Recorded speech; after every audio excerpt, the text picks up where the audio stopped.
see the raving lights, stay on a faded vibe. Never wasting time, 1, 2 check on the mic. Yeah, it's about to go down, it's about to get live. Day and night, could never stay inside. I see the raving lights, stay on the faded vibe. Never wasting time, 1, 2 check on the mic. It's about to go down, it's about to get live. Day and night, could never stay inside. Welcome back to yet another exciting month of the Brawl Stars Championship. We're kicking off the second month of the summer split, where points gained are double. With such high stakes in mind, let's do a quick recap on what happened last month. The Japanese rivalry continues in East Asia between Zeta Division and Reject. Zeta Division laid 3-0s in their path to the Grand Finals, while Reject also found their way there, dropping only one from completing the reverse sweep, the three-peat. That led to Zeta Division furthering their lead in points on the leaderboard, poised for the World Finals, and with Reject following behind. In EMEA, the most unexpected has happened. Humble, nowhere in sight on the monthly finals bracket, and SK Gaming getting knocked out in the quarterfinals, all thanks to Team Heretics. They know that they have it, they pass it over to Lanai, but Sashimi Slash flies in the air. It doesn't matter. Team Heretics have done the unthinkable. They eliminate SK Gaming. Team Heretics took a 3-0 against SK Gaming, a well-fought 3-2 against Inner Circle, and made their way to the Grand Finals. On the other side of the bracket, we have Foot Esports, winning decisive victories against Bound by Oath and Novo Esports.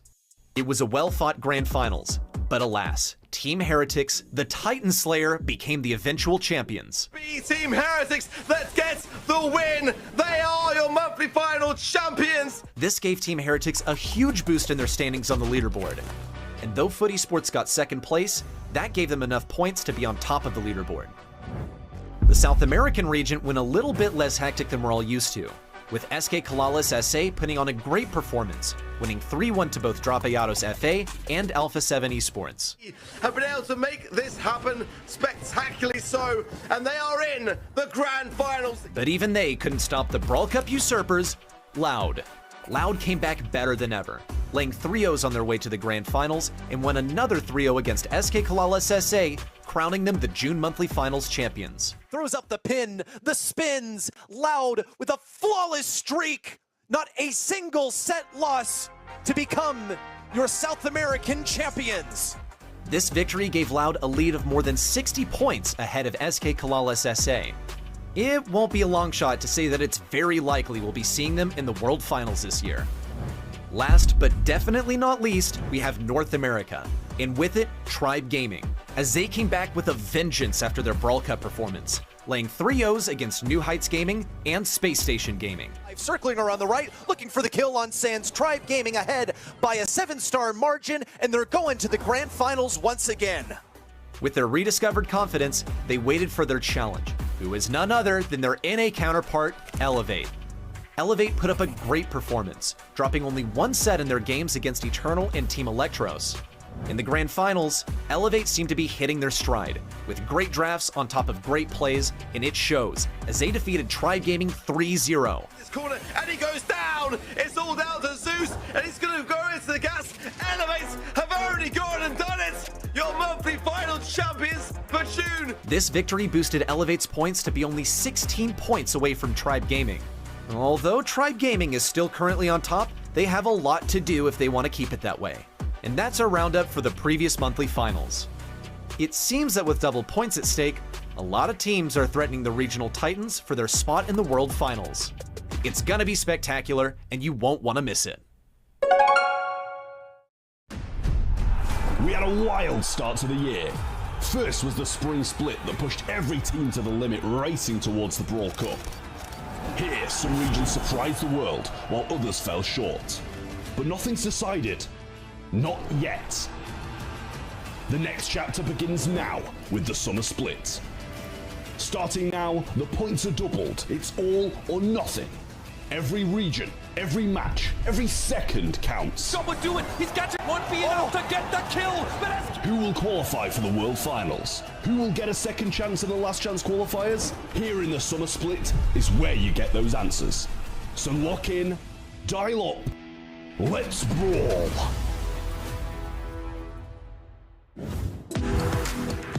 Another beautiful weekend to celebrate this beautiful game and the incredible teams that bring it to life. Welcome to the South America July monthly finals. We're 5 months in already, and with just 2 months left, today some of these teams could secure their place on the biggest stage of the year. Loud could lock in their tickets to the World Finals, SK Cololas are just inches away, and dark horses like Enosis and Phoenix are trying to throw some chaos into the mix. So sit back, relax, and get ready for another exciting day of Brawl esports. As always, I'm not alone today. Joining me are Reddy, Kenny, and Ark, ready to guide us through every moment of the day. Good to see you again, Reddy, and glad to have you back, Kenny. Before we dive in, what's the one storyline you're watching most closely today? Year's wrapping up. I'm looking at the front runners in the region, Loud, to go ahead and qualify for the World Finals. There's still 1 month left after this, but they've gotten such a huge lead over the other teams in points that they can lock it in this month. For me, it's a team that I didn't predict to win in the opening round last month. Brawl are one of the teams competing for those top spots to go to the World Finals in LCQ. They haven't made a semifinals in a couple months. I think they have a strong opponent, a roster change. Can't wait to see how they do. Some of the teams can write history. Did you know that SK Cololas, if they qualify for Worlds, would be the first non-Brazilian roster to make it from this region since 2022? That's going to be the team I'm following today. But as mentioned, this is already the second weekend of the July monthly finals. Last weekend, we had EMEA and East Asia, and one of the brawlers that was featured quite heavily in both of those regions was Charlie. Ready? This is big news for anyone investing in spiders because arachnids are on the rise. So look at this, 19 picks and 22 bans. That's basically every single set from last weekend that Charlie was picked or banned. So she has a near 100% presence, and that's huge. That means that she's incredibly versatile because that's spanning all of our different game modes that we have in Brawl esports. And even across all that, she's still got a 53% win rate, and this is mostly coming off of a range buff that she got that brings her up to 9 tiles. That's the same as like Bonnie or Lola, so she's just so versatile right now. Interestingly enough, in EMEA, Lumi was actually the most picked brawler, but still Charlie. Overall, so many teams that are at the top here in SA. Let's talk about them. Let's see what they're standing, Kenny.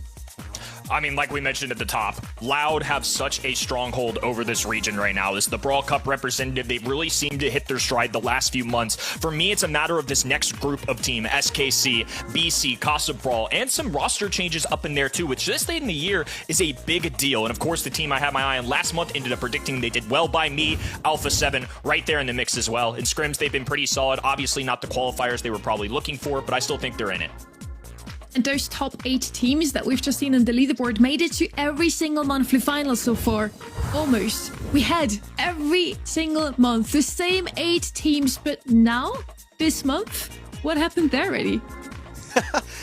It's this running joke in South America that the same 8 teams qualify every single month. So now we've circled the imposter in red. It's Enosis. They made it here in place of Zarita Gang, the very team that they knocked out of the lower bracket. And there they are right there. Lucky for them, their first monthly finals, they get to play none other than #1 seed Loud. So the rookies certainly have their work cut out for them there. Alpha 7 and Phoenix going up in the second there. But that lower side of the bracket, we were talking about it before show as an entire team. And I think it's just so hard to predict. PC Gaming, Brawl, SKC. You could sell me on any of those to win out of that lower bracket. I'm excited for how this one's going to play out today. There are a few question marks here on the bracket, especially quarterfinal and before, the only one that I'm really mystified about. And then, of course, anything could happen there in the semifinals and the grand finals. You're already talking about some of the quarterfinals being a bit closer than all others. Let's have a look also at what we predicted this month here. And we are pretty similar in terms of the first 3 quarterfinals. Kenny, in that last one, why is Brawl winning? Why do you think they will take it today? You know, I've had a change of heart. I was the only one of us that ended up predicting against this team last month. It's been 2 straight months since they've made it to at least a semifinals. But sometimes you just need something new, and Jubileo's a fantastic player. We will see him throughout the day on another team for BC Gaming as well. But Doritos coming in here, I have some strong belief they've had much better results, and the fact that at qualifiers they 3-0'd Alpha 7, who had their number the past couple months, does show me that they've possibly conquered some demons. This might be their month. Of course, we always have some background info. So for everybody that didn't get their predictions in just yet, yes, Brawl had a roster change and it's looking good for them so far. That switch has definitely paid off. So maybe that's going to influence your decision over at event.brawlstars.com. And if you want to get your predictions in, you should do it right now, because we also have a brand new Pro Pass going on at the moment. You can get the Possessed Dynamite skin that I have to get my hands on as well. And yeah, just make sure to vote right now to get that Pro Pass XP and also all of the little treats along the way. Now, with the predictions out of the way, I think we're already set for our very first match of the day. It's no other than Loud versus Enosis. Ready? Loud, I guess we'll introduce them, but you should be familiar with them at this point. They're the front runners in the region. Kyodog, Firecrow, and Edinho. These are players that have been top of the South American region for literally years now. And it shouldn't come as a huge surprise that they are topping the region in points and that they're legitimately a monthly finals performance away from going ahead and locking the World Finals this month. Powerful roster here. We're used to seeing them at this point, and on the other end, we've got some rookies. I mean, it's definitely going to be a challenging one, to say the least. Loud, clearly the #1 seed. I would say they are heavy favorites here. We want to celebrate the teams today that have made it yet again into the monthly finals, so let's have a look behind the scenes. We were able to sit down with Edinho.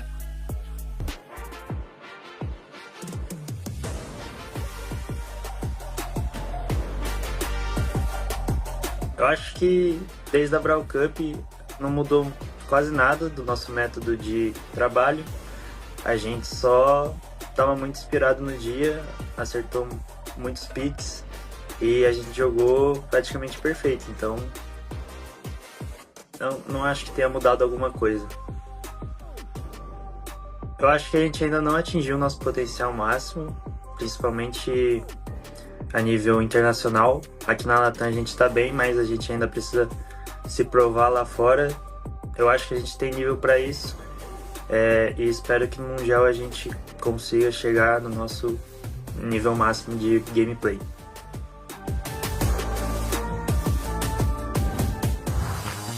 They're hopeful that they can show their A-game at the World Finals. As the top seed in the region, they have the shortest path to still make it into the World Finals, and they could do so today. Ready? It's that simple. It's laid out in this checklist. So step 1, win this quarterfinal, beat Enosis. And after that, get praying, because they don't have any control over whether BC Gaming SA makes it to the grand finals or not. But if they don't, then they can move on to number 3, which is win their semifinal match, and then go on to number 4, win the monthly finals. So 1, 3, and 4, the same thing that they've done several months in a row. So number 2, they just gotta hope that BC Gaming doesn't make it further. Let's, yeah, fingers crossed for them. Let's hope that they can make it. I hope for a tight race until the last monthly final, of course. Loud, the top seed, and on the other side of the board, we have the 31st seed. Yes, Enosis is 31st in the bracket right now. They really have shown us a Cinderella story for this month. They qualified. Surprisingly, it would always be an understatement here, Kenny. I mean, I had written outside of top 16. That's how far down the list. My list didn't even go further than that, so appreciate you throwing some context in there. We've had the same 8 teams every month. This squad lost early on. They lost 3-0 to SKC in upper bracket round 1, had to win 4 straight matches, and then get a victory over Sarita Gang 3-1. That's why they deserve a lot of praise for that. Obviously, to mix up and disrupt things in our top 8 is a big deal, so sorry Sarita Gang, but there's a new team here. Feels like every month we sacrifice a team to Firecrow so that he can get some points and make yet another postseason in a row. And unfortunately, Enosis, they're going to have to be that tribute. But they have earned their way here. I mean, heck, they made it through day number 1 of qualifiers, so they deserve to be in this top 8. Beating out Zarita Gang is nothing to sneeze at. And the loser bracket run, they had to play the most amount of games to even make it into this monthly final. So they definitely deserve to be here. And I hope we see some good games from them today against Loud. It's gonna be a tough one. Loud, if they only make a deep run today, they almost guarantee the world final slots already. These are the maps of today. And Kenny, for you, it's still a new map pool. We had some changes since June. Any map that sticks out to you here? I always feel like Hot Zone's a tricky one right now. Obviously, we've had some changes in Heist as well, so Hot Potato getting in the mix here should be a fun one too. It's a pretty solid map pool, though. Anytime I get a chance at Brawl Ball, I'm pretty happy.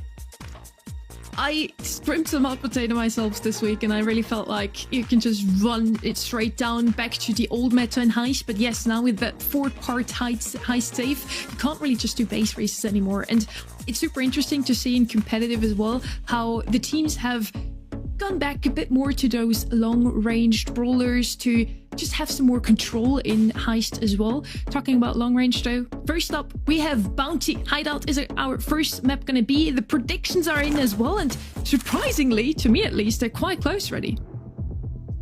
Yes, it is quite interesting. I suppose because look, we all put in our predictions on event.brawlstars.com, and it said that the win percentage for Enosis was higher, but they've also played way fewer matches. I mean, they're about as fresh of faces as you can get. They haven't played a monthly final yet. They've only got one player that has made a monthly final in the past, and that was Studio. But here are bans. We're getting things started on Hideout. Charlie's banned out. No surprises here. We just seen she's the most banned brawler in both East Asia and EMEA.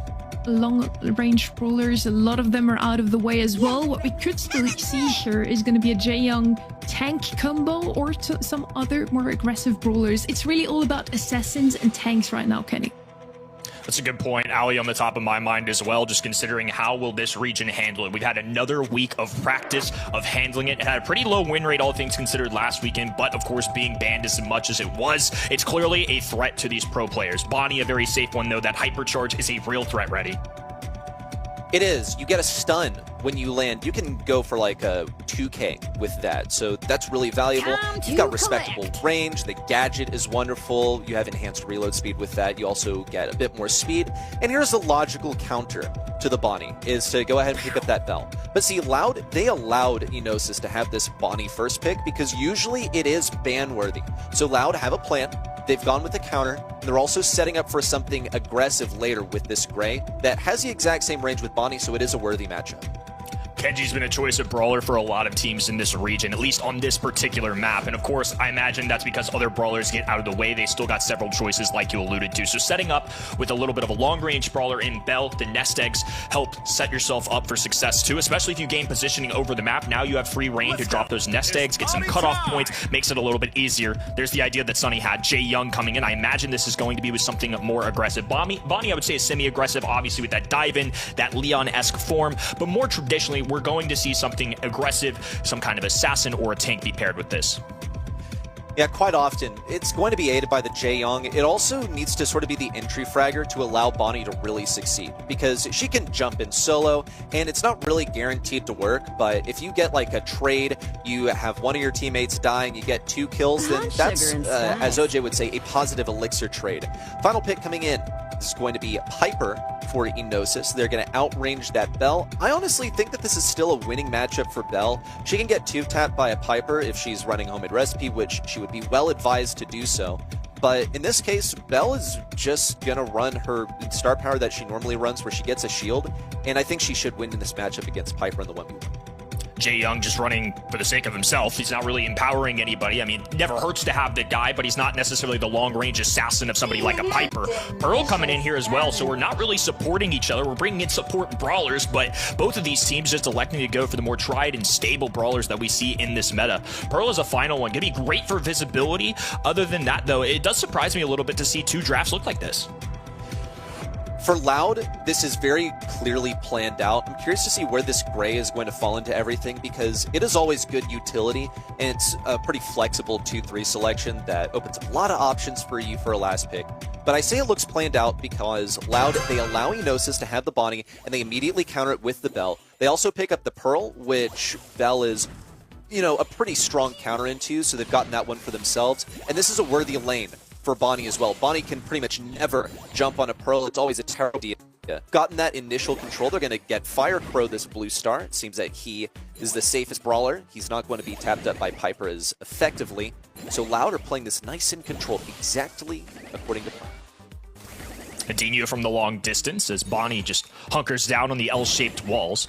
Just a blue star resting with Loud. Walking Cane goes through. Now low HP for Bonnie. Gonna have to back away. Bounce shot. That's the beauty of it. If these brawlers cluster together and play the way Jaeyoung traditionally has played, Bell's gonna have an advantage.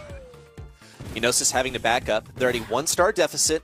Loud, they're not intent on playing defense. Excellent mark there from Kyodog. It was at perfect range, and it's on exactly the target that he needed to do. Bonnie, the reason she is countered by Bell is not just because she's outranged and slow, but it's also because she depends on her HP to stay alive. Whenever she's taking enhanced damage, that's bad business. Kyodog's avoiding getting 2-tapped by the Piper.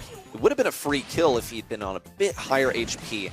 But nonetheless, Loud are playing this nice and controlled. Gonna allow Enosis to play into their hand unless Fire Crow ups the tempo. A TP in after the hook to get the kill. Clean kill out of Fire Crow. The old gadget and then super in there. Nice tap coming in from Piper. But Gray will just stand by. It's been a pretty passive game in general. That was the first kill we'd seen in about 2 minutes. Marker on that right-hand in as well. So Kyodog's going to win that duel on the right-hand side. It's going to really take a strong Enosis push here for them to come back. Nefex has the hypercharged super. Going to be looking for an ideal target to jump on. Fire Crow doesn't have a super, so that's worthy. Kyodog also a valuable one, but they need this blue star. If they can kill Fire Crow, then they get the tiebreaker. Nefex in, no kill, and Farkick has to jump out, but it's still a kill for Fire Crow, and Adina wins the lane on the left side. A 9-0 win for Loud to start things off. Yikes, no kills for the red roster. Tough beat there, and I mean, look, we expect Loud to be the better team here, and especially with these drafts, there's no real gimmicks going down. I mean, Gray has a teleport, but it's not like he's supporting any tanky brawlers. This really is just sharpshooting and mechanical skills coming through, and Loud, definitely a favorite in my eyes in that category. Gray's an excellent enabler. He's also great at just getting some initial control since he has the hook, and lastly, he's good into throwers, which, uncountered, you are guaranteed to face one, pretty much. Loud have gotten some pretty solid options here. They're also looking for a better lane matchup. Going to put Kyodog on the right side versus this Bonnie.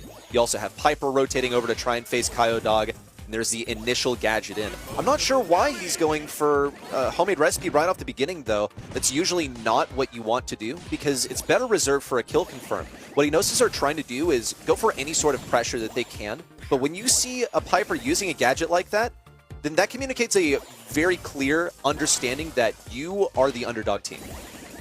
Yeah, just not getting any taps. I mean, they're just trying to generate any form of damage that they can get. They have to find a way to move up, and it's only going to get more and more difficult as this clock dwindles down. Look at this. 3 nest eggs already set up on the defensive for Loud. It's not on the enemy side, but if Eno wants to push forward, I mean, they're going to have a tough time doing so. Little speed going through. They have to be careful with this nest egg. A nice cap from Kyodog circulating around the trap. Will have to jump away just to secure a little bit of safety, just rolling with the speed. Heals coming out for Jae Young, and complete control for Loud. They have not wavered. Here comes a hypercharge out from Kyodog, trying to survive, gonna get taken down, but he still trades out. Studio now attempting to escape. He's repositioned over to the left side. It's 30 seconds left for Enosis to make some impact here. A kill onto Kyodog would be the absolute best thing that they could do right here. It would break the tie, even though it would tie them on the star count. Now 20 seconds. Nefex slowed. A free kill for Loud, and he's forced to jump away. At least he's not marked anymore, but he's not going to be getting that super back here in the final 10 seconds. Kyodog attempts to mark him, misses. Firecrow has a TP to confirm a kill. Could go onto anyone right now. Looks for it onto Piper. Taken down on the right side. Adinho gets a kill, but man, was that a close call. A set win for Loud. Beautifully executed there. Just never really felt like there was a doubt that Loud were ahead in that set.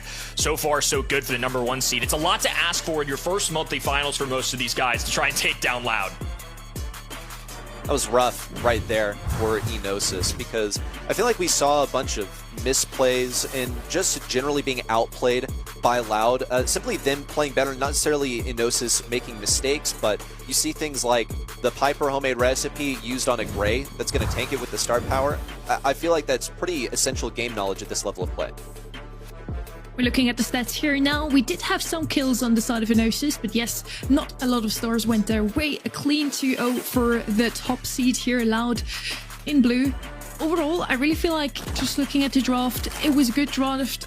I liked what we saw from them, but as Reddy has already mentioned, the gameplay wasn't really at its best, let's put it that way. If they only had gotten the match up right, Piper against the Bell, for example, not against the Gray, Bonnie as far away of that Pearl as possible, it would have went a little bit better. I think the draft, not bad. I'm sure if they clean up some of those edges for the next set, we can see them succeed a bit better, Kenny. Yeah, it's just one of those things where there's a lot to juggle. I mean, Loud have experience, mechanics. They've been here before, but for most of these guys, this is a fresh start. I mean, like you mentioned it, they are well outside the top, 20, even 30 in terms of seeding. Newer team is what that tells me. They're just trying to figure it all out. The mechanics there clearly not showing that they're up to Loud's match, which most teams on the planet aren't. I think it's just going to take some seriously insane drafts for these guys to have an edge over Loud. Yeah, they're 31st right now in the leaderboard. I'm super happy that they are even here. It's so nice to see some new faces, some new teams here. Hot Potato is going to be our next map. And something that we do see very often, Reddy, is that those new teams struggle in their first sets the most because they're nervous. They need to get used to the situation, getting the invite from in-game and so on. So I feel like this could already look a bit better here in Hot Potato. Yes, the only player on Enosis that has ever made a monthly final before is Studio, and that was legitimately over a year ago. If memory serves, it was in March of 2024. So that experience is kind of a long time ago. But something that the new teams that make it to this level of play usually also have in common is that they're pretty apt at the current meta. And some big things changed up in this patch. You have like some new, quote, OP brawlers that have found their way in. Shade is one of them. Ali's one of them. You have like the abusive Draco as well. So those things could be something that they leverage here on Hot Potato. The strategy is to run to the enemy side and deal more damage. That's pretty much it. A lot more base race strategies present here on Hot Potato than some of our long-range heist maps of yore. That is certainly true. Barry will support that theory from Reddy. You can heal your tanks if you want to go in with a Bull later on. He did get a little rework, so he's now even stronger, or now he is strong, you could say. What I see is Charlie's still left open Kenny, and she's going to be so good at defending your own save. You could go for a full base race strat, or you go something at least to protect their own save in the back and send the other two ahead. It's been a really interesting mentality on Hot Potato in general. Lumi was where my brain went just because I think that's up the list as well. Charlie makes a lot of sense too, especially when you see Barry. More than likely that Barry is going to try and power something up, usually something tankier, and having that cocoon or the spiderlings often does you a lot better. Bull is coming to the mix here as well. Charlie, like you mentioned, is on my mind. Crow is somebody that's shown up quite a bit, and then if it's that all-out defensive end, Cordelius has seemingly been the guy for that. I would maybe be surprised if that was picked this early on, but we'll see what Enosis select to do for this last. Yeah, it's curious. It can be a really strong last pick, but I feel like you have to reserve a Cordelius for it there. Oh, wow. Okay, never mind. Excellent call, but that's bizarre to see it so early on. It's going to mean that Loud can't play like super aggressive, but to pick it at this point is just straight up curious because it's outranged by so many different things, and like breaking down walls is going to be paramount into this. You also have the ability of Barry to, like, despite the fact that he throws over walls, he creates so much control just with his healing that if you're able to keep that Lumi at bay, then it's honestly a pretty fine matchup. Loud are going to go with the Bonnie here, so you can see that they are looking for something longer range. It's something powerful that you can throw down mid, you could run up a longer lane as well, but really it's here for that safe damage because she gets her super so darn fast. She cycles a hypercharge really quickly. She's going to be churning out pretty much 25% damage every time she jumps on the safe. I think this is kind of a doomed if you do, doomed if you don't situation, right? Because if you pick Cordelius there, well, now Loud are just going to go for the outrange. If you don't pick it, well, then it's going to be fully a tank brawler probably, and then they can pair it with something else. So now Loud zag. They have Barry, and instead of powering up some tanks, they're going for Nita, who's going to deal some serious good work into some of these tankier brawlers. Bruce the Bear as an extra spawner helps, and also, of course, the rapid speeds that Bruce can tear through that safe also helps a ton. Bonnie, of course, going to be a top damage dealer once she gets into that Leon-esque form. This is still a solid draft by Loud. I'm really curious what was kind of the chatter in the Enosis side of things, because I think Lumi seems like a completely fair first pick. But on that second selection, I think there's a lot more decision making you have to do, so would have loved to see what they were deliberating there. Melody is the final, though. This is going to be their way of getting that damage.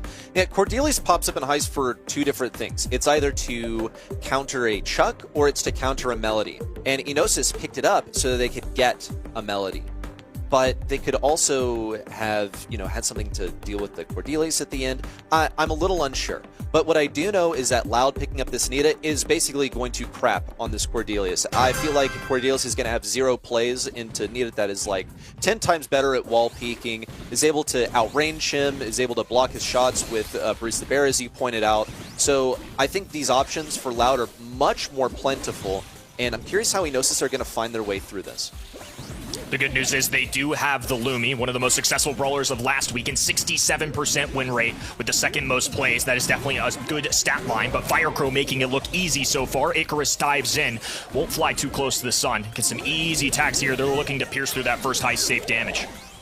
Solid damage so far for Firecrow. He's at risk of falling, but Studio decided not to pursue. Instead goes for the gadget and nearly gets Firecrow. Confirms the kill in the end, and it's been a successful defense for Enosis. But they are still behind on damage. That's a freeze onto Edinho. Excellent play there for Studio. And Enosis are going to get some team-wide aggression. Ufar sits on the left side, and he's going to be attempting to move in, circling around Edinho and even going for the shield. Hypercharge out from Bonnie. That's a stun where she exited and where she landed, but she is taken down by Nefex on the defense. Here's where Edinho is going to thrive in the matchup. He has the Hypercharge Bear out, and he was able to get the kill on the Cordelius as well. That's the second shield now popped out of Enosis' safe, and they only have 1 left. Loud still have work to do, though. Enosis certainly in it. They've had some good defensive moments, but now it's really starting to get away from them. It's Melody diving down, Barry chasing after. Cordelius, defensive in, fighting Edinho in the underworld. Meanwhile, Studio up top trying to deal with Kyodog. They're going to try and penetrate on that right-hand side. Get away with it. Edinho trying to charge up that bear. If he gets one more, it could be catastrophic for the Enosis safe. It's going to be another shield coming out of Loud's safe. They only have 1 left. It was the help of Melody that allowed it to be taken down. Studio is going to be trying to get some aggression over here. Looking for the kill on Firecrow. Hypercharge super out from Nefex, and he gets the kill. He's going to be able to knock this down, but Enosis' safe is in dire need of some defense. The ice cream from Barry is going to bring it down to 0, and it's another win for Loud. 3 games in a row, and a pretty solid response to the draft so far. Stronger showing for Enosis, though. I definitely think this is a closer call than I would say a Hideout was. I'm curious if that Cordelius pick really threw them off too. Not that Cordelius surprises on this map, but maybe that early on. Maybe there was a different strategy for Loud. We'll see if there are any adjustments here in game number 2 for either side. I'm just tempted to draw the analysis that Loud wouldn't have even gone for Cordelius into the Melody, because Cordelius is great at defending, and then when it comes to offense, he can really fall short. Here on Hot Potato, he definitely has an easier time with these bushes to get to the enemy side, but I feel like there are better ways that you can deal with this, especially with Charlie being in the meta right now. Here comes the aggression already from Loud. They've gotten a couple of kills, and they're all over this safe. They're going to be getting the first shield out of it, dropping it down to 74%. Meanwhile, they're taking some damage on their own safe at the hands of Cordelius, who is taken down now, and the battle has returned to mid.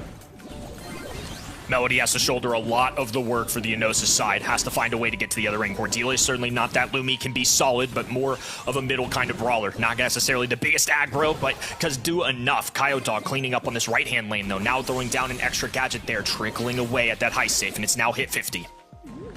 Bonnie also has a hypercharge, something important to note. Here's a defense on the left side. Edinho is indomitable right now. He's picked up a second kill with the help of Firecrow, and that's the final shield now coming out of it. Enosis is safe. Kyodog, Edinho, and Firecrow, they move in unison to deal a merciful killing blow to Enosis in a dominant game that it seemed like Enosis really didn't have any chance. They sent Melody in on Nita. It's a really hard losing matchup. Really, really rough one. Another win here for Loud, 2 are up already, but as Kenny, as you mentioned, Enosis did look a little bit better in this one. As I mentioned before, I think at the first one, their nerves were really showing. In this one, they were a bit more calm and collected, but in this one, I feel like their draft wasn't as strong. I really wonder why they went for a Cordelius instead of a Charlie, for example, that wasn't even bent out. With her, they would have had a bit more range, some more capabilities of doing save damage themselves.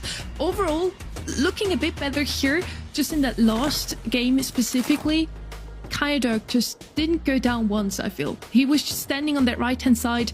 Cordelius Nefex was trying to get him down again and again, used his gadgets to jump over the wall, and we see it here. Kyodog just keeps trickling down that safe. He doesn't care. He doesn't even take any damage. Yeah, just wonderful how he survives, and I think this is the new heist. You don't just want a base race, You want to actually keep control and keep staying alive in the front so that nobody can ever pass the line here. Yeah, it's interesting. The draft from Enosis, like, I saw the gears turning, but they didn't come together to paint a pretty picture right there. They picked up the Cordelius because they wanted the Melody. Charlie was on the table. They had like 3 opportunities to respond to a Barry and chose not to. And you also saw Melody making plays where she's like supering onto a Nita, which is a 100-0 matchup for the Nita. Melody should be going aggressive. So I don't really agree with a lot of the plays here from Enosis. That's only 2 sets down. They still have at least another set that they can correct on. They need to get at least a set victory here. That can be their foothold. I see ample opportunities for them to do so here on Dueling Beetles, with strong meta brawlers being in sort of the Brawl Stars zeitgeist at the moment. Dueling Beetle's certainly a spicy one as well. Hot Zone, I feel like, is so tricky right now in general because there's so many good control brawlers, assassin brawlers. I mean, we've got the Charlies of the world who are there to counter out these tankier brawlers as well. We've got Gray for some gimmicky type stuff. I feel like there's just so much going on. Not to mention, there is a giant dragon with fire that crosses about half the map, so that's concerning as well. Yes, Reiko always comes to mind when you look at Hot Zone. That's certainly true. What I'm really waiting for here is either Lou, or both of them showing up, because their ice is just so oppressive. They have so much area control with it. Lou is going to be banned out, Lumi as well, so never mind. Draco too. So, Reddy, do you have any other ideas? Both of our picks are out of the way already. Well, I think Hank makes a lot of sense, and I'll tell you why. Because Loud anticipated that Enosis would go ahead and ban out this Draco, and without Draco, Hank doesn't have as many counters. It's a possibility for some throwers to be played here. That's a great way to deal with Hank, just like huge DPS, Barley, the Dynamite could come in at some point. It's undoubtedly something that Loud are considering right now. But in terms of area control, something that like Lou would be able to do, something that Lumi would be able to do with Ice, I think it would be pretty solid to go like a bow at some point here. Never really argue with that. And you also need to safeguard yourself against a potential Gray selection, which hasn't been banned out, so it's on the table.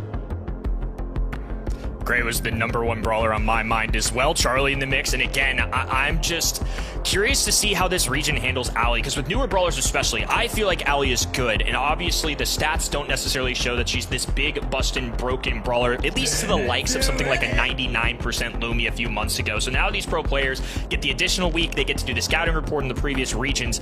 It just kind of always surprises me of how much things change in just one weekend. The Charlie Ash combo, though, the North America in me is very happy ready. I'm sure it just resonates with you a little bit too. It resonates with me, and not just on a North American note. When Draco's out of the mix, I think Ash is one of the best ways that you can approach countering Hank specifically.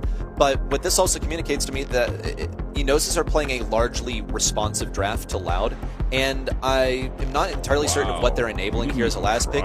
Barry Hank, this has been so meta for months. At this point, they could even go at Gray just to make it that much better. And I think that would be quite a solid option. It would have some trouble against the Rads, against the Charlie Spiders, so there's potential there for it to get run down by the Ash. They're certainly taking their time at considering, are they going to go Gray? Are they just going to double down with yet another like control-based brawler? Because Hank is pretty good for that. He'll play passive with a bunch of damage. There's a bunch of HP to work with. Last selection now coming in from Loud, and it's going to be Bonnie. Okay, so they've doubled down on the HP strat, and they have allowed Gray to sort of float away into Yeah, Gray was one that was on my mind just because of how nasty would it be to have healer plus support in Gray, and you just have Hank run it down. Ash, of course, is going to be a selection, kind of double dipping into this Hank, right? So we have Charlie, who has the cocoon that obviously stops Hank from moving / using bubbles. Also, the spiderlings and the robotic rats from Ash are such good ways to force him to either use a shot or just eat bullets. Barry going to be matching the Barry, though, so now we have a thrower for each end. I feel like Barley always shows up as a 6th pick if he's going to show up on this map. You kind of have to evaluate your situation and then go from there. He's just so counterable is really the issue. So you can only afford to pick him up later into the draft. And it's a pretty typical response. I think I pointed it out as a way to deal with that Hank, like him or Dynamite. But one of the things that's going to make Barley especially excel here is that you are going to be throwing those bottles down on areas where your enemies want to stand, okay? They're going to be trying to weather the storm and just heal up. The issue is that Barley's shots are going to linger around, so you can't really stand there. That plus, you do not want to feed Barley Super at all. We talked about the Lou Super as being a way to control mid. How about Barley Super? It covers the entire thing. He's got a hypercharge that does ridiculous damage as well, so it's a pretty good last selection, but it's going to be incredibly vulnerable to this Bonnie that's already got a super and a takedown. It has not been a passive start. Both ends fighting. Loud so far cleaning up. Studio forced to go into the cocoon, drops one of his own, and they're going to free him immediately. Hypercharge going down. Ash rendered useless. Bonnie tearing through this left-hand end, and Loud have asserted their dominance on Enosis. Edinho's even pressuring Nefex over here, but he is at risk of feeding a super. Nefex has his hyper already. Just another shot would do it, really. Or a couple more. Nefex is working hard to get it. He's got the hypercharge. He's got the super. Farchich is going to attempt to stay alive here as well, just creating some positioning, and the hypercharge is in from Barley. Kyodog's waiting for his chance to super in as well. Firecrow looks for a kill, and it's just a trade, but it's perfectly fine. Edinho in the cocoon, but he's going to be coming out with a vengeance right on top of Farchich, and not really that much of a concern. He's got the hypercharge out, and it was actually a total waste. Could have combined it with a super to get even more damage there at mid. It's going to forfeit some control for Loud, which they do have the ability to get back because they have a hypercharged berry super in their back pocket.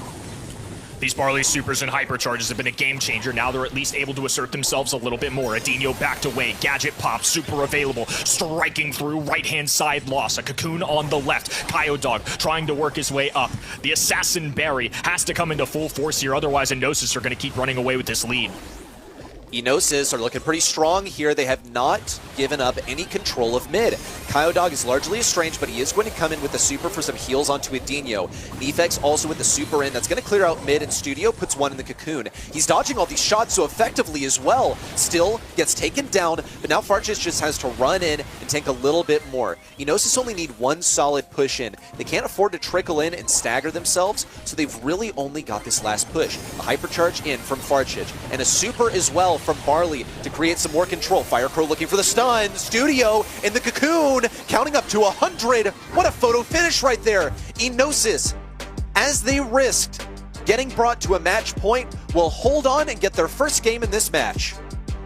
I thought either team was going to win about 3 separate occasions throughout that game. That was some incredible stuff coming out of Enosis. Finally showing some life here. And again, the expectation, despite what chat maybe voted, this is not a 50-50. Loud are the clear #1 in this region in the past few months. This is a team that is not even inside the top 30 in seeding. So the fact that they're challenging Loud the way they are this set, I think shows some serious skill.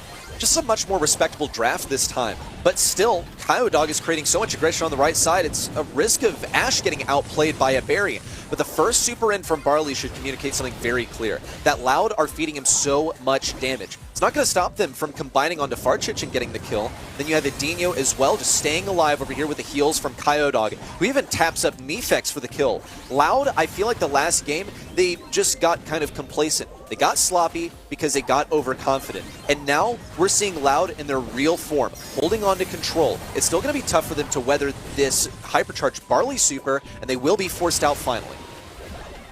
Ash finally gets the strike onto Hank. He'll go down. This time Enosis are going to have to make a serious comeback. 50+%. Firecrow diving in. A nice reaction there from Studio. Puts him in the cocoon. Barley shots ready to go. And Firecrow immediately eliminated. Edinho all by himself once again. Real chance here for Enosis to push themselves up to a tie. Had to see that Charlie super coming from a mile away. Firecrow knew was possible. I think he just didn't believe that Charlie would be able to get it. But here's the aggression on the left side while Firecrow holds things down on the right. Farchich going to be taken down. He was one shot by Firecrow and a super in from Nefex. There's a cocoon as well on the right side. Edinho picks up a kill, and it's going to be a free one for both Edinho and Firecrow, who even goes for the super so he can charge a little bit more hypercharge and extra guarantee that kill. Louder in the lead, and they're at risk of going to the point of no return. 80%, really just one more possible push for Enosis. Full control here for Loud. The blue side working their way up the middle. Farkick trying to move up. Ash low HP. Edinho does have a super in the back pocket, and they'll knock themselves up to 100% here. #1 seed from South America, now at match point against mostly rookies. better corrections on some of those misplays from game number 1 for Loud this time. I still feel like a handful of times it went for over-aggressive stuff. You see like a Bonnie jumping onto a Charlie that has a super that can simply back away from the point where Bonnie's going to impact and freeze her up in the cocoon. That was a double stun that Firecrow got with a hypercharged Bonnie super, by the way. So it was a lot of control, a lot of opportunity sacrificed by going on to that Charlie. Initial control is going to go to Loud. They've gotten a kill on the right side. Nefex doesn't have a super yet, so they may be able to hold on for a little bit longer. But he was only one little bottle away from getting the positioning back for Enosis. They're still 3 members strong.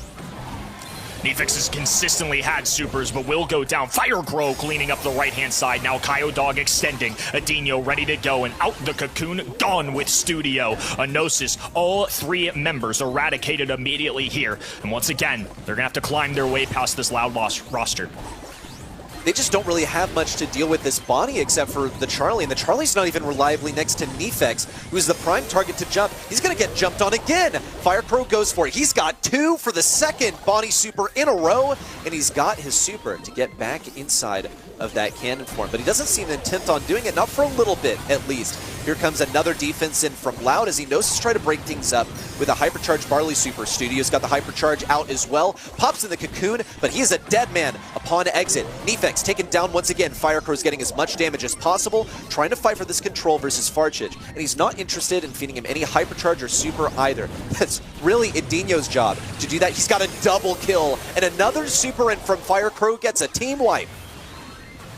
Loud with complete control, and now just short of 10% away. Enosis doing everything they can to make their monthly final debut count, but it's not quite enough. Enosis, just another stepping stone on Loud's quest to be the first world finalist team in South America.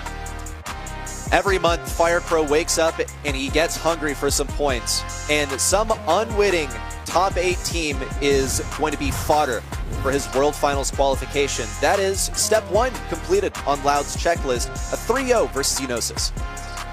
Very well played by them. Honestly, I hope that Enosis Esports still is going to be proud of themselves. They at least took a game off of the Loud's hands, and anyone who remembers last month, they didn't take a single set. Not to read again, BC Gaming or SK Kalalas. Everybody who was facing against Loud last month was hit by a 3-0 in the face. And so does Enosis as well now, but at least they took a game. Nefex, for me, definite MVP. Once again, I have this one brawler in their roster that I kind of disagree with. The Ashe. I feel like there would have been some better picks. 19 kills on the Bonnie on the side of Loud, 7 on the Ashe. Yes, he did some work, and it obviously worked out in game number 1. I feel like Loud got a bit too confident in that one. But yeah, overall, well played by both of those teams. Loud will move on into the semis now, Kenny.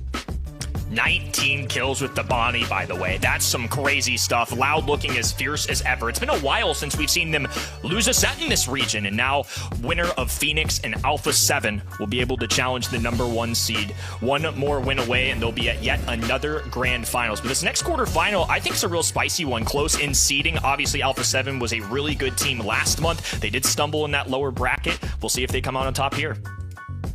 Next one is going to be a super exciting one. Phoenix qualifying through the upper bracket in the monthly qualifiers. Another surprise, I have to say. And then Alpha 7 swept by Kessa, dropping into the lower bracket. Super exciting how those two will show up in July now. Bonnie, a topic that we didn't talk enough about today, I feel. She was picked up 3 times now in that match, Loud versus Enosis. I kind of feel like we're gonna see her some more often today. South America used to be known for their juju, maybe now it's Bonnie. We're gonna find out after a quick break.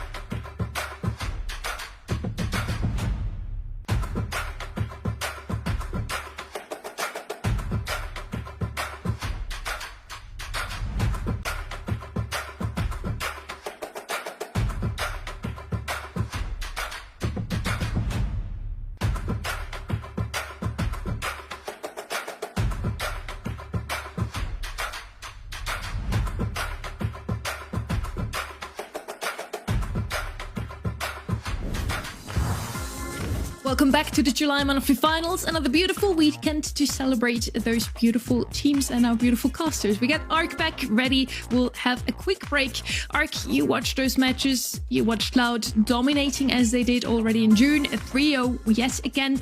Who was the MVP? I mean, for me, any of Loud could have been MVP. But let's be honest, Firecrow, of course, comes out on top, played fantastically well. I just want to go back to what you said, Sonny. You said beautiful casters as I joined. I'm going to take that as being directed towards me.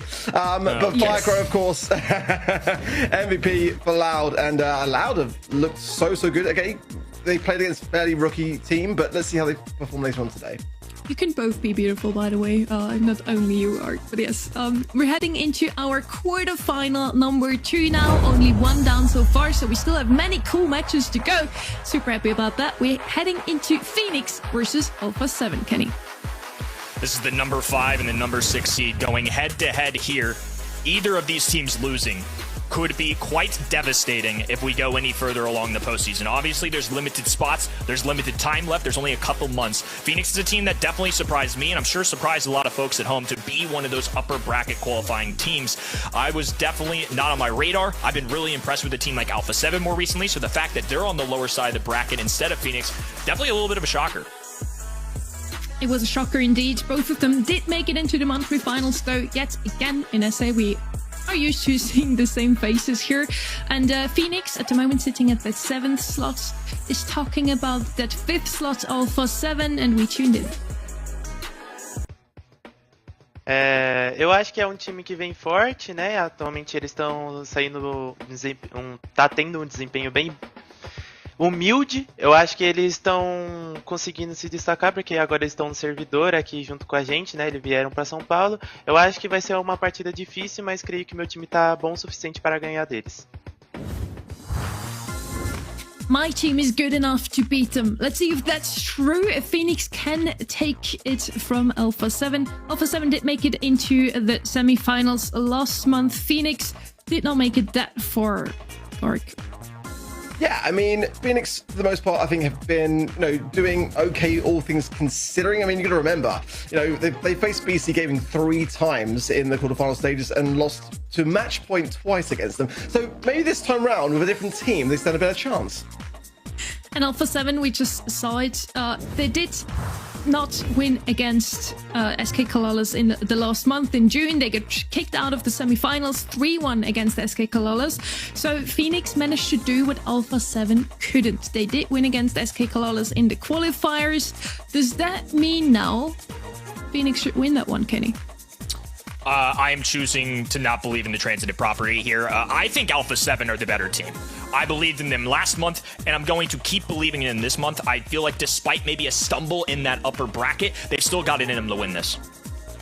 And Alpha 7 also still has a chance to overtake Casa Brawl in LCQ points, so the motivation is definitely there. We also sat down with them to talk about their opponents.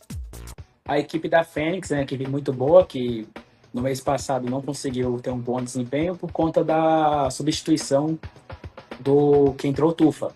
E a gente sabe que vai ser um jogo bem difícil contra eles, porque é uma equipe muito boa, que sabe draftar bem, e a gente espera conseguir ganhar esse jogo. They did have a roster swap last month, talking about it here. And yeah, Ark, they're still friends, right? I think they're probably still friends. I think the region as a whole is pretty friendly for the most part. But, gentle memes aside in game for sure. But I think this is a very close-knit community, of course. And I feel like with a lot of roster movements in this region, specifically this month, I think that's going to be going well for quite a lot of teams. Mid-season, you have to readdress, right? And I think a lot of these changes are for the better.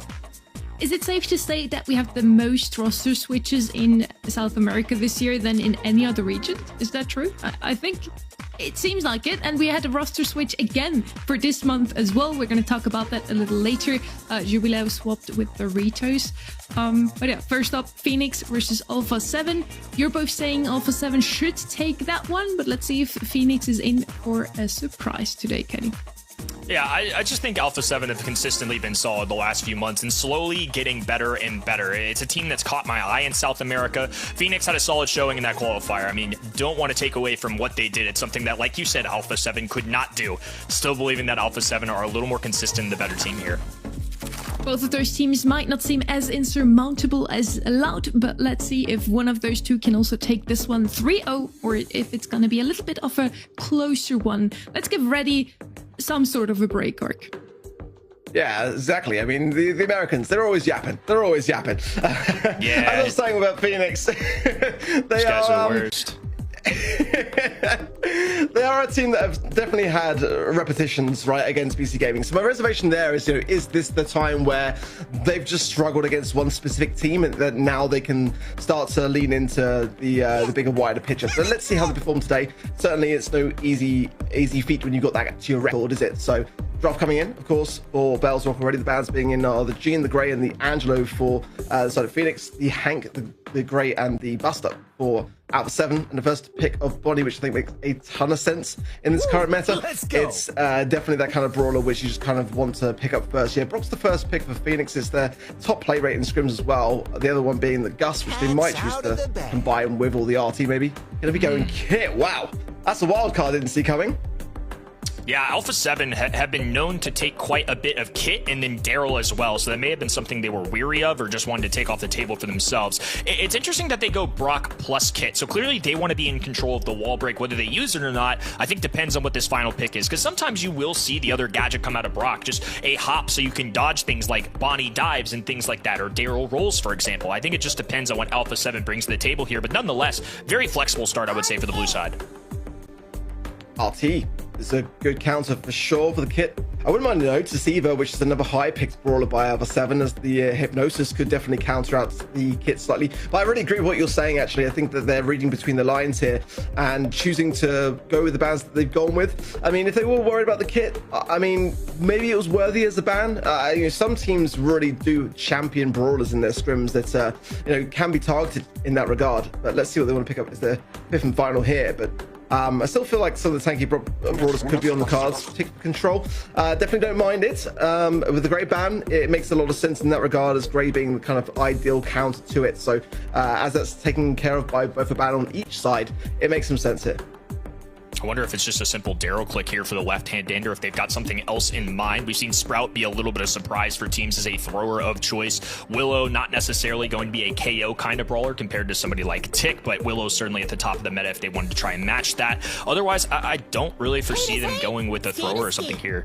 It's going to be Ollie. I think that's a solid tank of choice as well. I mean, obviously the Hypnosis is such a strong factor, especially when you only have one life. Yeah, that was what I thought Alpha 7 might use against the Kit, and it makes perfect sense for that reason that Phoenix then combine it. And that makes it a scarier prospect, for sure. Alpha 7 will have to be very wary, as we know how pesky a Kit can be in the BSC. For many reasons, we sometimes see it banned, less so these days simply because of the heavy hitters that have now kind of joined the meta in that regard. So let's see as teams go in.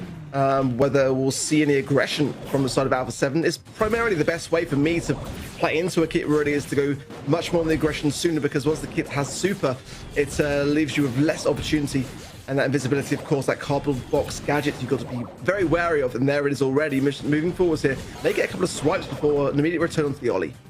Yeah, that's good identification there from Golden, just to be firing shots at all times, because you just never know when you're going to be going invisible. Ice Crow trying to get a flank on this right-hand side. They are pushing forward, though. The blue end getting rather aggressive. This is going to leave Wesley behind, though, in a one-on-one duel with Ice Crow. So quite the interesting setup we've got going on early. Yeah, Ice Crow has the legs already for the gas that will be coming in shortly, as we know how good that can be in those final moments. Definitely a good deterrent of the Ollie. Golden, though, a little bit out of position here. Taking some shots now, popping the hypercharge. It's the double stun as well. Lovely stuff for Alpha 7 now, making me say 3 versus 2. The Kit taken care of as well, and actually Golden survives. All 3 members of Alpha 7 Esports survive that round, and will take it quite cleanly. Wesley, of course, with the confirmation, will not be running the wall break, and I think that makes complete sense given the Kit-Ollie combination. However, it does help Tick. That does make things a little tougher. While Tick doesn't do a ton of damage, he's going to poke at you for a while. It's going to be hard to heal up like you're seeing here. Now it's going to be a hop on the back here. Ollie skateboarding up the middle of the map. Golden looking for angles. Now a Tick head marching forward. Super going down. Ice Crow battling. Hypnotized. Can't move a muscle. Gadget from Brawl. Low HP. Another super coming in for the blue side. This strategy really coming into fruition in round 2. Yeah, very much a night and day difference. Let's see what utility can be earned now on the other side of things for Phoenix. as Golden has nowhere to go. The gas was a long way off. And now we're all even in terms of the rounds. So anyone that can get that first game on the board here. And kind of quite evenly matched, it feels for me so far. I still kind of feel I prefer the Alpha 7 comp just a little bit. But this kit, it can be proving to be quite a menace when it's especially attached to the Ollie. And now Cal pushing forwards and into space. Not going to attach this time to the Ollie. Has the jump, however, and just timing things carefully. Wesley's got no utility at the moment, so it'd be good for him to get at least the rocket rain. That would kind of helping hand his team somewhat. But the Bonnie hypercharge is now present, and that's a concern. Wesley's been cut off on this right-hand side as well. A full set of supers on the red roster. It is concerning. Callaway does have one, but Raid Afoot really needs one for them to shine with this roster. Ollie just trying to march up the map. Gadget going down for Golden and just holding on to that hypercharge button. Gonna be waiting for this fog to close in. I imagine that's where everything's gonna start going down.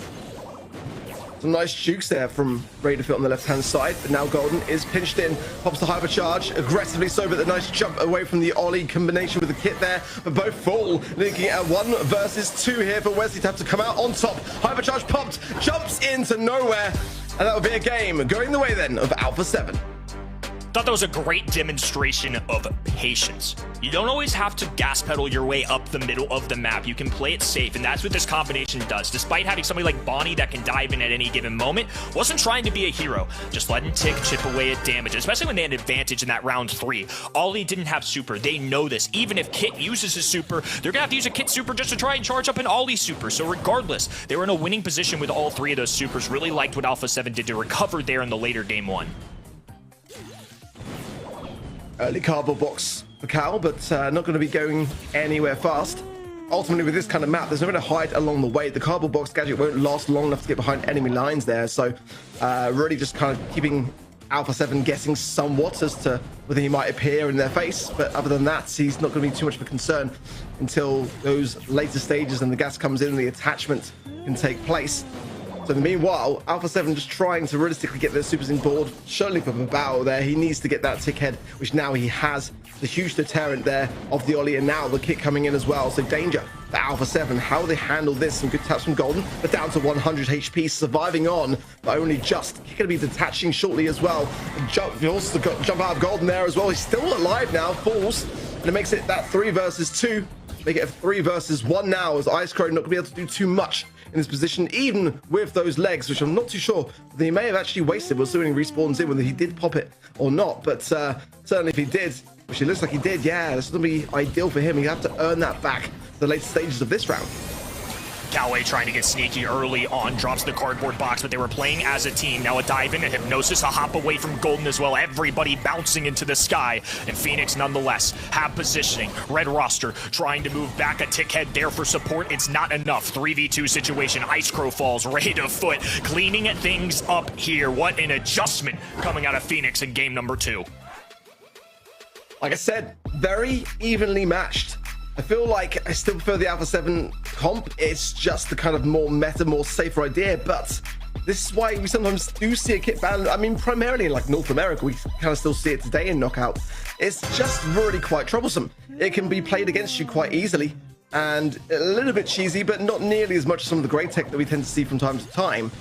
It's proving something that Alpha 7 are now going to have to adjust to and make some adaptations this time round, or this set could be dwindling. A7 have a very safe composition. Phoenix with a risky one, and it will show here. Early takedown, now a trade. 2v1 situation as Wesley is left all alone. A Brock in this situation going to be very difficult to win. Obviously, Tick as a thrower does have an advantage, especially without a Wesley super to get over those walls. Other than a hop, he really can't do anything here. So it's just going to be Brock trying to charge up as much super as possible. There's one. He flashed it. Thought he might get risky with it a little bit, but I think the wise thing to do would probably just to be advancing it to the next round. He hasn't conceded yet, though. He's tiptoeing our way around those mines and finally goes down. So advantage Alpha 7. Yeah, strong round there for Alpha 7. It was just so explosive from the outset that they were able to then really farm off the back of that situation before the gas had any chance of closing in, which is actually going to be quite good for them now. Rocket Rain going to miss. I popped a little bit of a tick gadget there as well for the extra shielding, so it keeps Brawl in the conversation. And so far, I mean, everyone from Alpha 7 has so much utility. Just the kit jump there on the side of Phoenix, but sometimes that is all you need. Let's see, though, if we can get something from Wesley, as he's got a hypercharge. It'd be nice to combine a Rocket Rain with it quickly as possible, as he did already just use one at the beginning of the round. But now we're seeing the super Ollie as well. It's quite a key moment here for Phoenix if they choose to go in or choose to wait their timer down somewhat, but certainly up against the ropes in this position so far. Now they're activating their trap card, left-hand side. Gonna be a super combination. A dive into Hypnosis, a tick shot goes through. Now it's Coway left all alone up top. Dives on the Golden. It's gonna be back and forth as Wesley gets the victory. A dive out. Golden is still alive. Fog pressing in as well. Gets the victory and a set along with it. Beautifully played there at the end. Yeah, those moments are so important not to choke. And there we just saw some great perseverance from Alpha 7 to ensure that the job was done. It was a final round if not, and that was quite clutch.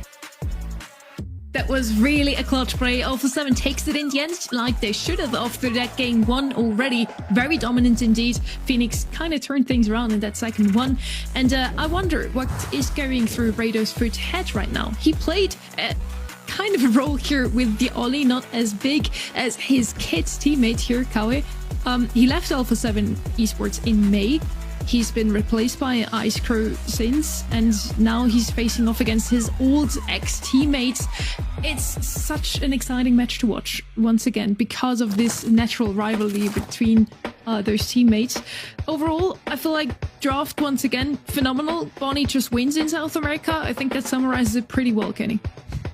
Yeah, it's just been spicy all around. Some big-time plays coming out, and while Wesley did end up having a few kills, I was kind of waiting for that moment, right? I do feel like they were very reliant on Ollie and Kit to end up winning that one. And I think part of the influence for drafting that Brock is to take away the wall break option from the other team, because otherwise I don't think it's as strong. So there's a little bit of give and take there. Saw the vision. Obviously, it was a very solid set from both sides, and this is far from over. Maybe they were just waiting for that thrower to be picked up by Alpha 7, wanted to break open the map against that tick, but obviously you can't break open the whole mid on Bell's Rock, so I feel like it's always safer to go with the thrower yourself instead of picking something to break open half of the map. But yeah, in the end it was a close one, 2-1 for Alpha 7, 1-0 up in sets total. And Kenny still waiting for the Ellie, mentions it every single draft so far, but we just don't see her, even if she's not banned out. That's part of it, right? A great place for it here. Exactly. That was my point. This would be the map you can play her on if you want to play her in bushes, in water, and you have both on this map. I wouldn't be too surprised to see Bonnie again either. We have seen 4 sets of South America so far. She's been picked every single time, Mark. It's a map which really does encourage a lot of aggression. Kaze left open here, Ali banned. Below Gene on the side of Phoenix to the Draco, the Hank, and the Bonnie. I think the Bonnie ban was wise. It's definitely a top Phoenix pick. But they could maybe lift it open. They had the coin toss on the side of Alpha 7 if they wanted to go for it.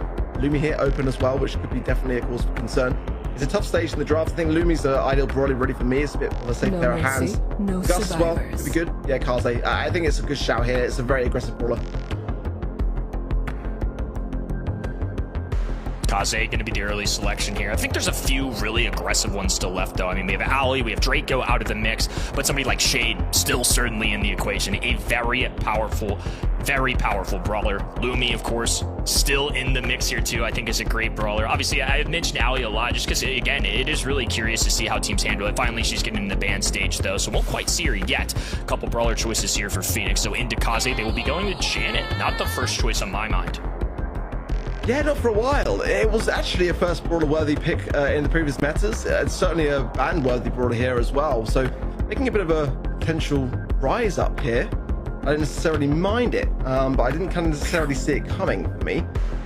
Certainly here, Ray going to be doing a very, very good job of just getting everyone into position for sure. Bit of a wall break potential as well with the Walking Cane. So definitely a brawler that I don't mind at all, but lacking some aggression on the side of Phoenix here. I really quite like Shade for that reason. A brawler which I think works super well here. I don't know whether it's really translated over too well to South America, but could be sort of a good back pocket to pick at the final stages of the draft. We've seen in EMEA just how strong Shade can be in many maps and modes. Yeah, Gus going to come through again.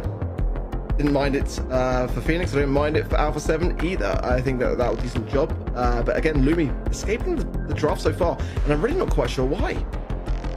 I'm not sure either, but I mean, Gus might just be a standalone with Kaze, or they could pair it with something more aggressive. I think having somebody like Gus on your side or Gray on your side is really nice to enable your teammate. The shield, obviously, is still really good, and I think with all the new flashy hypercharges, Gus has been kind of left behind a little bit here in terms of play rate, but it's still a really solid one to me. Yeah, Daryl going to come in. That's going to provide even more options, really, for this Gus. The Kaze and the Daryl definitely dive-type brawlers, and so far Phoenix don't really have any DPS to manage it. I'm a bit worried for their draft, in all honesty. The Janet can obviously escape the skies, but then you're leaving your teammates exposed, and you can drop bombs from the top. Of course, the hypercharge being the primary utility that Janet is trying to earn here. But certainly, I think Charlie even wouldn't be a bad shout. She's not banned here. It would help to kind of like delay the timer somewhat and focus on one of the problems. Yeah, I think that's the best place that they could have gone with that draft. But the question for me is a little bit, is the damage already kind of done for Phoenix? I mean, the Grey can certainly open up the map a little bit, have some heals off the back of the TPs, and have that escape maneuvering with alongside the Janet having hers. But certainly, Alpha 7's comp, it's looking super aggressive here. Gonna need those spiderlings as much as possible, I think. I mean, obviously, a Cocoon Dara really helps in Kaze. Those aggressive brawlers get halted with that, and then the extra spawners can help into a single-shot brawler like Gus. So I think they're really going to be relying on that final pick here. Early lead for Alpha 7. Phoenix trying to get one on the board now. Two very interesting drafts here. A couple very solid strategies. It's going to be a slow start in the mid. The Walking King goes through. Golden all the way down to 340. Going to rely on Brawl just to try and save him here. In and out. There's one takedown. Ice Crow looking for another as Rate of Foot teleports. 16 HP on that top side. Brawl's the one that falls. Yeah, just overshot the roll ever so slightly into the water and then forced himself away. And Phoenix were able to help get the pickup. But certainly, Brawl will get super back soon, and then he's equally as dangerous yet again for Ice Crow there, just evading as that blue star being sometimes the difference maker here. There's the roll, immediately onto Wesley, and Wesley will fall as well. So Brawl not going to outstay his welcome this time round. Cautious going back there as well, because Cal could have that walking cane as well to bring him back. So keeping his distance, and there it is as well. Going to break some more bush, but not too much more than that. The indestructible wall, of course, still remain. Not going to find any value from that Janet super there for Wesley either. So he needs to get that hypercharge to be able to ensure some damage. Rate of Foot hovering over a hypercharge on the left-hand side. Dueling with Gus, and Brawl has one of his own too, looking for that roll. I think that's a good call to take that down. They don't want to reveal any positioning, especially with their two aggressive brawlers. Now an activation of the purple button on the top right-hand side. Walking King miss. Brawl waiting, lurking, and immediately gets put in a cocoon. Ice Crow diving in for one of his own. It's going to be a trade at the end of the day. Bounce off the wall, 2v2 scenario. Rate of Foot running for the hills and does get away with it. 1 star is all that separates the two squads. Yeah, really nice build here, but look at Ice Crow. He's cooking something up. Rate of Foot is actually exposed away from his teammates here. Nice Walking Cane pulled in. Low HP forces him back, but look at Ice Crow there with a lovely little pickup. It turns the tides completely, and the stars now of Alpha 7 on the retreat now as well. Can Phoenix find something in his final seconds here? I don't think there's going to be enough time. They can't find where Alpha 7 are lurking in the bushes, and that will be stolen away in the final 20 seconds by Alpha 7. It's a beautiful little heist there too. Love that Gus at the end there with that 2 non-blue stars was just sitting there just trying to be tempting to buy some shots, because obviously a tie still goes to that blue star. So I think that was a good heads up little mind game play to almost tempt the other squad. Alpha 7 taking game 1. Ice Crow will dash into the mid to start things off for the face-off. Blue star residing with the red roster. Wesley working the right-hand side. Rate of Foot climbing the left. Coway middle of the map, and Golden and Brawl alongside each other. Spiderlings with an early victory. Coway with the follow-through shot, and Phoenix has scooped the lead. Yeah, lovely early pinch there prior to the time of Brawl having the roll. And so for Phoenix, it's an early start for sure, but it puts them in a position of being able to go a bit on there. Ice Crow going to be going in on the right-hand side, and that drop the base gadget going to be whistling down a little bit of HP. All nicely done on the side of Alpha 7, but Phoenix still retaining the lead with a trade there as well. So 5 stars to 3 in the blue star with Alpha 7. But Alpha 7 are going to be timing these runs, and they've been doing so really, really well so far. Especially if Golden gets that shield, it's going to bring so much more value over to Brawl. Forgive my intrusion. A reset. Little calm before the storm. Brawl with the roll. Ooh, and that's a nice Walking King to get him out of it. A teleport through as well. Nicely done. Alpha 7 now down with a 4 count. Wesley in the sky will take off and land just behind his own team's lines.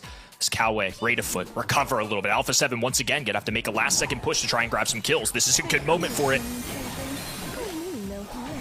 It would be certainly on the defensive here for Phoenix, as they do need this game. They get a nice pickup up there of Golden, and that's going to be extending their lead more. So Hypercharge is there for Brabo. Now is the time to really make it count. They've got to combine the shield and then they get it spot on. Now going in. No TP away for Kyle there as well. Roll straight onto Raiderfoot and potentially a way out. But now no Stuber not able to cycle off the back of it. And those stars straight back into the hands of Phoenix. With 10 seconds remaining. It's time for a little bit more of a push. But I don't know whether they're going to be able to get a kill in time. They do get one. Phoenix is still in the lead. Blue Star with them as well. Ice Crow goes down as well. Phoenix will hold firm and tie out this set. Ice Crow popped super, smacked right into that wall. It was going to be a really tough one to grab anyways, but yeah, just a little extra bit of salt in the wound there. Back and forth the entire match. Both of these teams really coming to play today. And can't speak the importance of this. They're the number 5 and number 6 seed in their region. A loss today would be catastrophic for any chance at a postseason, running out of opportunities. And now Phoenix have grabbed an early kill. A trade, though. Brabo holding on with 380 HP. He's just forced into a corner. Ice Crow trying to dive in just for a teammate. Wesley taking to the skies, hunting. And we'll have to retreat for now. 1-star lead for Alpha 7. It's a good start for the red roster. Yeah, you've got to remember, Alpha 7 Esports could potentially clinch an LCQ spot today, but a lot of things have got to happen for that to take place. You've got to reach the grand finals and then depend upon Casa Brawl not making it there as well, and preying on their downfall in the quarterfinals. It's definitely going to be a tall order. Let's see though, as I feel like Phoenix are definitely giving them a good run for their money. They've got the lead now. Holding on to it has proven difficult here. Gadget pop there will connect for Powell there as well. Ice Crow Cocoon on the right hand side is going to need support of his teammates to keep him alive. Comes back out of it very quickly as well. Full HP for him. And so far, both sides now knowing exactly what the stakes are here and taking themselves just that little bit slower. The red side all clustered together. Ice Crow exploding up the middle of the map. Brabo emerges as well. Coway with the takedown. In a 2v2 situation, purple buttons galore. It's a nice little contact there for the Cocoon. Golden trying to free his teammate. It is still a takedown nonetheless. And Coway goes for 2. Beautifully executed. Blue Star plus a 4-star lead swinged away at Phoenix. I have a charge. Ice Crow as well, going straight in. Finds Wesley immediately. That's great for Alpha 7, but the job is not done yet. Can Brabo get this and get back out? He does. The Blue Star is still with Phoenix. They've got to find one more in the final 10 seconds. Ice Crow right hand in. Wesley taking to the skies for safety, trying to burn that clock. Coway is the man of the hour. There's a nice Cocoon there. Wesley with a touchdown as well. 3 stars, now 6 being the separator, and Golden alone cannot get the job done. We are all tied up in our quarterfinal number 2. Now it gets interesting.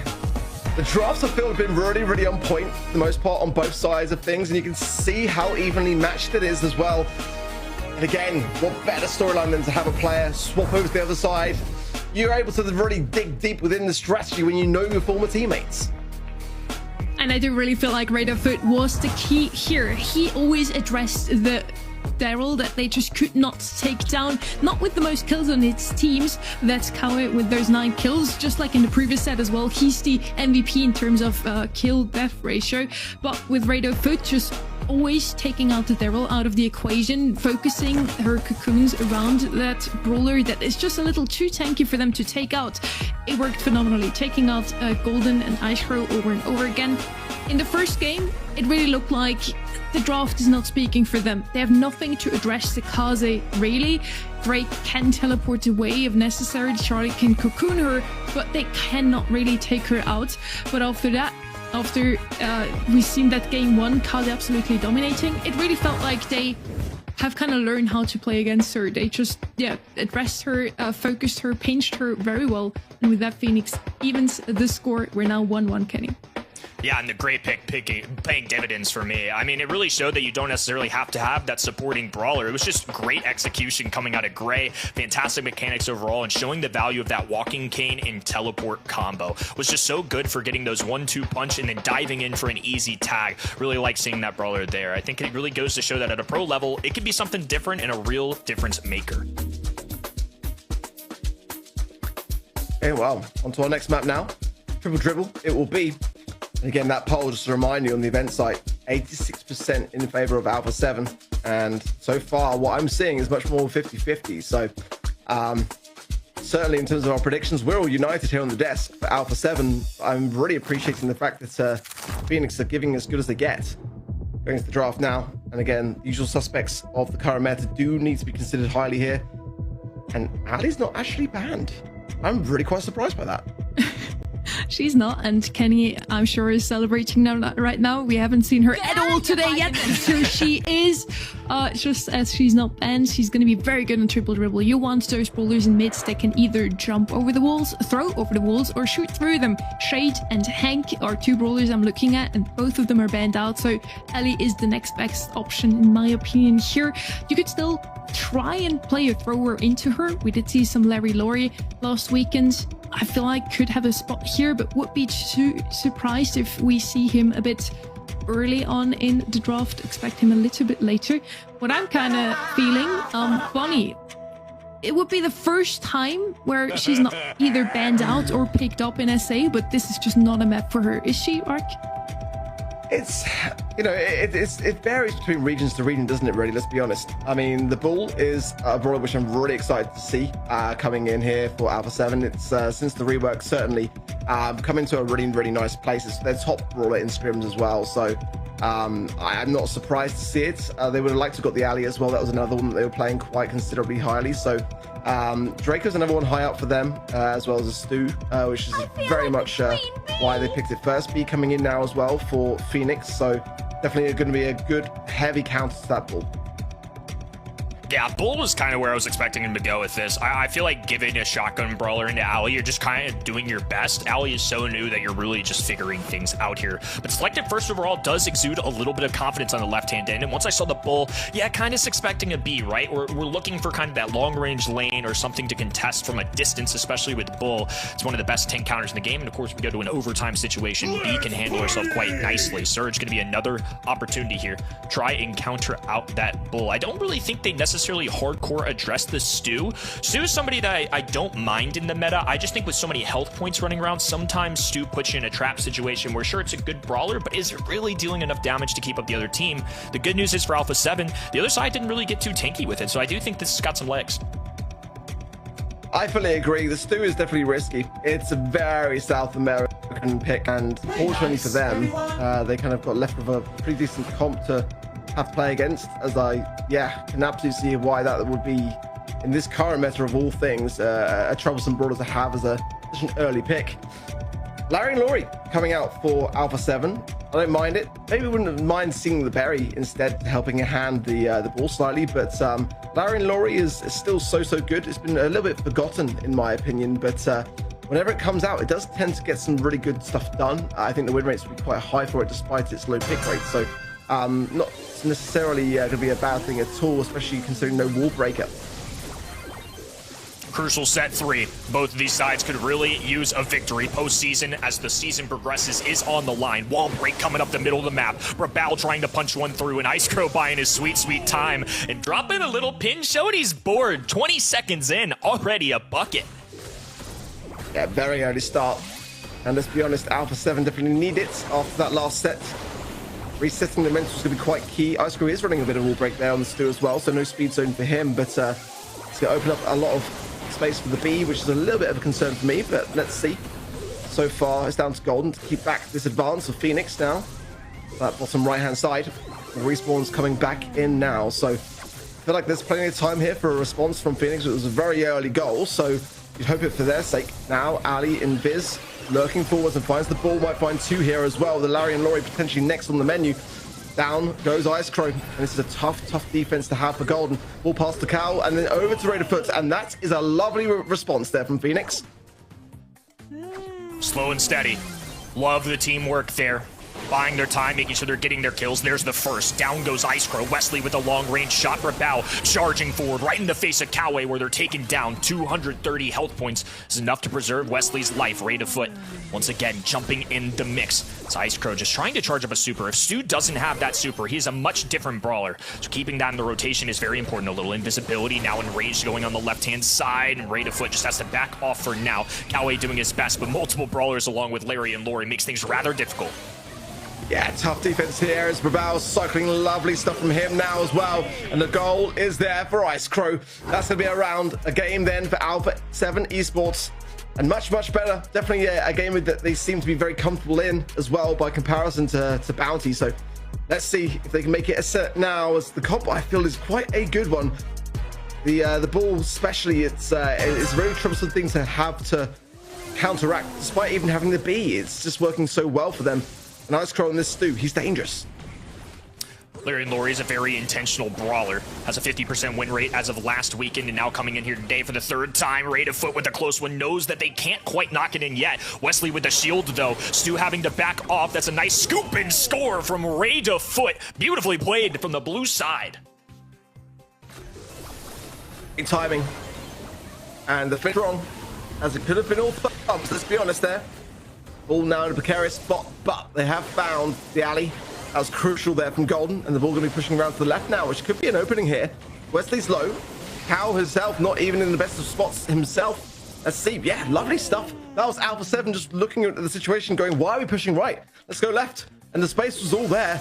Low HP, and as quick as that, an equalization. Goal for goal the whole way through. Already 1-1 in our game number 2 as the blue side doesn't mind the open space. B, no contact there with the super as Rate of Foot just hovering over those walls. Stalking the prey, now diving in at Golden. Super being activated. Bull punches one through and we'll get an immediate takedown. 3v2 situation. Ice Crow hovering on the right-hand side as Wesley is being slowly backed away. A desperation hypercharge as well. Brawl dribbling. Larry and Lori from the distance, and now the extra spawner there to help. Rate of Foot taken down immediately, clearing the lane is Brawl. Ice Crow right up the middle of the map, skating his way down the middle, dancing and putting one in. Alpha 7 have taken the lead. And that was such a convincing set. I mean, Brawl was playing that ball into a B, and was given so much freedom. That shouldn't be happening. Those two brawls are really hard counteracted, but again, since the rework, Ball's in a much better place, and you just can't necessarily shut it down nearly as easily anymore.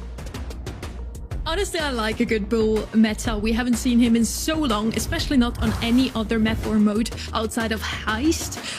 We see the alley for the first time. She did well, Kenny, but unfortunately, her win rates are still through... not the roof, but the bottom, I guess. Yeah, falling through the floor, if you will, a little bit, right? quite the opposite direction. And that was one thing I was kind of curious to see. She got played 10 times last weekend, only 4 wins. This is another loss in that category. It's just always interesting to me, the newest brawlers, now that we have a little bit more time, do they shape up? Are they too much of a threat? And part of it is learning how they operate, learning how to counter them. I mean, these pro players have a lot to juggle between new hypercharges, new balance changes. So there's a lot that goes on, but I want to see where Ali stacks up against the rest of the brawlers, and the fact that it was the #1 pick does make it a little bit harder for it to excel. Really eager to see if Ellie's going to be picked up again. So far, so good in this match. Phoenix versus Alpha 7 is already shaping up to be a bit of a closer matchup than match #1, which we're here for, right? We want to see as much Brawl Stars as possible today. And now Alpha 7 has the opportunity to close things out, with Brawl Ball also being the most dominant set we've seen from them. It's a 2-0, the first time that Phoenix actually did not even take a game off of them. Can they take that momentum into Ring of Fire now? Well, this is the thing now, isn't it? Because as we know in this meta and this season in the BSC, the draft is so important. And I feel like these two teams are really quite evenly matched. One brawler here or there in this draft, and it could easily go to a 5th and final set for me. But Brawl Ball, like you say, it was really quite dominant. The most dominant performance that we've seen so far from Alpha 7 in this series. So it's about carrying that forwards and just ensuring that this draft is a winning one. They can do that. I feel like this is definitely their set. We talked a lot about this new brawler, Ellie. One of her best maps definitely is going to be Ring of Fire. One of the only wins she did get last weekend was on this map. You have the water in the middle, you have the bushes on the side. She can just hop in and out, and she's not... able to being hit in the air, like Kamiko, for example. So it makes a lot of sense to pick her here. But I kind of feel like none of the two teams are going to dare to pick her here after she didn't really perform as well as they would have liked her to perform in the previous set, Kenny. Definitely a tough one. I feel like the first overall selection on this map in particular is a really tricky one, just because there's so many things to juggle. I almost sometimes feel like having that 2-3 choice is a little bit easier. You at least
have something to respond to on the other end. There's a lot of your point about Draco, already a brawler that was so strong. A brawler that was certainly a force on Hot Zone in particular, especially due to the super, which can kind of heal him up. He can press forward and be very oppressive, like you mentioned, but also the gadget as well, just being indestructible for a short amount of time. And now that he has a hypercharge, stat boost for tanks always goes really well for them. And on top of that, his flamethrower reaches such a long distance, so it's really hard to move forward for the other team, especially in a game mode that's so area control dependent and relies on you getting percentage points in the middle of the map. He's just such a good one to have on your side.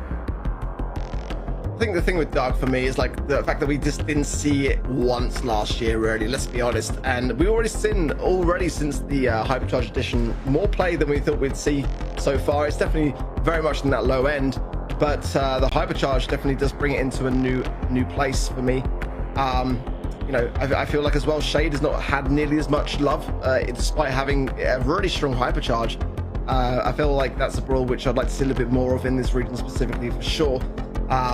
I feel like there's definitely a lot of room for this region to kind of explore a little bit more to what some of the other regions are cooking. We're seeing a lot of the similar ideas with the Charlies, with the bodies and that kind of thing, but you know, South America was always that region which would just have such a rich, vibrant meta. It was always so standalone to everyone else, and I loved it for that reason. We'd always kind of have our South American brawler picks, which have kind of taken a bit of a back seat recently now, as just kind of playing it very much safer than previous seasons, really.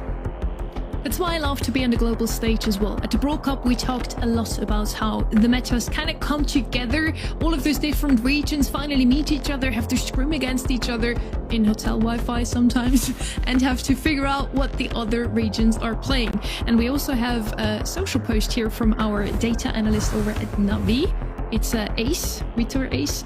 He's saying, for drafters, which map seems the hardest to draft on? I personally hate Ring of Fire. And we discussed this map now for a bit already, and I feel like we had so many different ideas that I would agree with him. Ring of Fire seems to be a very tough map to draft on. For me, up there as well, is going to be anything with yeah, with a lot of walls, a lot of bushes, layer cake to me is also something that you can either just decide to break open a whole map or you play some tanks. The different possibilities, Kenny. Yeah, honestly, I kind of get it. I think I've talked myself into believing the same thing as Ace here. I think we've come up with some pretty good amount of different kinds of openings that you can go with here, which I think is really important. I think the band stage plays large part to this map in particular, because there's a few different lines of thought here. If you go something like a Lu first overall pick because you want to get rid of all the tanks on the other side on that 2-3 turn, guess what? Now they're just going to outrange you. If you go with the tank on that first choice, guess I do think that band stage plays a large part of it, and I definitely see where Ace is coming from, just because off of two options right there, I feel like there's so many things to debate. We've got the Charlies, we've got the Loomies of the world, but then we've got these aggressive brawlers like Hank and Draco and Kaze. Now Bonnie's better. Now Allie's a new brawler in the mix. Lily's still around. I mean, there's just so many different brawlers that you have to keep in mind, especially particularly on this map. I just think a lot of different winning strategies makes it really hard to come up with the one strategy you need for your team. Certainly the assassination brawlers are where, for me, a lot of focus has been placed on recently in the esports scene. It's kind of like verging away from tanks a little bit now and becoming a bit more assassinations. Certainly with the Kazes and the Yallies coming into the mix.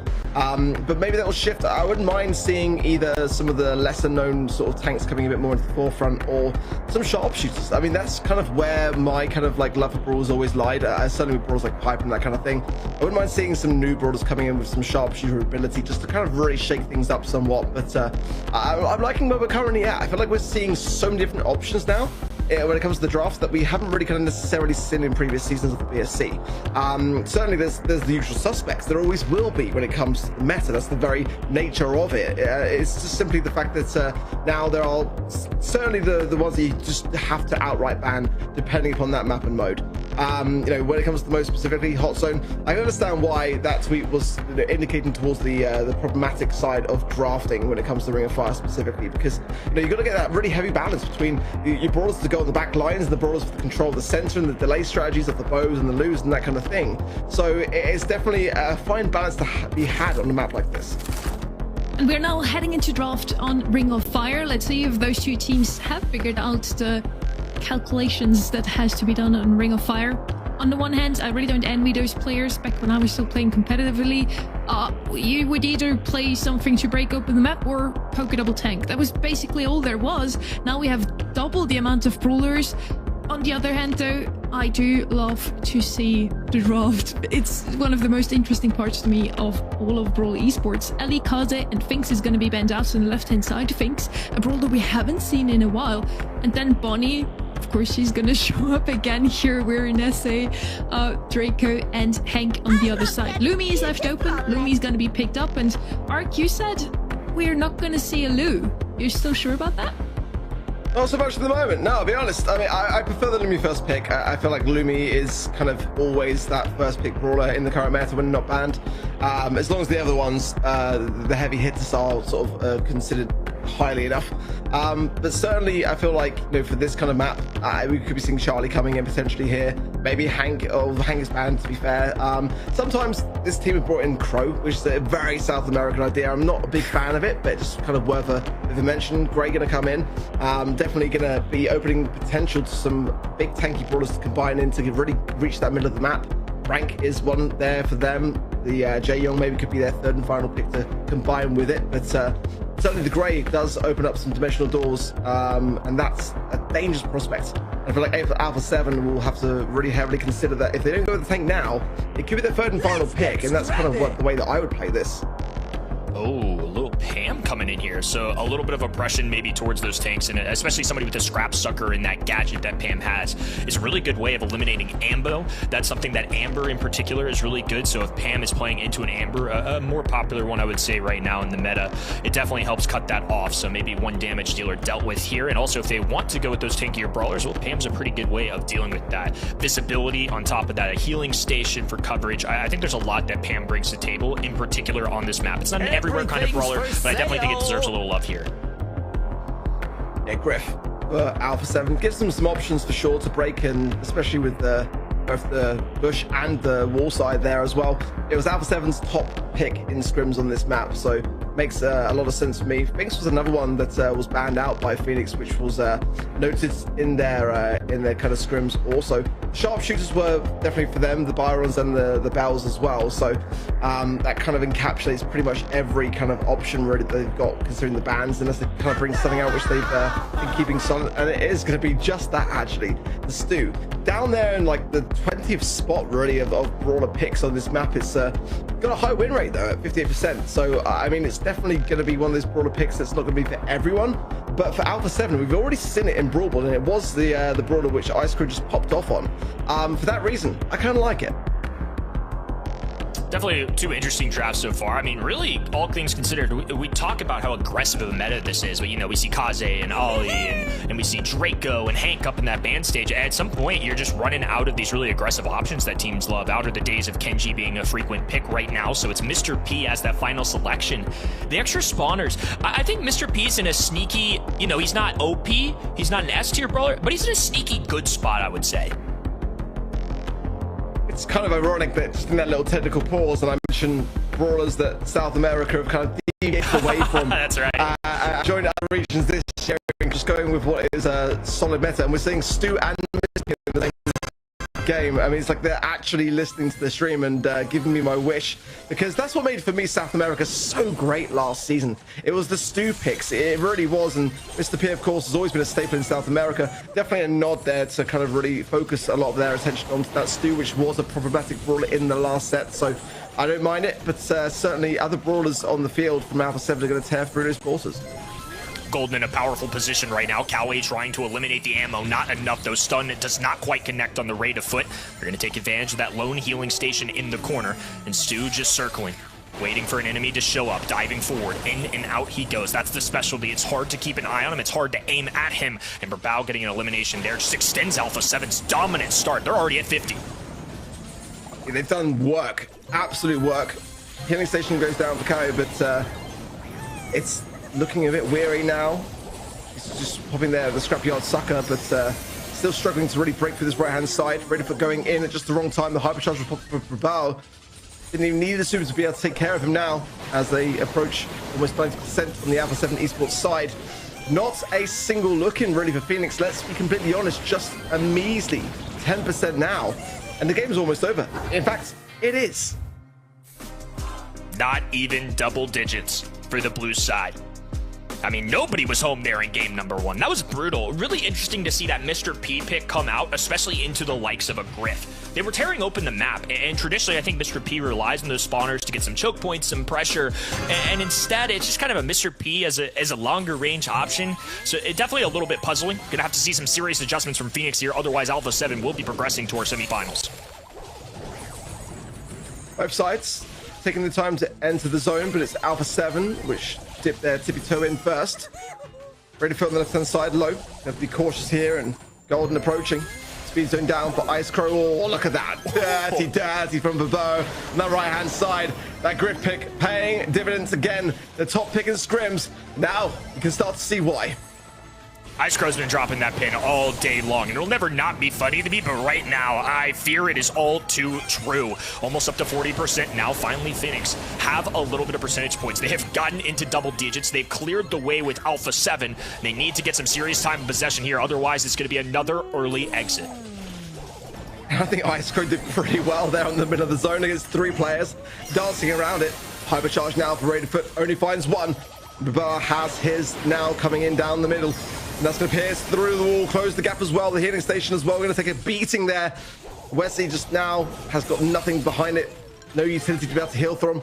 Pops a gadget out there, now has the porters. But again, so much time being wasted in this early game. And Alpha 7 know that. If they can deprive the Mr. P of the hypercharge, that's their best game plan. Ice Crow essentially battling alone, waiting for backup from Griff. Brawl now in the mix here as the healing station's on the ground. Super goes out, no real contact. Hypercharge porters, that's where Mr. P starts to have some fun. And still catching up to do, but a team wipe there will certainly help the cause for Phoenix. Yeah, this is dangerous now for Alpha 7, as they've got to be able to not only just overtake the mid, but get to that porter spawner. Take care of it. And Ice Crow is doing a pretty decent job of making some space here, but he's got no support from his team. Golden coming in now. but it's a bit of a scrap. So far, Phoenix are back in business. The healing station behind Wesley as well, and that takedown, especially of Golden, will help him secure the game at a very precarious time for his team. Complete turnaround from game number 1. Didn't even hit 10%, and instead Phoenix step up when it matters most. This is the number 5 and the number 6 seed from this region. Limited World Finals and LCQ spots on the line, and with only 2 months to go, including this one, wins are necessary if they want hopes of a postseason. Phoenix, once again, they're going to be fighting for their tournament, if not possibly their postseason lives. So much at stake now, and Alpha 7 will better start, get on the zone and into position. Ice Crow now is going to have to come backwards slightly here. Be able to heal up, be able to support the bow. He's taking a lot of shots there from Cal. Almost went down himself there. Speed zone taken quickly care of. And now Phoenix in a much healthier position now as a result of that healing station. Able to contest better. Ice Crow struggling now a lot more. And Golden, though, coming in for his team at just the right time. The ice goes down. But most importantly, the left-hand side flank has allowed his teammates to get back on the zone. This is what happened in game number 1. Golden got in a prime position and just never let it go. Rate of Foot just can't keep up with the range right now. Ice Crow stepping up and stepping out. And now Penguins just trying to fly up the right side of this map. There's the extra porter that they needed. Ice Crow super available. Trying to go with this Pam. A healing station to keep Wesley alive. Gadget going down for Ice Crow. They immediately eliminate it. And the clock just keeps ticking down. And the percentage points upward for Alpha 7. They're already at 75. Oh, Wesley's down there as well. Golden gets a nice pickup there as well for his team. Got hypercharge now. Look at that. Super beautiful stuff there as well for the pickup. 90%. And Alpha 7 Esports now have just got to stay on the zone and hold themselves firm. And even if they don't, they've got such a substantial lead. Ice Crow knows it himself. He's spinning. But that, imagine if that comes back around. It should be all good. Golden going with the hypercharge. Gets it done for Alpha 7. A great turnaround when things were looking so evenly split down the middle. But Alpha 7 emerge victorious. Big time taunt right there. Thank goodness it did not come back to bite them. Alpha 7 once again marching towards the semifinals. This has been a second half of the year kind of team. They had some good stuff in the first half, but have really come alive here. And despite being knocked down to that lower bracket, they are going to emerge again once here today. On a 5th slot at the moment in the leaderboards, they might not be able to take World Finals today already, but they can still lock in for LCQ. Alpha 7 did it so far. Quarterfinals out of the way, semifinals up next. It's not going to be an easy one though. Loud is going to face up against them next. We have 9 kills on Golden, most DPS on Ice Crow. Love to see that on a Stu. We don't see that too often. Very well played once again. Good picks on both sides to me. I'm just still puzzled every time I see a Mr. P. We see it last week. It come out of SK. Did not work for them. Did not work for Phoenix today either. Is Mr. P a secret weapon or just like, we don't know what to pick. Let's just try something ridiculous. I mean, I wouldn't say it worked. I mean, I think into the face of a wall break, it was certainly interesting. I'd love for some pro players to break that one down. Like we said before, Ring of Fire is a tough one to draft into. I mean, we talked about it for a while there in terms of strategy. Loud versus Alpha 7, though, certainly an interesting semifinals number 1. But this lower side of the bracket is something we all have been looking forward to today. I think it's one of the most interesting one of the monthly finals across the world. I have no idea who's going to win that semifinals number 2. Heck, I don't even know who's going to get there. We're gonna figure out very soon. I'm super excited for the next one. It's gonna be BC Gaming SA or Dropeados FA that will take that one. Once again, a very close match between the 3rd seed and Dropeados. A little bit further down, but they still have a chance for LCQ as well. So let's see if they can claim it today or if BC Gaming will actually will make a little bit of a sabotage, throw in some chaos into Loud and SK Kalala sitting at this top spot for World Finals. We're gonna see very soon. We have a quick break so you can rehydrate and get some snacks.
we're still in July, we're still in the monthly finals, and we are in South America this time around. We're bringing Ready back as well. You people that are watching here or on Twitch, on YouTube, wherever you're watching, or over at event.brawlstars.com, we're able to vote for the MVP. Ready, who is it for you? Do you agree with Tell me it's Ice Crow. There we go. Yeah, I agree with the folks, and I totally didn't have any kind of premonition that he was going to be MVP for this match. Sure. Just all-around great gameplay from the entire team. Ice Crow is, Ice Crow is a definite standout from that last set there from Alpha 7 Esports, but I think everyone did their share. You saw the stats. Everyone was top of the category in some regard. With a 3-0 in the first quarterfinal, 3-1 in the second, this means now we're heading into a 3-2, right? It should be a little bit of a closer one. It's going to be a good one either way, though. It's BC Gaming SA versus Dropeados. On the one hand, we have a team that is very much still in control of their post-season destiny. They had a very solid bracket run in the qualifiers, and with the new addition, Jubileo, moving over from Casa Brawl, they're showing a lot of promise, Ark. Yeah, again, so surprising to see this many roster movements in this region for this month. But again, this is what this region, what this season means to this region. And sometimes if you're underperforming slightly, you've got to make some adaptations. And I think it's a pretty decent idea to put and implement this into the squad. A new lease of blood and some new ideas can make the world of difference. Yeah, this is really cool, because how often do you really see a player trade in Brawl Stars? I can't even remember the last time we legitimately saw two players swap positions for each other, so this is going to be quite curious. I wonder how Jubilee is going to fit into BC Gaming SM. I don't know who initiated that swap, but very lucky for whoever org was that the other team also wanted to switch. Very fortunate for both of those teams as well, that they have been showing some great scrim rates. So for both of them, it seems like that swap has worked out so far. Let's see if it also will in the monthly finals. Their opponents, named Dropeados FA. Assume that they got dropped from somewhere. We of course know that they have been Legion Otaku, then Cross Gaming, before they changed their name to Dropeados FA, moving away from both of those orgs now under that new name. Let's see how they will perform, Ark. Yeah, hopefully better than previous months, I'll say that. It's definitely been a tough season, never escaping the quarterfinals, getting to match point in March versus Casa Brawl, but aside from that, never really getting more than just that singular set before conceding the rest of their opponents. It's it's a participation award for sure. We need to see more. We need to see them make semis realistically here for the majority of us to really side against them. It's also for them rather. It's really been quite a tough season. They're the underdogs, but not totally out of the picture. I feel for them, it's really now or never to still be in the postseason race. They need to make a deep run today, which they didn't manage to do before, but there's always a first, right? Ready? I feel like if they would beat BC Gaming SA today, the third seed in the region, they might as well go all the way. That would be ridiculous if they're able to pull that one off. I'm still... I don't mean to say it's impossible. I just mean it would be very impressive. But I feel like they're very committed to getting those top 8 trophies right there. You can see Portox has already hoarded 4 of them, so maybe he's looking to get number 5. Maybe he'll be nice enough to share with BC Gaming SA, because no one's ever been nice enough to beat them in a quarterfinal yet. Well, we'll see what happens. At least I did take a set from SK Kalalas last month. SK Kalalas ended up in the finals, coming second in the end. So that's already something that they can write into their books of their successes. Let's see if they can make it even further today. Maybe take 2 sets or even make it into the semis, Arc. The predictions are in and they speak a clear language. People at home think that BC Gaming will take this one. I think that's kind of fair, maybe a little bit extreme, maybe 70-30, 75-25, something like that, really. But, BC Gaming have been consistently making semis, made the grand finals of March. You kind of have to look at that by comparison to say that, they are the favorites in this quarterfinals matchup. For Dropeados, I mean, in terms of their, qualifying as well, nothing really too much to talk about there, really. Losing to Lao, but not really any big massive win under their belt in that regard. So definitely the underdogs here, and a team that have struggled to find their footing this season. But let's see whether these roster movements might make a difference here Certainly for BC Gaming, though, I feel like it's going to probably just kind of elevate them more. BC Gaming want to repeat what they did before. They came into the finals once in March. They want to make it that far at least. I love to see those predictions, by the way, because the closest one so far from people who voted was between Loud and Enosis Esports. So they're definitely sticking or holding together with those underdogs. Enosis did lose 3-0 in the end. Let's see if Dropeados can prove the haters wrong. Only 8% voted for them.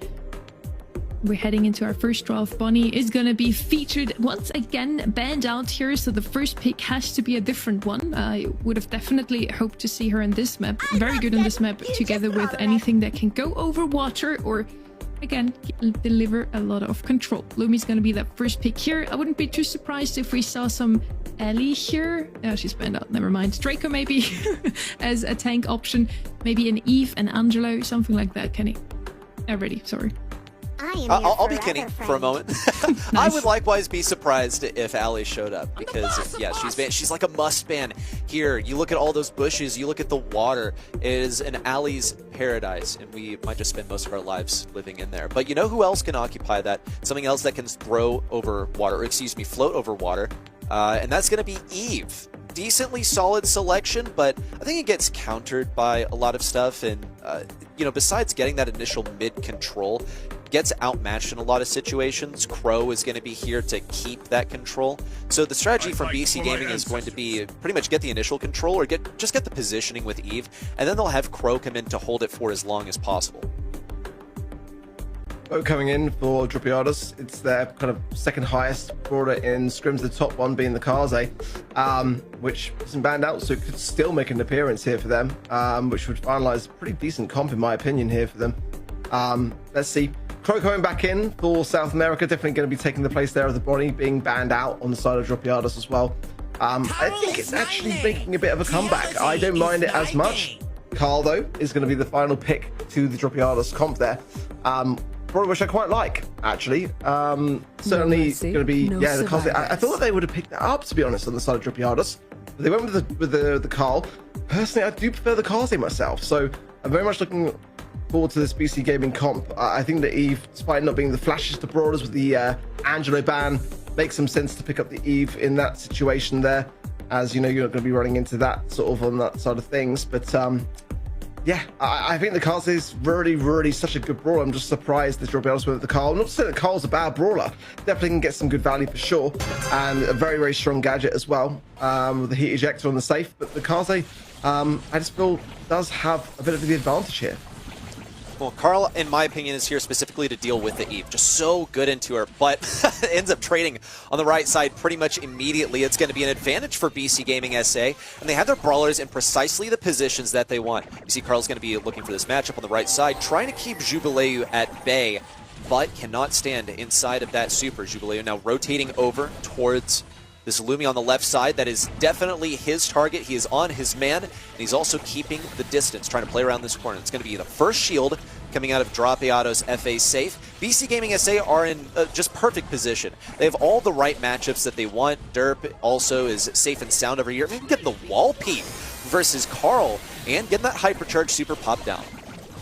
Jubileu is going crazy. Lovely attention to detail there, just to ensure the maximum damage onto the safe every single time. Staying alive. He's just been untouchable for his team, and now that's safe. All the stages are down, and BC Gaming are in that finalization stage. Loka going in now with the defense booster, shielding for that gadget. Again, quite a rarity to see, but one that I think's definitely used quite a lot in this region.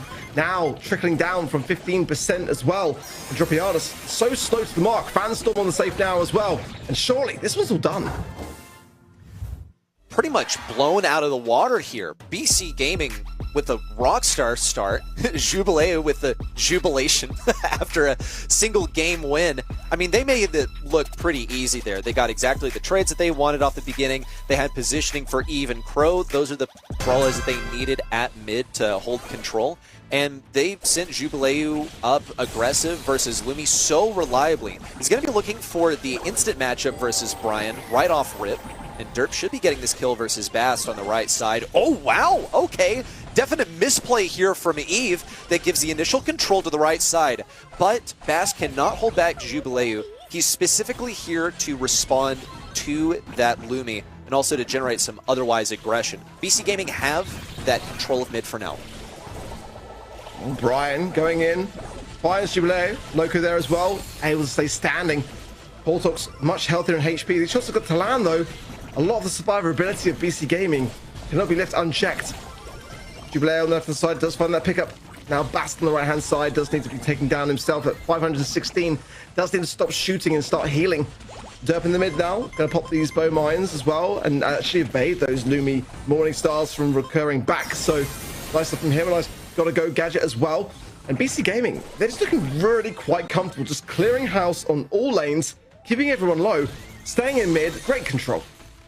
Dropayado's FA are looking at some comeback potential though. They at least have a hypercharge for Brian, who's trying to stay away from this Crow. Crow is a hypercharge now as well. It's perfect. Whoa, what a takedown for Bast on the right side. He can't really get control. He's struggling to get inside of this mid. Wartox, much the same, though thankfully these walls have been broken open. It's pretty excellent for Dropayado's FA, and here comes the super in from Brian. But Loco manages to weather it, and Dirt picks up the kill. Now, hypercharged super in from Portox. It's going to be tons of damage on the save, and look at that. He's also popping the gadget to get some additional damage. Only 9% to speak of for Dropayado's FA. They're doing a better job of defending this time, but now they're throwing caution to the wind, leaving their save entirely open to try and commit for a base race. Oh, unfortunate timing. Unfortunate timing there on the hypercharge of the Crow as the heist safe was shielded there. But I'm just so blown away by how Jubilee is playing right now on this Kaze. I mean, some fantastic shots down to the Carl of Brian to then leave him for his teammates to pick up the marks. Really on the way through as well, just spot on. And I think the stats are going to be really much in his favor now as this game is all over. Dropayados had not a single look in really. A couple of moments here and there, but it just never felt like BC Gaming lost control. And I feel like Dropayados are quite well aware as well. I mean, you see Lumi spinning and shooting there at the end. That Crow hypercharge was quite suspect. I feel like BC Gaming are quite aware. It's a good thing that a misplay like that didn't cost in this one, and I think it's going to be a bit of a wake-up call to lock in real quick because they are still vulnerable here, even though they are the expected victim. Yeah, with the new heist, all you have to look out for is that bubble. You want to pop it as quickly as possible, and when it's shortly before the pop, you maybe don't want to hypercharge Crow on it, but it happened and they still won. So all good for BC Gaming SA so far. To me, it's just super funny how I have to completely rewire my brain. Every single time I see Jubilee, I'm thinking, oh, Casa Brawl is playing. Oh, never mind. We're not there yet. They're going to play in quarterfinal number 4. He definitely stood out to me here. Kaze, phenomenal into the Lumi. Carl and Bo has 3 free kills, does so much damage onto save arc. You mentioned it coming into the draft already, how strong she is. It's a surprise to me that she's even been open and that she's not been picked up until that last pick there. Yeah, it was the final pick, and Dropayados is number 1 brawler in scrims. Definitely going to be kicking themselves for that. You can't really make those kinds of mistakes. It was theirs for the taking, and they went with the call. New Horizons is up next, one of the new maps that we haven't seen in June. We did see it already last weekend in East Asia and EMEA, and it's a map that has brought out some new ideas. We have seen the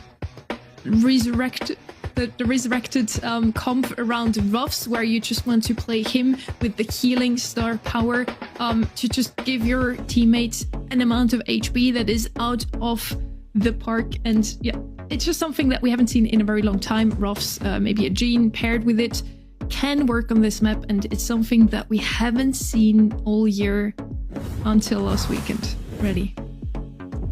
If there's anywhere we're going to see it, it's got to be on New Horizons. This map brings out all the cheese, because you have the strategy of waiting behind an obstacle for the entire round and then rearing your ugly head to cheese whatever it may be. And that could be a kit, that could be a buster, whatever can sit behind a wall and get super for free. Daryl as well. Is totally viable here, and it's going to be the objective of the bans, of course, to get a good first pick and to prevent good first picks, but also to prevent some of that cheese. Some of the stronger things have already been banned out. Of course, you got to acknowledge that alley, which curiously is banned out by BC Gaming SA. Because they anticipated Dropayados would give it to them, so good call on their part. Dropayados FA also getting rid of a great first selection in the Jean. They have left the Angelo open. Bunny's balanced out here. No surprises. Angelo is going to be one of the best brawlers to have on here. You do have some water you can go on, and he also has one of the longest ranges in the game, so it makes sense on an open map like this one. As Reddy has mentioned already, you want some of those brawlers that get super for free. I wouldn't be too surprised to see a Buster or a Daryl. Instead, we are seeing Hank once again. Paired with the Jae-young, he has something in the back to always heal him up again, giving the speed when he needs it. Do like that comp so far from Dropeados. They haven't really scrimmed this match too much, actually, but the Hank was by far their #1 pick there on the side of Dropeados. EST Gaming now, certainly with the Gus ban, it was their #1 pick in scrims, so good awareness by Dropeados, but the Kaze is definitely still a dangerous brawler, which they would love to pick up for themselves. The Bell as well could be a good shout for them. Yeah, they like the long range stuff, so going to be choosing that one first. Wouldn't be at all surprised if the next one is the Kaze, but Buster as well, Otis as well. Those brawlers can definitely be a problem. Yeah, it's kind of like what they want to have. The only brawler which they haven't got is the Gus. Everything else is by far their top played brawlers on this map. So I don't mind the bans for Dropeados, but the Gus was definitely the most targeted. I think the others are mainly just kind of what they don't want to play into. I don't think they want to play into something that synergizes, right, around that Gus.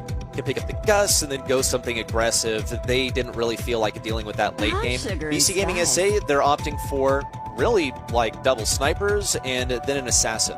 So that's going to make Jae-young a little bit more vulnerable. I really think Jae-young should win like a 1v1 matchup against Kaze, as long as he's in healing mode and he has that gadget ready. So that's something to look out for. That Kaze is going to be getting some positioning for BC Gaming SA, though I do find them a bit vulnerable sort of towards the later stages. It's going to be very important that Bell gets some nest eggs in the vital positions, and also that Angelo gets a super for the end game. If he doesn't, then they are pretty much guaranteed to lose that round, just because of the health that is going to be boasted by the combo of Jae-young and that Hank at the same time. Lanes seem to be going fairly well for BC Gaming FA off rip though. Dropeados FA don't seem very intent on combining that Jae-young and the Hank at the beginning of the game. Instead, they're playing 3 individual lanes, curiously. Yeah, Derp's going to get a ton of value if Dropeados are not careful. Especially if they're punching the Kaze with, look at that, nice reverse polarity gadget as I'm speaking, and yeah, you can't really turn your back. And I'm just a bit concerned with how little Dropeados have really been kind of scrimming the maps they got in the quarterfinals, and maybe they're just feeling really confident with going full to the semis, but so far, bunched together against a Bell is pretty much the first thing that you don't do, and you can just see the value just coming off the back of this as now Jubilair as well behind the line of action. It's looking really quite bleak already for Dropeados. We're only just getting started in this set. That was kind of strange to watch there. I feel like Portox had that kill and he had a little bit too much trigger discipline. Opted to not fire off the bubble at all and what would have otherwise been a kill onto Jubilee. He's going to be sneaking up invisibly on the left side. He's got his hypercharge. Same for Derp as well. I mean, sheesh, it was practically served to him on a silver platter in the last game. Here comes the hypercharge in from Jubilee. Free kill and could honestly be a round victory for BC Gaming SA at this point, since they have such an advantage, but is swiftly taken back by Brian to bring us down to a 2v2. Yeah, quite crucial. Brian going to try and make something of this, but missing the shots is not how you get it done. Fortunately, prior to the mech going down on the side of BC Gaming, the Hank was marked, and that is a saving grace for themselves. Now, Jubilee goes in right at that time of weakness, and they should be able to clear up this pipe and no problems at all. Brian going to try to make it a bit more challenging and difficult, but the round surely we're going the way of BC Gaming. Brian's not going to go down that easy, but the gas coming in, he's got nowhere to go. And this game then, as swiftly as that, goes the way of BC Gaming. I feel like there was potential, really, for Dropeados to get that very first round there. If maybe Portox had gotten the kill onto Kaze, which I feel like he absolutely should have. He had the 4K bubble, and Kaze was in position. Totally possible for Dropeados FA to get something done here. What they haven't really been able to deal with is this aggression from Jubilee. They're going to keep the same lanes as game number 1, which didn't work out for them, but what they're hoping to do better on is to keep that positioning, and so far it's been quite a success. Here comes some healing as well into Portox to keep him alive. And Dropeados FA are falling into pretty similar positions to last time. Now that Jubilee doesn't have his positioning from the beginning of the round, I would say there's a chance. But Portox is being pretty obedient when it comes to falling back in the face of pressure. Gonna surely fall now as well as Jubilee comes in straight for the juggler. Almost finds 2. Brian forced to jump away there. And it is a 3 versus 2 scenario. Loco is still there on the bottom side, just floating on that water. And immediately Dropiados back to old ways. The deficit's not going to be going in their favor in this regard. Fanstorm out for Juby as well. And on the right hand side, Bast trying to get some utility down, but not really working alongside his teammates. It seems to me just a little bit, not really handing any hills or speed over to his team, just kind of always doing his own thing. And Jaeyoung is a support brawler. You need to support your team with it. And so far, Dropiados is doing none of that. It's been an extremely disjointed strategy from Dropiados FA so far. They are finally going to combine this in perhaps a bit of a last-ditch effort. We'll see if it works for them. They've got the speed, they've got the healing on the Portox, but the hypercharge comes in from Derp. He's immediately marking up this Piper. It's going to make her quite vulnerable, especially to Loco on the right side. Meanwhile, on the left, Portox is just holding his position. This is what I really expected the strategy to be. That's a kill from Loco off screen. On the right side, Portox is going to be in hot pursuit. No jump from Loco either. So Dropiados FA are able to drop this down to a 2v2. Now we really do need to see that Jaeyoung work with the Hank. Certainly to bring in some speed to moving forwards, but running the heal at the moment. So playing much defensively, and these bell shots continue to ricochet. Jubilee on the left-hand side, lurking in. Now thinking better of it as the gas comes in. It does leave a bit of an opening door. The Derp is going to capitalize down on, gets Bast marked up there as well, and Bast will fall, making this Hank takedown far more straightforward. There's a hypercharge though. All is not done. Derp is low, Jubilee is low as well. It's a 1v1. Can Portox do it? No! BC Gaming seal and secure it. The set is theirs. Potential once again to bring things home, but the positioning was just expert there from Bell. I feel like it could have been taken back by Hank if that little hypercharged torpedo from Hank hadn't been dodged. I saw opportunities for Dropiados FA to make this work, but in the end, BC Gaming SA, I think they had a better comp and they had way better mechanics. Portox there in the end. The dream was there, but yeah, it just didn't work out in the end. He did get 2 kills, most on his team. Once again, Kaze, last pick from BC Gaming, hence them the win, I feel. So much pressure that they were able to do with her. Jubileo really popping off on that brawler. Of course, Bell also with a lot of kills, but also thanks to Jubileo just doing so much pressure at all times. The Hank just couldn't do the same, even though he had a healer in the back arc. Yeah, did he really? That's my point. Like, the Jaeyoung just really wasn't doing anything at all. And I mean, it's not got the... Yeah, I'm just saying how it is. I mean, you saw the donut for yourself in the stats. I mean, it's not got the lowest of play rates. It's, got a relatively high play rate, to be fair. But the win rate's down at 40%. It's just not really the map that caters for it. I mean, if you're working with a strategy, a firm strategy in mind, and you're there to support your team, then sure, it can work. But I just felt like it was so disjointed. No, I like the bold statements. Keep them coming, honestly. At least it gives us something to talk about. Reddy, would you also say that Jaeyoung wasn't doing anything? I wouldn't say he was not doing anything. I feel like they had to spread out so they didn't surrender a lane, and it wound up with him not really supporting the Hank that much, unfortunately. Just the lanes didn't work in their favor. Overall, also the Piper didn't really do all that much for him. Piper's not that great into Bell. It's an okay sniper response, but Bell should win that. And I really think that Bell did most of the heavy lifting for that composition from BC Gaming SA. And I feel like Dropiados FA need to heavily take that into account in this next draft so they're not so vulnerable to the brawler that profits so much off of you staying close together. I think Hank wasn't the wrong idea to pick him up, especially when your opponents have a thrower, to make sure he doesn't just hide behind walls, but maybe not as a first pick. Heading over to Rise Season, very similar concept. You want to get those kills in, and this is the map where originally that Ruff's comp was founded that I was talking about. Let's see if we're gonna see it again today, or if that's just something that works and is tested in EMEA. Jean, Kaze, and Ellie are going to be banned out on the right-hand side. Angelo, first pick from BC Gaming once again. Yeah, something that has already worked out for them on the previous map. Now in Rise Season, it's going to be just as good because you have that long-ranged face-off in mid. Certainly surprised to see it though. The Gus was BC Gaming's top pick here by far. And Angelo wasn't really kind of used that much, and that could be meaning that they just kind of kept it in the back pocket, kept it away from the stats, and just so confident in that regard. they're just going to be able to bring it out the gust, then swiftly picked up a Dropiadas. Yeah, interesting stuff. Hank is available here, going to be going with the Lumi first. I don't mind that at all. But the Hank here is definitely a fearful brawler that I think is going to be highly considered here.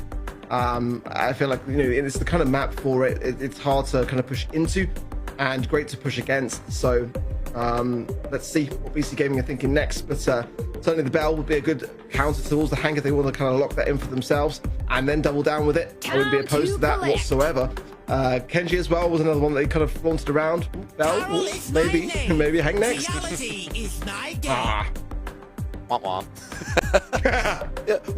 Worthy prediction though. So BC Gaming say they're going with like the same old. I think Angelo is always going to be an amazing first pick. Bell with the traps, he can get free kills. Carl counters a bunch of different stuff and also slices through stuff that would usually trip up that Bell. It's also going to keep them pretty, I think, secure against anything that needs to stay close together. Here comes the Ollie. That can be marked up by the Bell, so there's some play there. Ollie's also going to be able to use Hypnosis to punish this Carl. So I'm seeing massive potential here for Dropeados FA. I want to see who gets that blue star first. My expectation is that it's going to be BC Gaming SA because they do have Carl, so they should be getting that blue star. And then opt to play defensively for the entire time.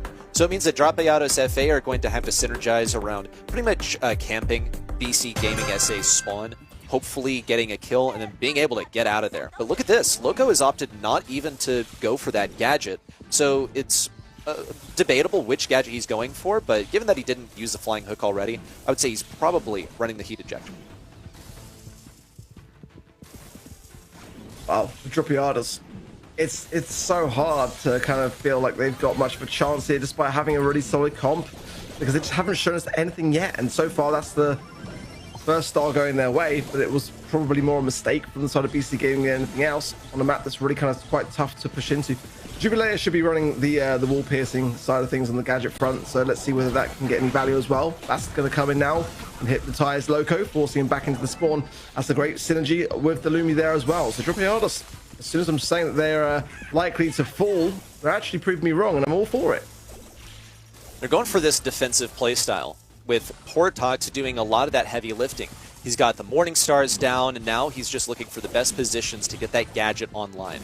Especially if someone from BC dares step into the range, would they be forced to slide forward and then Portox and Brian can punish? They're going to look for it on... Whoa! What a move from Loco! I don't think anyone saw that coming. Yeah, a well-deserved spin. He didn't reveal to anyone that he was running Flying Hook, and it cost a super for Dropeados, cost him a life on the left side as well. And now BC Gaming SA are closing in, just a 1-star margin. A nice mark there from Derp as well, on the highest starred player on the side of Dropiados. So if they can just find him, or Brian is lurking on that mid side at low HP. And Jubilator might be able to pop a gadget here, potentially through the wall. Doesn't even need to do that. Finds it round the side. And as quickly as that, and there's the second as well. Lovely stuff for BC Gaming now, certainly on the retreat, and with so little time on the side of Dropiados' hands. They can't really do much about it either, just watching this all just drip away from them. And that's going to be a match point now for BC Gaming. Look at that. The smiles as well. That was an awesome gadget from Carl. I'm sure there are folks in the audience watching like, yeah, obviously he's running Flying Hook. But I was impressed. That was some pretty good concealment of information that managed to catch Dropeados FA off guard, cost him a Lumi super, and allowed BC Gaming SA to push in off of that. They're going to get the blue star on Jubileu this time. Dropeados FA were smart to not even try and get that blue star. They just got to find their way through mid. Portox is pinched right off rip, though.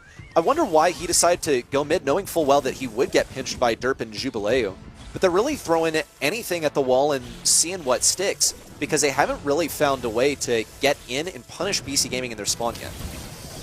Ult looks slowed, but no angle found on the side of BC. Just sitting back in the spawn as they can afford to do at this stage of the game, and hope that Dropiados make the mistake.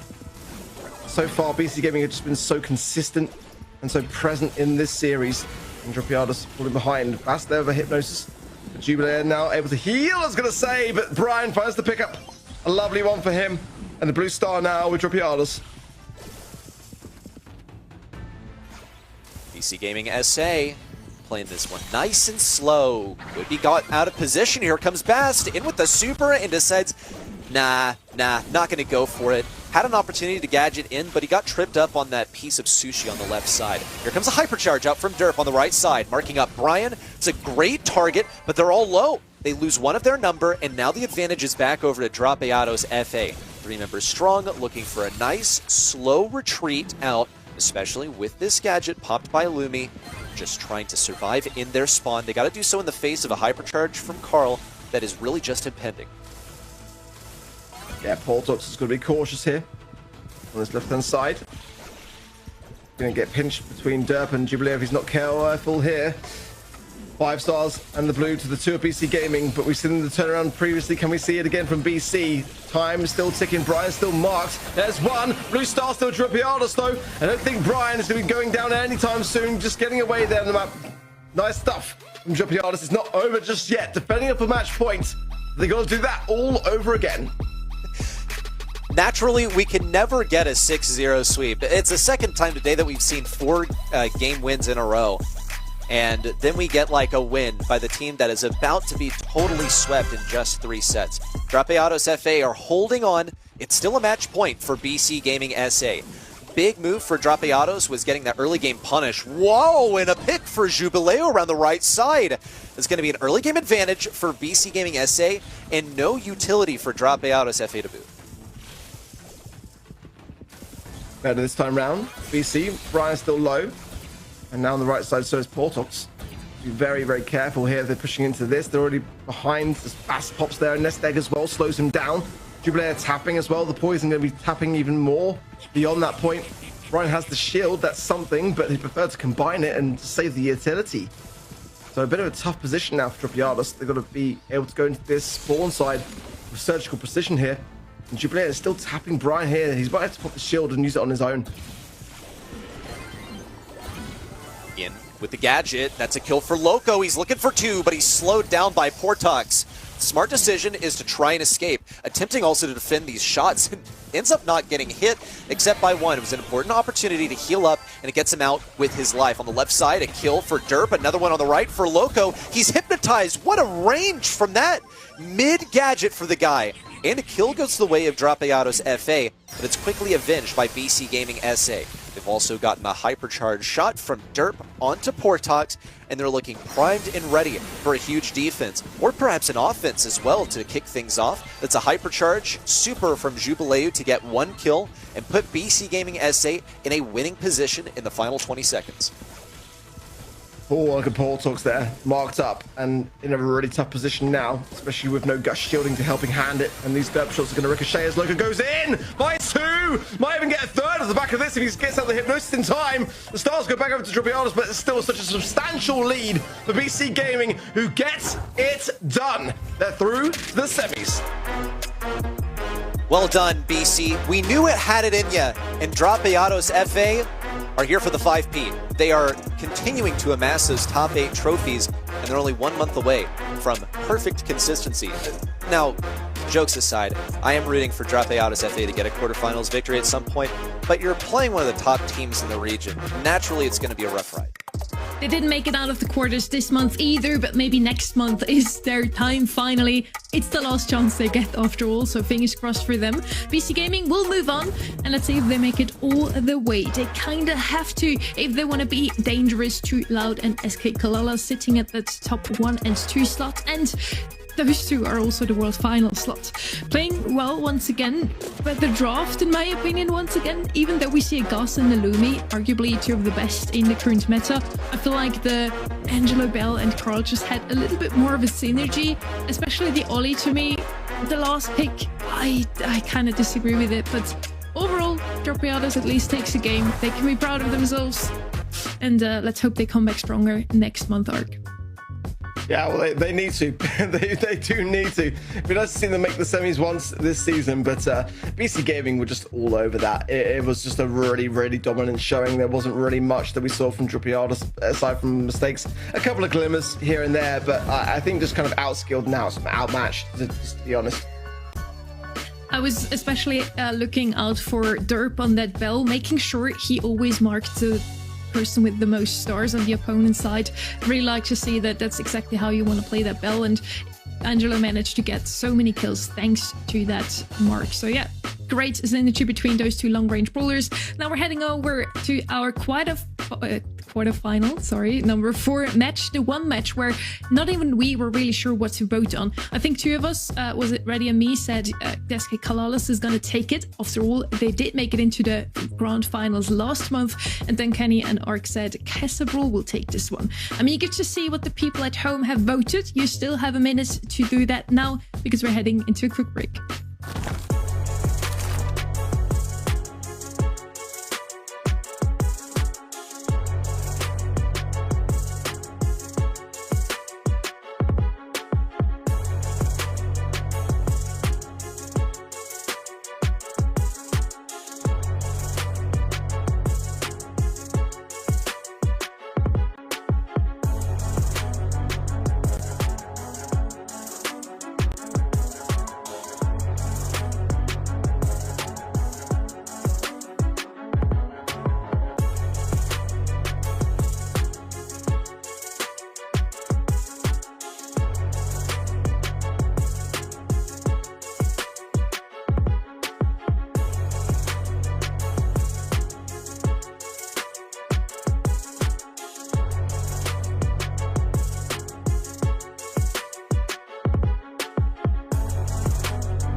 Welcome back to the July monthly finals. We're on day 3. South America is going on right now. We're also done with quarterfinal number 3, now heading into the next one. Unfortunately, I can't welcome back Kenny. Unfortunately, some storms are going on in his region, but he's making sure he can be back for the next match for now.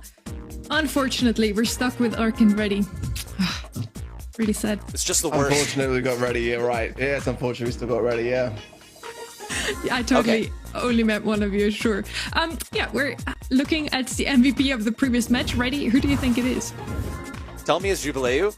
Yeah, I was correct. Okay, because Sonny decided that we weren't going to get to know who the match MVP is until it came up on screen. So I had a 1 in 3 shot at getting this right, but also Jubileu has been an important pickup for this roster, a transplant, if you will. And they absolutely swept this one away. They only lost a single game in the entire match, so a really solid quarterfinal showing from them and from Jubileu as an individual. So far, we didn't go all the way in our quarterfinals today. 3-0 for Loud, 3-1 for Alpha 7, 3-1 for 3-0 for BC as well. And now this one could finally be a longer one. We're heading into quarterfinal number 4. It's a close one. It's Brawl versus SK Kalalas Ark. Yeah, I'm really excited for this. I really am. And the prospect of potentially Brawl making semis and then facing up against their former teammate, that would be a nice storyline. But again, SKC last month, they looked really solid. For Brawl, it has not been that kind of Cinderella story this season for them. It's been a rough ride, and therefore the roster changes were needed. Losses in the quarterfinals of April and June, but the February was a very solid one. But since then, it's kind of been dwindling down rather than getting better. I'm super excited for this one. Sitting at that 2nd and 3rd slots, they're fighting for the 2nd world final spot in this region. Loud, pretty sure to take that first one, but who's gonna be next in line? It's, either SK Kalalas or BC Gaming. Sorry, Brawl sitting in that 4th slot, so they're also still fighting for their lives. Only 40 points behind SK Kalalas. We also have something lined up for you again. We had the chance to talk to Brawl, and let's hear what he has to say about their match today. SK Kalalas es uno de los equipos más difíciles de la región, sin duda alguna llevan demostrándolo durante todo el año y aunque siempre ha sido con alguna pieza diferente, siempre han conseguido hacerse incluso mejor equipo y dar muy buen espectáculo, entonces creo que va a ser un partido muy difícil. Además tenemos a Dan como entrenador que siempre consigue sacar alguna genialidad debajo del sombrero, así que nada, esperemos poder ganarles porque a pesar de ser un buen equipo, creo que mi equipo está mucho más en forma que ellos. Brawl currently in that 4th slot in the leaderboards. They are sitting in that last slot for the LCQ. Still have chances to make World Finals, but for today, their goal is to just keep that LCQ slot at least ready. Yeah, and they really are in the danger zone right now because they're only 19 points ahead of Alpha 7, and Alpha 7 won their quarterfinals match, so that makes it even closer. Pretty much, Casa Brawl cannot afford to lose this quarterfinals match. If they do, then they forfeit their LCQ spot, at least for this month. So it is a real tight matchup. They need this win very badly. And we had a little roster swap that we discussed before already. Jubileo swapping with Doritos. Casa Brawl now also have a new player. And he tweeted. Let's have a look at what he was saying over there. It does mean monthly finals today. Good luck to all the teams. Hope everything goes well. And I think that shows some true sportsmanship to wish luck to all his opponents as well. Ark, you love to see it. Yeah, very sweet, lovely stuff. I mean, this region, like I said, they're all very close. They all get along, and for the most part, there's already any beef. And if there is, it's kind of all within the spirit of South America. It's kind of like a unique region in that regard. They're really good at kind of like doing what we do in the UK and kind of like giving jabs towards their friends and taking it on the chin. So it's great to see.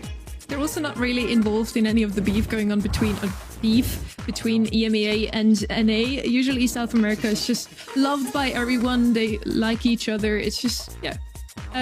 Harmonious region, if you can say that. Casa Brawl versus SK Kalolas overall, I think, is going to be the closest quarterfinal. At least I hope it is. Both of them still fighting for the World Finals slots, as mentioned. Casa Brawl still trying to keep that LCQ slot going for them as well. And SK Kalolas did make it all the way to the Grand Finals last month ready. Yes, and now, though, they're presented with a problem. They have a void that they need to fill because Brian left in the spring split, and ever since then, there's been a Brian-shaped hole in their hearts. And they've been trying to fill that void with numerous different players. They tried Meliodas, they tried Dacon, and now they got Prozine. Now, he's made it to the grand finals before with Zarita Gang, so he's got that. In fact, at that point, they managed to take down SK Kalalis in the quarterfinals. So that's a respectable resume to be coming in here with. And once again, to reiterate, I would say he's one of the better candidates to be joining the roster in the later stage of the season. Once again, a little roster switch. We're gonna have to be switched on for the match today and rewire whenever we see Brian on the field. It's actually not playing Zarita again playing, it's actually SK Kalalas. But yeah, I'm really looking forward to see how their chemistry is already working out. Just like Casa Brawl, they don't really have the time or had the time yet to build their chemistry, build the communication between themselves. But for what was it? Sorry, I forgot the name. PC Gaming. It seemed to work out with Jubileo. Now I'm sure for Casa Brawl it's going to work out as well. Yeah, I feel like for Casa Brawl, they've had a very good scrim rate this time round. We saw in the qualifiers, it was smoother.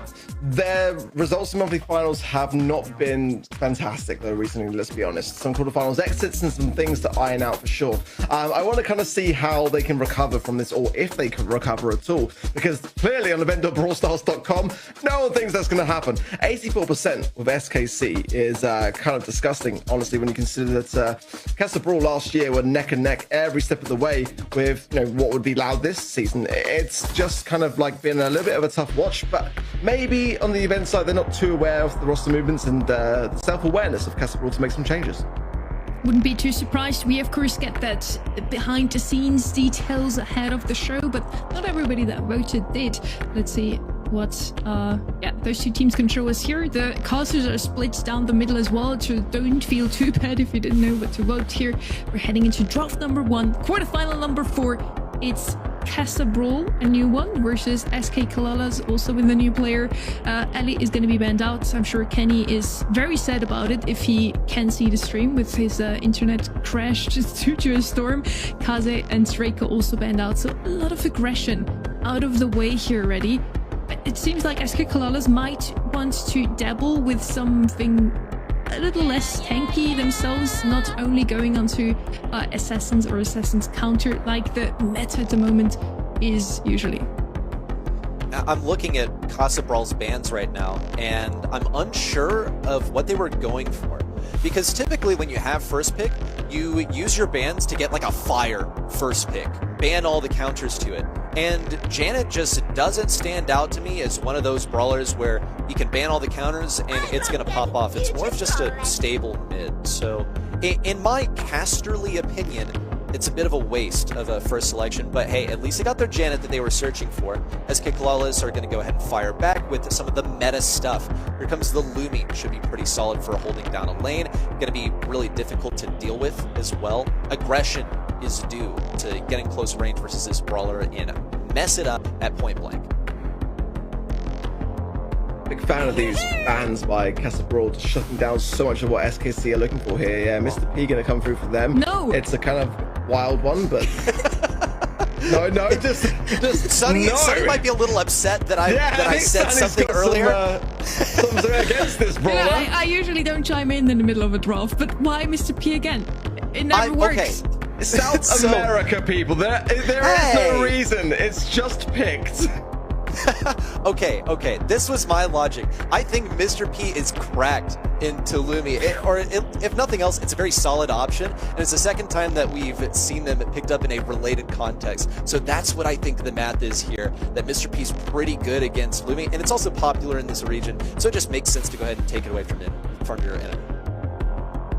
I think you're wild right now already. I think you need to go back to your NA step and think about what you've done, mate. Okay, is it that good? Is it that worthy? I don't know. I just don't think that Lumi's got that many things that really worry her. Certainly not enough to kind of like pair it with the Lumi. Is like, you know, we've got to protect this ball from being in enemy hands. It's just I don't know. I just feel like it's you know.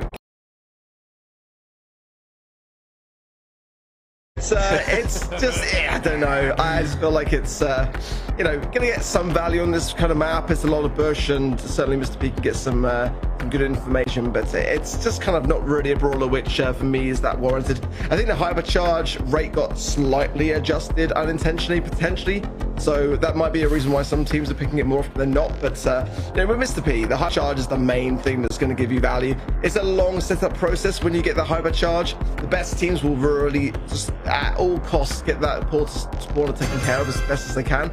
But a lot of these games go by too quickly. You know, teams that are savvy against Mr. P are going to be looking to really, you know, vamp the pressure up and just kind of look at that as I'm saying it. And Brawl immediately go for the jugular. Yeah, like, Mr. P can work into Lumi, but it was not the right thing to 2-3 here. They left themselves wide open to a Grey Jackie, and you just got to have that in the back of your minds here. I'm not really sure what SK Kalalas' strategy was here, because if Grey Jackie slipped their mind in the draft, then honestly, they deserve to lose here, because it should always be at the forefront of your mind here on Double Swoosh. Brawl are going to be just fighting for control at the moment. So far, KR has managed to stay alive and hold on to 3 gems, but P.E.K.K.A is dangerously encroaching on their territory. Still, Doritos has yet to get the Grey Super up, which was one of my larger expectations, that he would get it before the Mr. P gets a Super, but I couldn't have been more wrong, because so far, SK Kalalas have been great at denying the Grey Super. He's finally gotten his first teleport, so now Brawl can start to play for control. Some connections there from Motep, but not the cleanest, enough to make a little bit of a dent. 6 gems now to Brawl. And P.E.K.K.A, he's a very aggressive and dangerous player. Now the hypercharged spawners are down for the Mr. P, so this is where things get kind of interesting. If Motep can get super, he might be able to get something done, but he's already just used the hypercharge, so if he gets it, he can't really control it. Some aggression on the right side from Brawl. They need 1 more gem to get this countdown. Doritos also keeping this backline push forward. That's 3 and 7 for Brawl. They have the Jackie hypercharge. Motep is alive and healthy, but he would love to have a super right here. Prozy's going to give it to him, which means that P.E.K.K.A needs to be taken down. Motep's able to take to the sky. Prozy's in hot pursuit of a bygone possibility. It'll be Brawl taking away game number 1, and SK Kalalas, while they were excellent at getting that porter set up early on and even getting a hypercharge around the same time that Grey got his first teleport, it was just not possible to a Grey Jackie. They simply get run down by this strategy, and this one was won in the draft phase in my opinion. Yeah, the thing was, KR had to place down another portal spawner to defend against the shots that were coming in to protect the gems. So he had the hypercharged spawner down and then replaced it with just your regular portal spawner at a pinnacle moment in the game where you would have needed those kind of hypercharged spawners coming in to help you get something back. Probably worth going down for, to be completely honest, because the gems were already with Brawl really after that went down. So a bit of a miss really for me. And P.E.K.K.A goes straight in already, gets a nice takedown, and TP away there the gems for Doritos. So for me, Casa Brawl are playing really, really nicely together, especially when you consider that Doritos has just come off the team this month. SK Kalalis SA trying to push forward once more. They are already having to deal with a gray teleport. P.E.K.K.A is waiting for that opportunity to be able to get into these bushes and take down that Porter for absolutely free, even escapes with his life. That's a Porter in hot pursuit, but KR will not be able to get that much value out of it.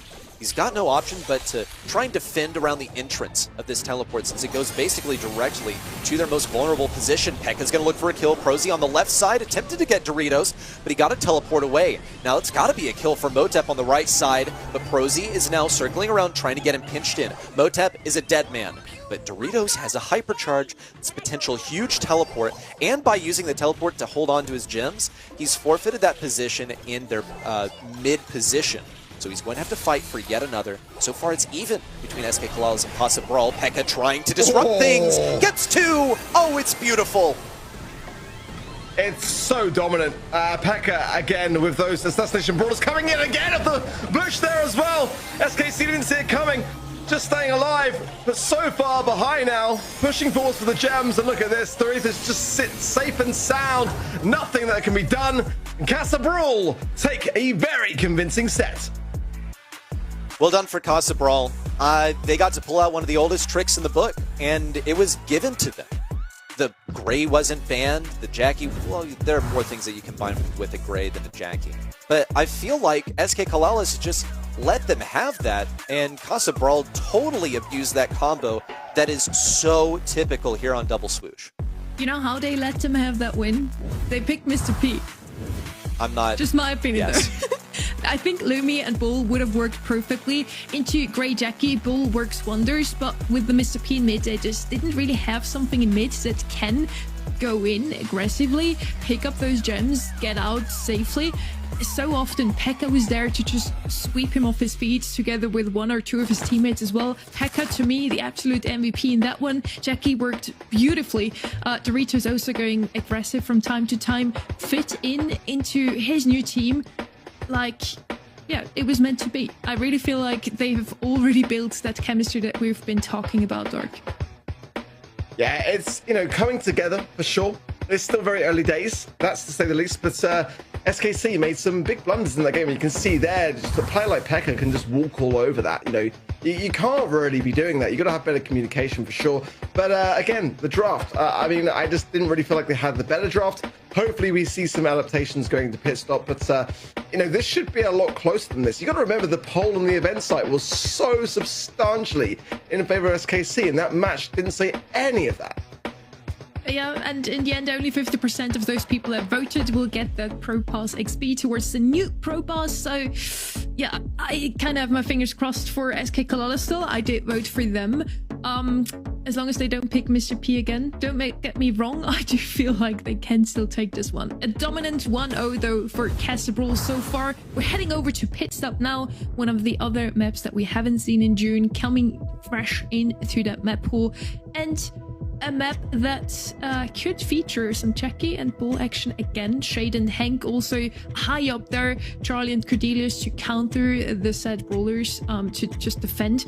Pit Stop overall, though, has always been the Bull map, and now with the new rework, I feel like he could be featured here again, ready.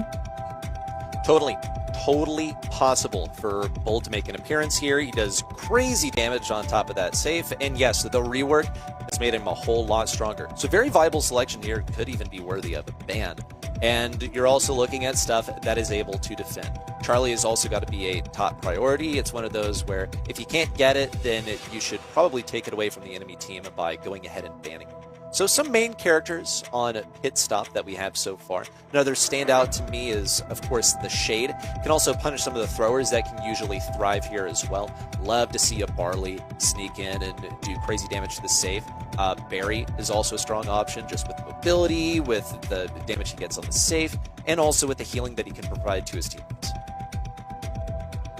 Yeah, Barry Cordelius, top 2 brawlers played on this map in this region. I think Barry's well, it is the most played brawler for SKC, so I want to see that banned by Casa Brawl already.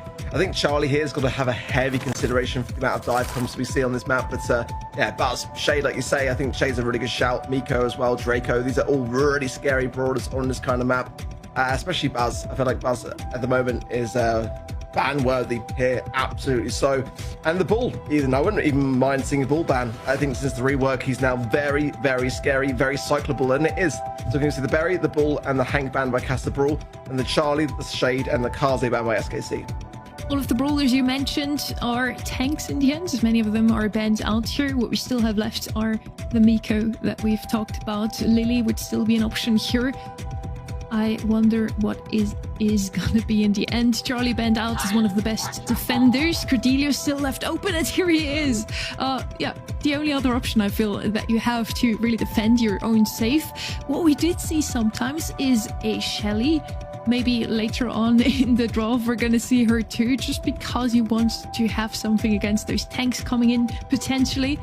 Throwers used to be really good on the map, but outside of Barry, we haven't really seen him in the scrims of the past month already. The Cordelius here is quite curious. Like, on this map, it makes sense. For it to be so prioritized is really what's piquing my curiosity. The logic here, I suppose, is that typically you'd have both Cordelius and Charlie as options to counter things, and your enemy isn't going to pick them together. So now there's only one option left, and Casa Brawl felt like, okay, yeah, we gotta go ahead and pick this one up, especially because SK Kalalas had that last pick, and it's also actually a good brawler on this map in general. You're able to use your gadget to jump over those walls. That's really useful. If enemies are hiding behind walls, then you can abuse that as well, because Cordelius charges super by standing in a radius near enemy brawlers. Here comes the alley, though, and we rarely get to see this one. This is without a doubt going to be an exciting game. Yeah, it's a fantastic brawler, hard to deal with. I kind of wonder whether they might go for Edgar here on the side of Caster Brawl, because if they're going to lock in the Cordelius at an early stage, it does give them a bit more of an opportunity to have that kind of brawler in motion, or maybe even the body. It sometimes comes in, RT as well, as we know. Yeah, it's kind of dirty, being able to mark the safe in the current state. It's definitely a lot of the reasons why teams are prioritizing it on heist more than usual, for sure. Surprised no Draco yet, honestly. I mean, Draco here can be doing tons of work, and as we know, since the hypercharge, just really, really quite a scary brawler. I still feel like Miko could be an option for Caster Brawl, one that they play a lot in scrims, but definitely seen a little bit of less play rate since the Brawl Cup on that particular brawler, but here's a map where it could definitely work out. Lily coming in. That's one that I didn't sort of see coming for them, but you know, it's been really quite advantageous to have in a lot of other heist maps. It's not one that they kind of tend to play close to their chest in that regard, but it's definitely going to keep SKC on the ropes. Okay, two brawlers from the Enchanted Forest making their appearance here. They're going to be sharing that Shadow Realm at some point, without a doubt. Wonder if that'll synergize. I would say likely not. They're just two individually good brawlers. A Carl final selection, really the only thing that could deal with this effectively is maybe Doritos popping him into the Shadow Realm. Motep can pop a gadget and get away, but it wouldn't be the best use. And I suppose P.E.K.K.A always can like have a super, but there's no sort of like CC that can blast him away that is the typical counter to Carl. So that's a play that I'm seeing for SK Kalalas at the moment with this Carl. Should be pretty solid. What they're going to try and do is get that control. Casa Brawl are trying to crank this tempo up to 11 and get to the enemy side as quickly as possible. Just go ahead and base race it out. And you can see Motep has bought the gadget to already get his super. He's going to be trying to defend and then generate an offense off of that. Now RHC is a very aggressive player as well, so him on the alley makes me very concerned here for Casa Brawl. And already in a substantial amount of damage goes down, but Motep comes in with the helping hand of that RT on defense. In the meanwhile, P.E.K.K.A still on that safe with the Lily, so already 2 stages down and slightly ahead here. SKC might be tailing as now the Lumi comes in. Oh, what a nice suck into the realm there by Doritos jumping over the wall now and trying to ring around the Rosie Prosy. KR coming in on the right-hand side now, the safe marked up as well. RHC lurking and stalking that left-hand side, but much more aware to it now are Casa Brawl. A very, very tight game, though. KR once again in with the heat ejector. It's going to drop that safe dangerously close to 25%. Thankfully for Casa Brawl, they're able to get a victory on the left side. Now they're trying to defend against RHZ, but Cordelius is not fast enough. The unload speed from Ali is just unreal. But Casa Brawl have gotten a position on the left side. Pekka into the Shadow Realm. He's going to stay away from RHZ. His position is revealed. He's on the left side, trying to bait things out from RHZ. Despite a hypercharge super, Ali still wins that matchup. And Motep got dangerously close to eliminating SK Kalalas from this game here and now. Prazi in with that hypercharge. Bit of a mistiming. He is at least going to stun Motep. Now he's going to try and finish the job. Meanwhile, SK Kalalas have to defend their own safe versus an aggressive brawler on the right side. In comes Pekka, but he's not even able to lay a scratch on this safe. Very, very close game. SKC, I feel like we've just got the advantage now as RHZ approaching with that Ali and the Carl, and now the looming from the right-hand side. It's going to be a very tough ask from this defense, but Casa Brawl are going to try for it, and they don't manage to see it, but it was very, very close. You've got to give them that. SKC, though, get off the mark. That's one game in the pocket. We're looking at 2 brawlers from Casa Brawl that have ridiculous TTK. Heck, 3 brawlers. RT can split top from bottom and get crazy damage when he's in that split form. And yet, it's not fast enough to deal with Ali. She's popping the Rage gadget, and she's getting these kills in close range before Lily or Doritos can really even react. Motep's going to look for a defense, and RHZ waited for KR to get the kill before moving over to the left side. Doritos has put KR in the Shadow Realm, so that's going to be advantageous for RHZ. Motep finally gets a super back, but RHZ was anticipating that. He opts to rotate back onto defense, just trying to get that last little shot off, because he knew that he was going to be taken down by a respawning enemy anyway. It's a mild advantage for SK Kalalas at the moment. They're tied on tempo. Still the same amount of shields remaining for both teams at the moment. Well, Motep, I was going to say, was going to be struggling really to get too much done there, and forced to come back at just the right time too. They come out of the realm with KR here, or rather KL's going to come out of the realm and finds Reese in the way. Like, goes straight into the safe now as well. I mean, this is so funny to see RT and Legform going on the aggressive here in Heist. But now, SKC storming this left-hand side now. A Lumi Hypercharge to hand as well. And it won't find a connection. Motep does evade it, but by far from out of the woods. He clear up the alley, but 2 members still on the left-hand side. It's down to Ridge to do his best, but he can only put 1 in the realm at a time. There's 1, though, and he finds that. And now Prozy's in trouble in this pinch. That's a good defense. It's pretty solid there from Casa Brawl. I'm not sure what Prozy was thinking, popping an entire hypercharge super onto the safe for a whopping 3,500 damage, but to each their own. If it gets the win for SK Kalalas SA, then I'll complain a little bit less. RHZ is left completely alone on this safe. It's only going to take him a few attacks to get rid of it. Meanwhile, the safe on SK Kalalas' side is so vulnerable. Look at that RT. It's only barely defended. Pekka needs to fall in the Shadow Realm. Oh my goodness, and the base race wins for SK Kalalas. They had Ali in position, but that was a true buzzer beater. What was that, 982 health on the safe? Oh my gosh, that was way too close for comfort. Yeah, ridiculous. Absolutely ridiculous. I mean, it doesn't really get closer than that, does it? Let's be honest. And it could have gone either way, but that's SKC back in the game. 2 very, very close games later, we are evened out now. 1-1 for both those teams. We're going into the 3rd set with high hopes to make it into the semifinals. And honestly, I feel like both of them would really deserve it. Looking at the stats here, RZ with the most kills on his team. Ellie had finally a showing. Lost again though. The win rates are really not that high for this new brawler. Kenny, I'm sure, is crying right now. Doritos, Motep with the most kills on their side. Doritos obviously was just there to defend. He did go to the front a couple of times to also do some damage himself. But with the Cordelius first pick, Casa Brawl really did themselves a favor already. I think so. It ended up like working okay. SK Kalalas left that open for them and just banned out the Charlie. Was it a bait? Was it just a bad decision for Casa Brawl? Just really bizarre, honestly, in my opinion. And you saw the Cordelius ended the match there with 0 damage to the enemy side. In a heist, it is so important to have that flexibility unless you're facing ridiculous aggression from the enemy side that needs to be stopped. Cordelius is really not your guy. That's very true.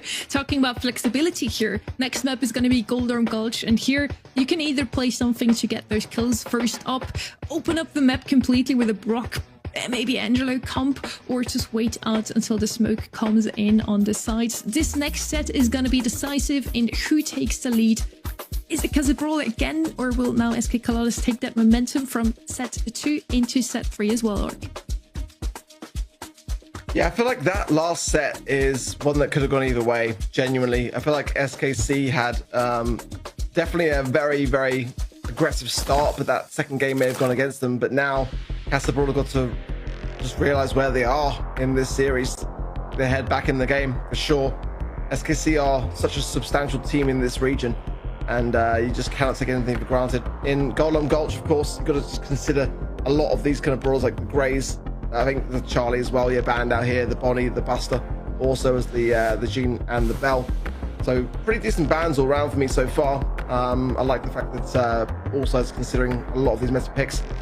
And yeah, I mean, Angelo's available here. I do quite like that as a pick. It's kind of one that SKC might be thinking of here, potentially with the bans that are in motion. Kit, one that pops up sometimes. Otis, Ali's available, but whether it comes forward, it's quite a bold pick to have in the hands of RHZ, though. I wouldn't mind seeing it come forward later on if he wants to take that risk. But Andrew, first pick, yeah, for SKC. We're still in SA, so I wouldn't be too surprised if we now finally see a Juju. Would definitely be something that works out on Goldarm Gulch. RT could have another showing here. Casa Brawl already played it in the previous set. Wouldn't be too surprised to see him here either. But as mentioned, Angelo, to me, one of the best brawlers here. With the water, he has that little tiny bit more space to move. And of course, with the range, he has... there's not that many brawlers that can be on that same level. We see a dog for the very first time today, and I feel we haven't seen him too often last weekend either, Reddy. How do we feel about that coming into the draft so early? Okay, it's weird because you had the last pick, but here's what I think the math is. You can really reveal that you're going to try and pick up a Doug later if you have like revealing like 2-3 picks, so maybe that's why they're picking it up here, to keep their last pick flexible. Now, the math that I'm seeing here for Doug is basically that he's able to get his super by healing teammates. Now, that's the biggest change over the last patch. So they're going to be trying to get a super for him that way, potentially. Have him soak up some damage, heal himself up, and get the super that way, have some resurrection. Now, it's so counterable. So my thought is that they're trying to force SK Kalalis to go some counters to it, and then they're going to punish those tank counters with something long range. But they are still keeping themselves safe with that RT. And look at this selection from SK Kalalis SA. The Brock should be pretty decent against this Doug, because while he does have a lot of health, he doesn't have any movement abilities, so Brock should be able to tap him up quite reliably at long range and start breaking open this map for Angelo as well. Yeah, just break the whole thing down. Obviously, it's going to help the RT slightly, but that's a wild card pick. That's like that. You don't see that here. Like, there's just like at no point in time that's ever an option. But I mean, it's going to be hard for the Doug to push into without Hot Dog. I mean, like you said, it's going to really be depending upon those heals coming in to be able to earn. Really, if they break the map and then just sit behind a 8-bit damage booster, it's a play for SKC here, but. Just kind of wild, really kind of wild. Ali, I mean, probably the first time since her release that we've seen her as a final pick. Could be wrong, but it's definitely kind of what you'd expect to see, and certainly the perfect brawler to be combining with the Hot Dog. I mean, Ali going in super aggressive. It's going to keep her survivability in check, and it's just about the timings of those moments when our SKC going to really be isolating her out when she comes out of that Hot Dog. Do Casa Brawl even get off the mark with this comp with the Brock wall break that's on the other side of the field as well? I feel like I kind of feel like what Casa Brawl are cooking is kind of wild, but I kind of like it, and it's actually less wild when you look at the 8-bit that's on the side of SKC. I'm still mystified. I'm waiting for Casa Brawl and SK Kalalis to help me unravel this mystery. We'll see what Casa Brawl are going to attempt to do with this alley. They started running it up on the right side, looking for an early game gank that was disrupted by KR breaking open the bushes. And now Doritos looks a little bit homeless, just trying to maintain the position. I think also Motep would love to have a super here. You're looking at pretty much a death ball of HP. They have some healing with Motep as well, so there's potential there, but they can't really run down SK Kalalis SA. It's looking like a very much in-game composition, And this is going to provide plenty of time for KR to use those infinite Brock gadgets to start breaking open key walls, especially to deny Doritos off the beginning of the next round, because we are going there guaranteed. But where is his priority going to fall next? Okay, just open things up at mid as much as possible. And now this poison's going to close in to force the matchup. Let's see what Casa Brawl have. Reese has the hot dog, goes in, going to be coming back full HP. Oh, shut down so quick. Beautiful stuff from SKC there. That's what I was worried about. Were they going to be all aware to him, to the alley coming out with a hot dog? And look, I've never seen a Swifter takedown. That was insane. It just feels odd. Is Casa Brawl going to get a reputation of being a team that relies on cheese? Because they did it with Great Jackie in set number 1. Now they're trying this whole Doug alley thing, and RT is just here to provide some long-range pressure, but even that can't shut things down. RHZ, Prosy, and KR are all at full HP, and Doritos is trying to be the hero, but he's out of moves. Checkmate. SK Kalalas SA take away game 1, and Casa Brawl, we have seen kind of nothing from them. Yeah, it's actually a really smart draft. I was on the fence, but the math was definitely mathing at the beginning. It's just a case of whether Casa Brawl can whittle down this just by one singular brawler to give themselves a chance, because these takedowns are so swift otherwise, especially once the 8-bit gets all sorted out with the damage booster. So we're just going in really aggressive. Got to be cautious here to not go too aggressive. Look at this 8-bit shredding through as well. And now that damage booster down. They fed it so quick. And that was the reason why they lost the last game, and it's like it's barely the start of the second. Well, Casa Brawl are falling back this time. SK Kalalas SA are getting them into the most defensive position they can be in, but also the most hazardous. Thankfully, Motep has gotten that hypercharge, and he's spamming those attacks to help Doritos get a kill. That's right. That's what the hyper hot dog does, is it makes it so that when you have it over your head, the Doug's attacks are also going to be used by you. So that's our cheese strat, but it didn't work for 2 rounds in a row. And they managed to just barely get it off the beginning of round 1 here in game 2. They need to replicate the success in round number 2, but for now they have the advantage, at least as far as manpower. SK Kalalas SA are going to opt to not feed any more super or a hypercharge and go ahead and walk into that poison. Definitely the best move by them. They need to win that control early game and not give Doug a hyper. Yeah, the damage booster was going to get taken down by the gas anyway, so I think that was a wise call from SKC there. And Doritos got to be, again, so careful. It's a very flashy thing to watch, but you've got to stay alive. If you go down too early, I'm so nervous watching him. He's got the dark kills coming in, but again, that's feeding so much utility. I mean, what did that really demonstrate for the alley? What did Doritos really gain off the back of that? He only really fed. You know what I think, though? Casa Brawl have decided it's actually more important to take damage so that Doug can heal it up than it is for us to deny supers for the enemy. Yeah. So that's their math. It won them round 1. Now they're going to try and turn it into a round 2. Ali has that invisibility, going to bait out the super from KR. That's a good move. Oh, P.E.K.K.A.'s on his last legs, thankfully being healed up by Motep, who's got to be closing in on that hypercharge at the moment, and thankfully with Doritos taking damage, it's exactly what they needed. Motep has the hyper. Now they just got to find this perfect window to pass that hyper hot dog to Doritos and have him wreak havoc. There it is. There's the connection going forward, instantly taken care of. Can they get some kills this time round? They got a couple. It's 2 versus 2 now, 2 versus 1, and it should be Casa Brawls. It's a very risky strategy, but it is paying off a little bit here and there. I can see why the math was there.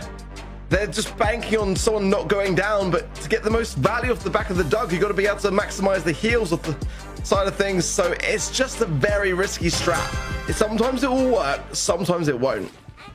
Well, mystery solved, gang. We found out what they were going for. SK Kalalas SA, how are they going to adapt? It seemed like the biggest issue for them was Ali getting into aggressive positions, taking damage, and then spamming her attacks all the way back to Motep so that she was still on low HP when she got there. We're going to see if she can do it again. RHZ and Prosy attempting to get that damage, but Doritos is going to take a single hit of damage. Cool, passes some supercharge onto Motep, and now they're back to the same old cycle. But SK Kalalas do have their damage booster now. What they're going to try and do is look for an early kill on Motep or on P.E.K.K.A. while avoiding this alley. Yeah, I'm glad to see Doritos not going into the eye of the storm there, because you just never know sometimes. Ooh, P.E.K.K.A. just about out of range there by a whisker, but Motep not. Oh, yeah, that's what I was worried about. That's what I'm saying. you're going to be feeding over a lot of utility with all the DPS which is being whittled down and all the HP that you're lacking. And you're banking on so heavily this Doug to be able to heal up for his own utility. But in the meanwhile, you're just giving so much over to SKC. And, you know, again, it's a very risky strategy. And I do understand what they were thinking with it. But I feel like it's just too risky, especially with like a damage booster and Angelo. These brawlers can just eradicate you so quickly. You don't get a chance to even heal. I think SK Kalala's SA are just finding the strategy. Avoid dealing damage to Doritos, because Doritos is really bluffing here. He's not going to actually go for a 1v3, and he's just trying to take enough damage so that he can give this hypercharge to Motep. So now that SK Kalala SSA have figured that out, Casa Brawl are now grouping up as a ball. And now with Ali over there too, there's just not really a good play for them. SK Kalalas have decided to move in as a unit, and they're advancing their ranks forward. And falling back. A little wall break out here doesn't hurt. In fact, that's devastating. Now the positioning for Casa Brawl is just to stay out of SK Kalalas SA's range. So SK Kalalas SA, they know that they're have already fed a hypercharge to Motep over here. Now they annihilate Doritos and look to do it again. There it is. Motep down as well. P.E.K.K.A, the last one remaining, trying to be a hero, but all he's got is a super. That's a round and game and set win for SK Kalalas SA. You know, I'll say what I said coming into the match. It's one of those things where when coming out with the hot dog, the alley, if all three members of SKC are fixated on you and focused, you're going to be going down immediately before you have any chance to do a thing. Keep it to ladder. I don't think it's a combo that works in competitive. It's looking good for my Pro Pass XP. As mentioned before, I did vote for SK Kalala, so get me that Possessed Dynamite skin, please. Once again, a very good draft. Ouch. Coming into the draft, I already mentioned how strong this comp can be, opening up the map with Brock, a brawler that you usually don't see that often, but pair it with an Angelo and an 8-bit, two brawlers with a lot of range and some tankiness with the 8-bit, and you can win it all. In round 2, the sheer tankiness of Doc and RT wins them the game for the side of Casa Brawl, but outside of that, even a lot of HP could not win against the long-range comp from SK Kalala's ready. That was interesting. We all saw the same stats, right? Apparently, the hot dog stand is serving donuts now, too. So go ahead and line up. We were thinking the same thing. Oh, man. It hurts. It hurts so much to see. Awful. But the cheese comp, look, it's not going to work anymore. It worked in set number 1, but I feel like SK Kalala SA have figured out the tricks. That was really good, guys. That's why we have you on the show and Kenny isn't here for the second round. Just kidding. We're heading into set number 4 now.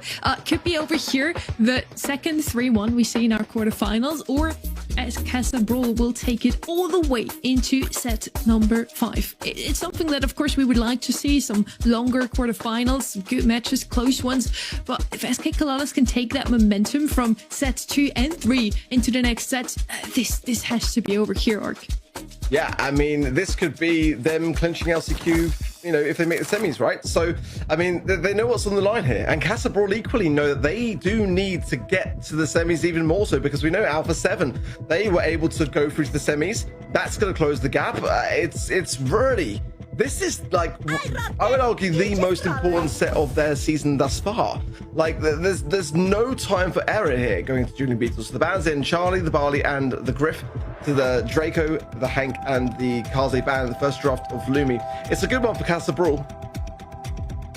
The margins for error definitely vanish at this point. Only 2 monthly finals left. We're halfway through July, so only August left for those two teams now to really show off. Whoever drops out here, it's almost over for them. Lumi is first pick here on Dueling Beetles. If you want to pick a dog, I feel like this would be the map where we see him. But of course, Bonnie not banned out here this time around. She's going to be picked up again. The brawler that we've seen here more often than in any other region. So far, she has a pretty good win rate, so it makes a lot of sense to pick her up here as well. You can play her in lane with the range she has, and then whenever you have your super or even hypercharge ready, jump behind the walls of your opponent and wreak some havoc there. So I think one of the best brawlers you can pick here, maybe pair it with a berry or something else to heal her, and she's going to be unstoppable already. Ooh, and here's the Gus to help things out. So that's that support that you mentioned. Now Casa Brawl have to figure out how they're going to respond to this, something defensive, because that Bonnie can totally jump directly onto a Lumi. Now they have comparable range, so it's going to be one of the things that Lumi has in her toolkit. She can throw down some of those Morning Stars, get the freeze up, and make Bonnie slowly slip out of position for the punish. Logical response also from Casa Brawl would be, yep, there we go. The same thing that they ran in Double Swoosh. Get some aggression onto that zone, get the Gray, get the Jackie, whatever it's going to take. Now, note that SK Kalalas have the last pick here, so they can totally counter with some really, really tough tank counter. I think that's going to be the approach from them. It would be weird for Casa Brawl to not go a tank here to complement the Gray. Maybe Ali, though. Ali's not banned out here, and certainly one that's going to work okay in dueling beetles, I would say, for the most part. Oh. Yeah, I mean, definitely wasn't on my bingo card for them. One that they didn't really play at all in their scrims, but I think it can work, certainly so. And again, players like P.E.K.K.A. on that particular brawler would be a very scary prospect indeed. I think surely Ali here for SKC. It's their top pick in scrims. I wouldn't see why it's a bad one, but the win rates aren't necessarily as them, around 42%, so that might deviate away. Let's see kind of where their minds are at for them. They got the Gus. Tanky Brawler could be quite a nice idea. Fink's going to come in, though. Again, another Brawler that's just not on my radar here. The only math that I can think of with Finks is that it's a worthy matchup for that Lumi. You can slow down the Morning Stars. That really diminishes her DPS. It can really hurt. Also, Finks is going to be looking to fight in sort of that open mid, charge some of the super off of Bull. Finks is pretty respectable damage. But as far as what it responds to from Casa Brawl, I'm just a little bit lost. I think all around, though, it should be some good damage. And look, you're playing the mode where you gotta stand in the circle. Why not throw a circle in there? Or two. As the freeze lands on the mother. It's kind of, this thing's interesting because, like, you know, Finks was played as one of the most picked brawlers in the Brawl Cup, and nothing really changed to Finks. It was just everything else around the mess that changed, really, let's be honest. But, you know, he really has dropped off as someone who was, like, basically everywhere, you know, everywhere at Brawl Cup. Now, you know, reduced down to this, it's been such a rare sight to see this month in the July monthly finals, but it's working out so well so far. But SKC, who are now approaching that 40% mark already, and Doritos, why? I mean, put the TP down, I get that for sure, but I mean, it was just like going to be in an unfavorable position for the spawns. Pretty better to wait for your teammates. Well, here comes P.E.K.K.A. Prosy going to go for the hypercharge. P.E.K.K.A. goes to the left side, looks for two, going to get just one, and Prosy takes advantage of the lack of damage in the back lines to pick up a 2K himself. And it looked like Prosy was actually trying to get the stun while he came out of that hypercharge super as well, but opted to wait. Oh my goodness, what a combo between Doritos and P.E.K.K.A. waiting for the hook, and now here comes Doritos on the right side for another hypercharge. Final kill onto RHZ on the left side, get some positioning for Casa Brawl. Now SK Kalalas only realistically need one more push in onto this zone. There's a bait onto P.E.K.K.A. He's gonna get two, no? KR doesn't get taken down. In fact, Bull decided to go for Finks rather than the free kill on the right side. He ends up getting taken down, but it's okay because Casa Brawl are still on this zone. But this is a weird hypercharge super positioning from Casa Brawl. It's what it cost him to get this control back in the first place, and it might end up hurting them. Prosy alive, now taken down. Hypercharge in from Motep, and it's not enough to take down SK Kalalas, who are going on to match point. If Casa Brawl had a better start there, that would have been down to the wire, I feel. So hopefully they learn from that lesson and they get a better start this time, because this is now the danger zone for them. It really, really is. I mean, this would be the third month in a row to, you know, lead in the quarterfinals for this kind of roster. That's just not good enough. And I really do fear for their LCQ chances if they lose this. And for SKC, I mean, this is gold for them right now. New approach from Casa Brawl. They're going to send in Bull aggro straight up mid, and look at that. It gets Doritos, his first super, much faster than he was able to get it in game number one. It's going to be massively advantageous. They're just looking for that positioning. Oh, that was a mistake from RHZ. Popped that super, and it went to absolutely nowhere. Now Motep's looking for the kill. And he's not going to come up empty-handed. He's just going to need some assistance from Doritos to get the kill. Ends up doing it himself, and now the hypercharge in from P.E.K.K.A. to keep SK Kalalas forced back into their spawn. He'll get one, can't hit that follow-up onto Prosy. It's fine, but SK Kalalas SA are actually quite close to getting that hypercharge Bonnie super, and Prosy is ready for it. But he needs some assistance from KR and his respawning teammate before he can commit. Yeah, this is so much better from Brawl, but look at this time warp there from the Finks, just how effective it is on the Lumi. So a really nice brawler pick for that reason for sure. They wasted so much of RHC's time in the early outset of this game as well, but now he's starting to cook, gets the hypercharge off, Motep low as well, and KR finds it. So now SKC clearing up the deficit. And again, a really dangerous position now for Brawl, who do need to maximize down on these TPs. And ooh, Heck is the dangerous man for me on the squad, but when he gets taken down like that, it makes me really quite convinced that SKC can go all the way here. SKC have some firepower ready. Prosy is equipped with that hypercharge. On the right side, P.E.K.K.A. gets one, decides not to go for two. He's learned his lesson to not overcommit. Instead, just tries to create some pressure. Now, vulnerable. Motep taken down. Prosy gets two. That's the positioning that they needed. But SK Kalalas are against the ropes. Only 9% sits between Brawl and a game win. Good stun from Motep. P.E.K.K.A. going to be going in and gets the nice takedown, follows up with another, and almost went for the third, thought better of it. And as she gets the third as well, leaving Doris on the zone. And now Brawl defending against the match. Third as well, leaving Doris on the zone. And now Brawl defending against the match point, but can they... Where they forgot about at the beginning of game 2, basically denied that super to Doritos. He got his teleport instantly. And even so, Brawl were really like 5% away from losing this game and losing this match as a result. Here comes Doritos looking for the kills and also for some supercharge. He wound up getting 2 or 3 hits there. From Doritos, low HP and easy taken care of. Motep swap sides, but look at this, SKC clearing ahead, and it's all down to P.E.K.K.A. And what can he really do here when there's so many eyes on him? Getting absolutely aggressed as he should. Now 90% for SKC.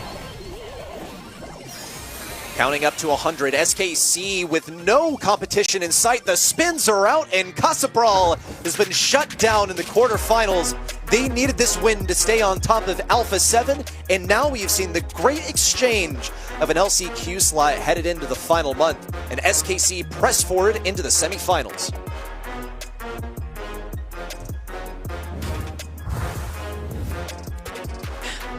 Brawl today wasn't their day to make it. It also wasn't the day where Reddy and Ark beat me in my predictions. Or Reddy actually predicted the same as me. Kenny and Ark. Excuse me. It's the quarterfinals, and we also don't care about Preds, right? We're looking at a very, very strong SK Kalalas. Did have not the best of monthly qualifiers run, but looked really, really strong today, taking it in a 3-1 in the end, making sure we're not heading into a set 5. And I want to give a shout out to them once again, a little reminder to everyone. If they manage to get a deep run here, it would make them the first non-Brazilian team since 2022 to reach Worlds from this region, which they would write history. It would be lovely to see. They can still be taken over by Brawl and BC Gaming, but so far so good for them. They're still sitting in that second slot in the leaderboard, Arc. Yeah, we've got absolutely stacked semi-finals lined up for sure, and I feel like this is the year for South America. A huge shift and shake-up. I mean, the biggest we've ever seen in the history of Brawl esports. From year upon year, it was always the same 2 teams that really dominated, and of course we had the regional splits at one point, but I mean, this is now like anyone's taking really, and for a team like Brawl to fall behind, it's just like absolute cinema.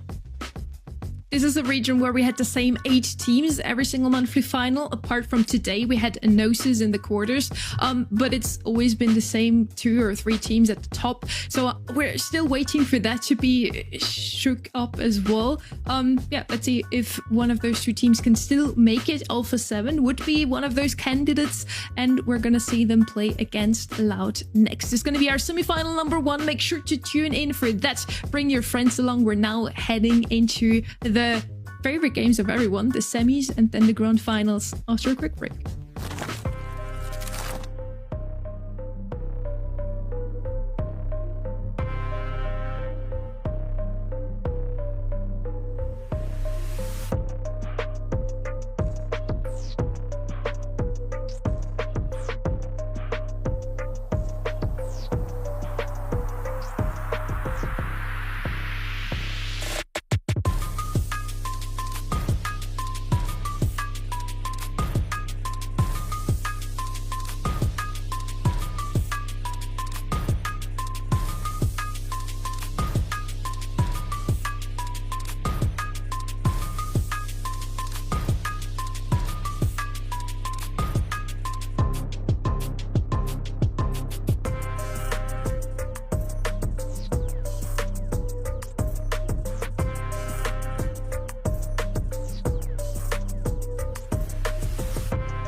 Essa imagem é muito engraçada do Ice Crow. Eu achei engraçada essa imagem. Ele é um player bem completo, ele consegue fazer brawlers bem diversos, principalmente os brawlers como Lily, Case, que são brawlers muito bons. E ele tem uma boa comunicação e um estilo de jogo muito bom. É muito bom, da hora jogar com ele.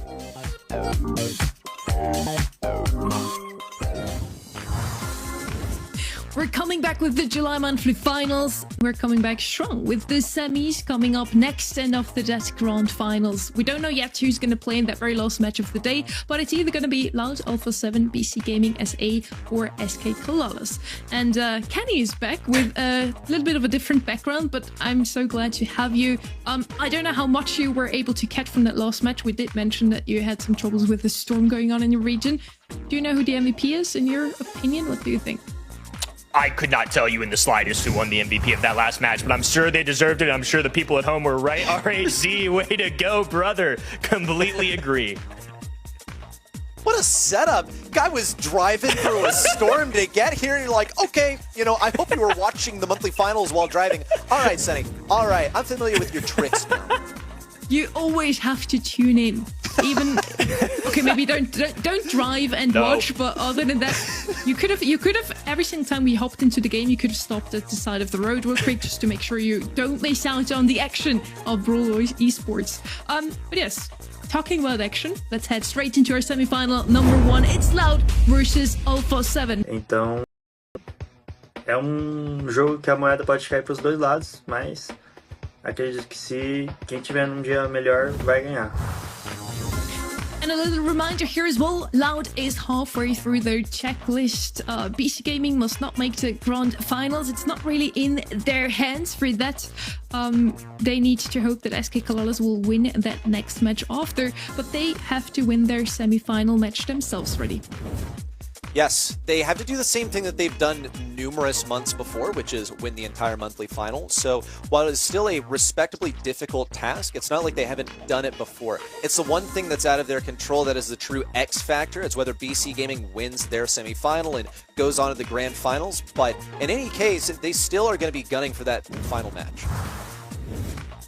And on the other side, of course, we need to talk about Alpha 7 a bit more as well, Kenny. They are still contenders for LCQ slots, maybe not for World Finals through the monthly finals alone, but their current core is really strong and they can still surprise. Definitely opportunity to cause an upset here. I think Alpha 7 are a very solid team. We mentioned it earlier, but their qualifiers weren't exactly easy, right? I mean, they did stumble along the way, but this is a team that's gotten better and better through every month. I think taking on Loud might be another level, though. We also had the chance to sit down with them for a second. Let's hear what they have to say about that top seed. It's not an easy opponent, but I hope they're still motivated to win today. A Loud é uma equipe muito boa. Eles vêm fazendo um desempenho impecável. Última final mensal, eles não perderam 7. E a gente espera enfrentar eles na semifinal e conseguir um resultado positivo para chegar na grande final. He hopes that they can face up against Loud in the semis. Well, that step is already done. Let's see if they can take the next step as well to make it into the grand finals.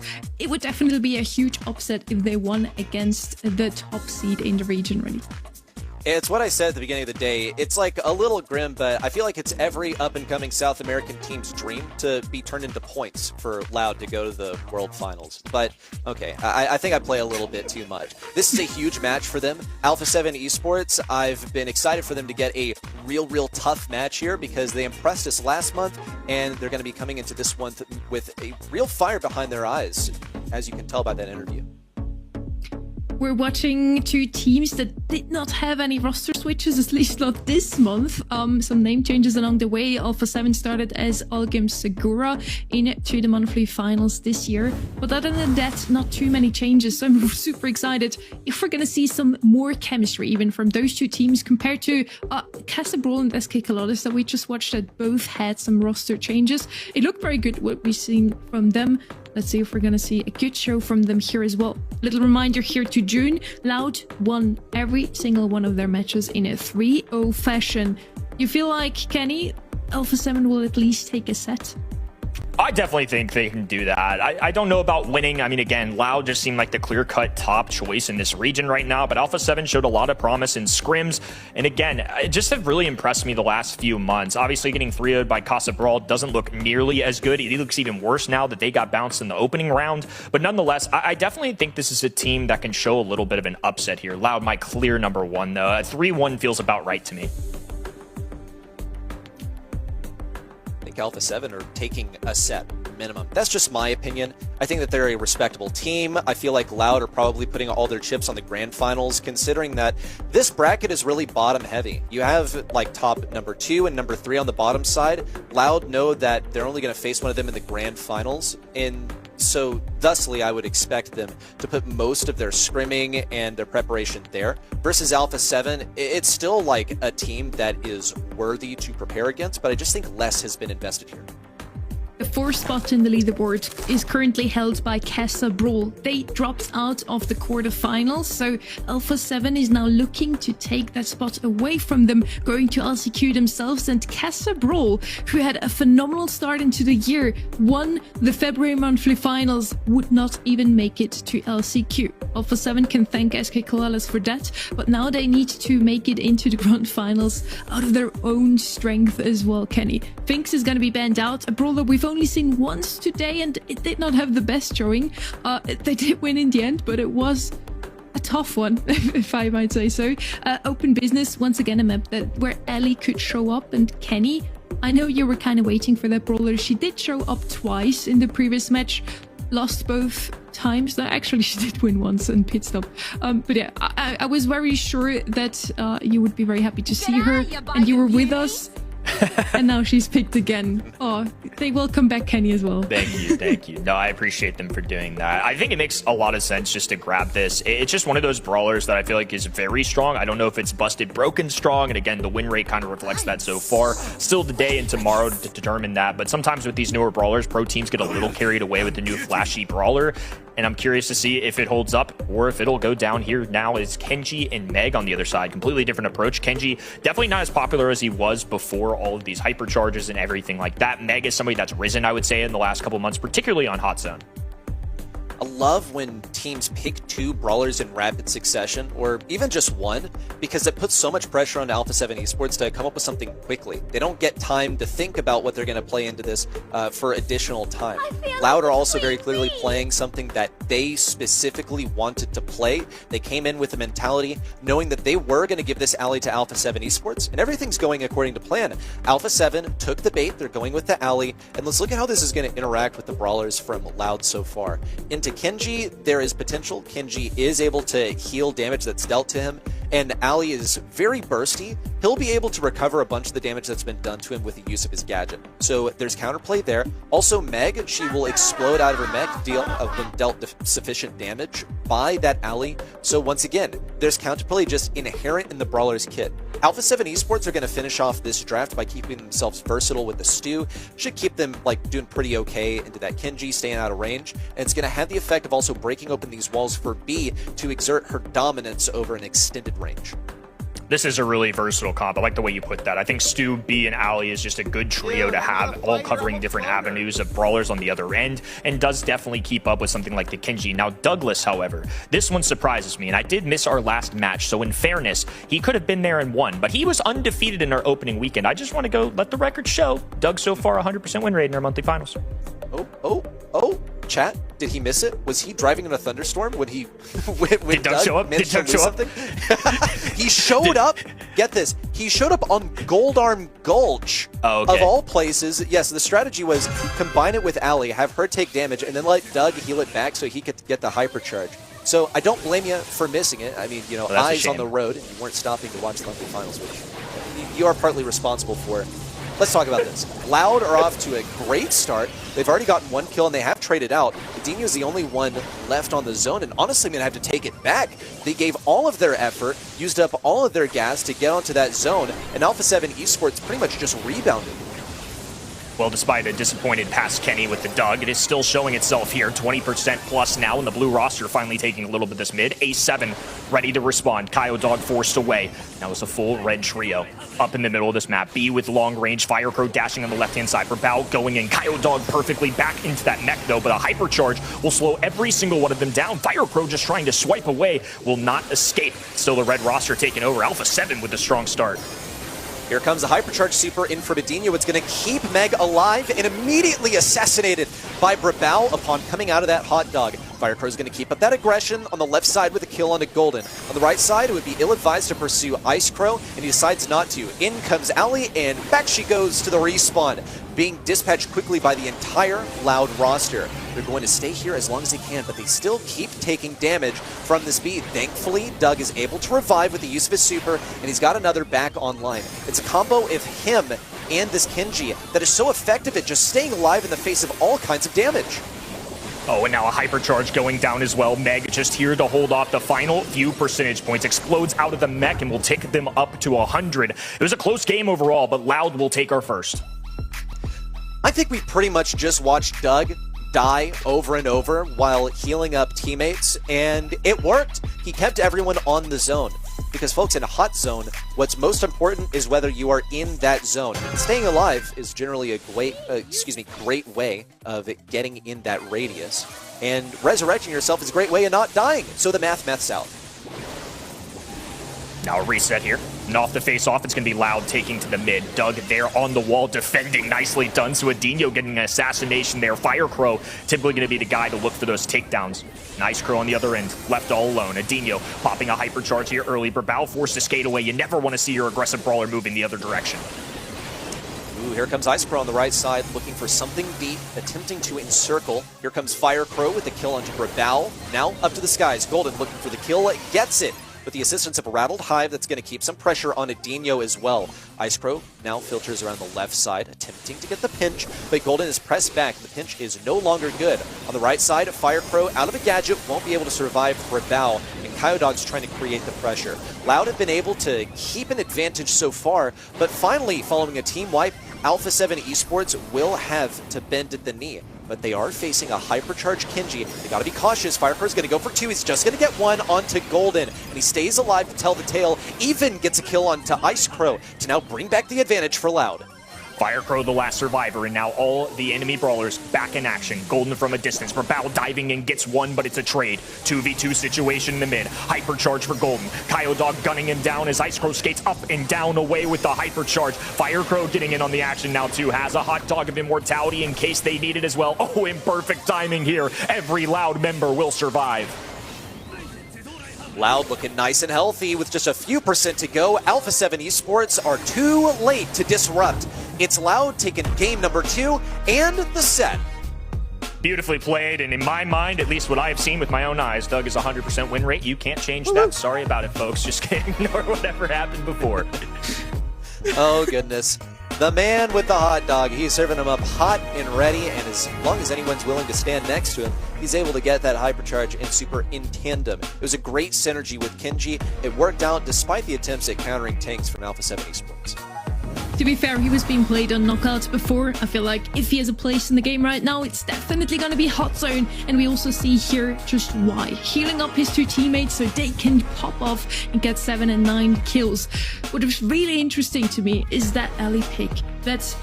I see everybody screaming how broken she is on Leather, unranked in the new events, the Angels and Devils.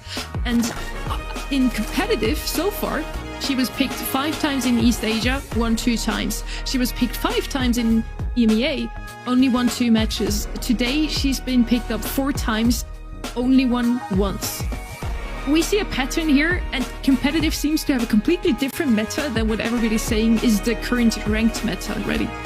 Look, what I'll say is that she's an assassin. You know what she's going to be good at? Stuff that can get assassinated, stuff that doesn't have enough health to weather all of that. And then what do you present to her? This immovable object that is 2 brawlers that heal. It's one of those situations also where Loud knew exactly what they were going to draft. They banned out good tanks, and they also let Alpha 7 Esports have the alley because they knew that they could beat it, and it was correct.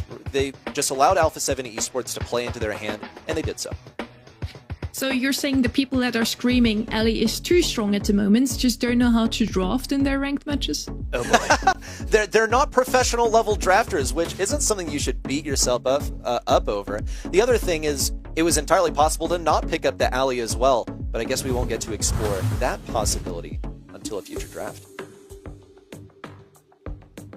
I mean, I still think she's pretty good. I just don't think she's necessarily the level busted broken that we're all making her out to be. But it's part of it too. I think the issue is with Allie being drafted so early, these teams can kind of set up their countermeasures really early on in those 2-3 turns and even save it for a last pick. So I do think that's part of the issue too. Anytime you see these newer brawlers, oftentimes it's going to be in that early stage. So that gives players plenty of time to react. We're heading over to Bounty now. What we see here very often is going to be Carl flying Hook to get the blue star, or just Heat Ejector to get that area control in. Lumi for the same reasons, area control with the ice instead of the fire. And what we've seen a lot of times this weekend, last weekend as well, is the Angelo. He has a lot of range, is banned out though, we're not going to see him. Instead, Jean is left open, which is a brawler that is so often banned out on Knockout and Bounty because he offers a little bit of everything. He has the range to chip down his opponents even from afar. He has that pull that can be a game changer in the last couple of seconds of a match. And he's also quite tanky ready. He is. He does a lot of different things. So what are Lau going to do? Will they go Mr. P? Are they going to Bell into this? Because Loud have given this gene to Alpha 7 Esports. Like, they've gotten rid of good things, but a Kenji coming in here as a ban from Loud reveals that they had the chance to go for a gene, and they just decided not to. Okay, it's not like their hand was forced here. So the Bell. This was one of the immediate counters that I thought of to Gene, because Gene relies on people staying close to him to be able to heal them and provide them support. And, well, Loud are going to take advantage of that, let the shots reflect. Here comes Carl, which is actually countered quite hard by Gene, but I suppose Loud don't want Alpha 7 Esports to have that in their arsenal, so they've gone ahead and decided to pick it up for themselves. Yeah, I'm assuming Carl is going to be mostly B here for that blue star, right? I think a flying hook in to grab it is a safe way to give yourself an advantage here early. But to your point, I mean, one magic hand from Gene disrupts a tailspin from Carl, so that's kind of where that idea comes from. The poke damage is really strong. Love where Bell's at in the game. I think this is a long-range brawler that obviously is going to play well on this map, and especially, it's kind of more medium range at times, right? So you can get those nest eggs and a lot of value out of that. Bonnie, though, does have the range, can get aggressive as well. It's been a very popular brawler throughout this weekend. Another one, though, that is countered by Bell, so I expect Loud are looking to have a masterclass Bell game here. And that's also why it was picked so early on, is that it's a decent counter into a bunch of meta things. It's a pretty safe first pick. They didn't ban so that they had some busted first pick, which you would really only go for if you think you can. Here on Dry Season, there are just too many different ways to play. And this is what I think Alpha 7 were kind of not hoping for, because, once again, Mr. P is like the hardest Gene counter in the entire game. I honestly almost expected Loud to go for this one earlier. It was definitely wise for them to go ahead and pick up this Carl, because Mr. P can get run down so easily, as we have seen previously when he was played. He got run down very easily. So Alpha 7 Esports, this is going to be a really, really rough time for the Gene. There is a good reason that Loud let them have the Gene. It's because they knew that they were going to counter it. Wasn't in the ban stage, and therefore they were well equipped to deal with it later on. Brawl is going to have a tough time and going to have to play well. Phase 7 won any chance of taking this set. There's a couple double taps. Brawl being tripped up early will be forced away. Ice Crow covering the left-hand side will buy a little bit of extra room for A7 to heal back up. Still a lot of pressure going down for the red roster. Beautifully positioned. Here comes Golden on the right side, trying to create pressure on a Kino Dog, who strays into his shot, and Golden gets the kill. But now a Void in control that's going to be filled by Fire Crow. Brawl not equipped with that gadget that would have kept him away, and Fire Crow picks up number 2 onto an attempted escape from Golden. That is the power of Carl here, and that is why when you're playing Gene, you really need to bring everything to deal with the Carl, because a magic hand is useful, sure, but a lamp blowout is the only other way you're able to deal with him in close range. Adinho now getting a super out of the way. Porter's on the ground. Golden low HP, has to juggle multiple brawlers aiming at him, and Adinho makes the connection. Now 6 stars up for the side of Loud. And a hypercharged super available for Fire Crow. They're going to rotate to this right-hand side. Just such a tough situation. If they group together, then Bell gets a bounce shot. If they don't, then Mr. P is a hard counter into Gene. Just beautiful execution so far out of Loud. Brabal's waiting for an opportunity. Needs this next porter to fall. Instead, ended up overextending and being taken down by Carl. Now, Golden marked up. Kyodog slipping and sliding on the right side. That leaves him out to dry. And now a stun from Golden. Firecrow trying to avenge, and Kyodog gets that final shot. A missed pull for Brabal. That's the only one that he's gotten this entire game, and it couldn't even get them a kill, but it wouldn't have brought them closer to breaking this disadvantageous situation. A hypercharge now out from Adinho. Firecrow has the super necessary to defend. He's the only one on this team that can't die, and Alpha 7 are in hot pursuit. Bonnie would love to get a jump here. They're going to break through. Firecrow's trying to escape, pops into the super to stay safe and Loud get game number 1. Nicely done there, just from top to bottom. Felt like Loud were in position to win that one. We liked what they did in the draft stage. Just a lot of things on the paper matchups that do solid, and it played out there in game number 1. Gene just, I feel like, had a tough time, and the Mismagic hand certainly hurt him as well. It was the one super he used for the whole game, and he got it actually pretty early on. The only issue is that those porters also got online quite early on, and that's why he's such a strong counter to Gene. Those porters are going to be blocking pulls on a timer, and Brabal, while waiting, ended up getting taken down at some point as well. Now the early game advantage goes to Loud after an early game takedown onto Alpha 7 Esports. They're just playing nice and slow. Despite getting tripped up in a couple of freezes there from Ice Crow, no one's there to follow that first jab in with a solid punch. Alpha 7 Esports are being kept at bay. They're still at risk of being taken down by Firecrow, who's proven to be one of the best skirmishers around the right side, picking up some picks as an individual. And now this left-hand side just completely cut off with nest eggs, too. Ice Crow can't even encroach on them just to trip them up. Another one going down for Kyodog there, so the defense has been set.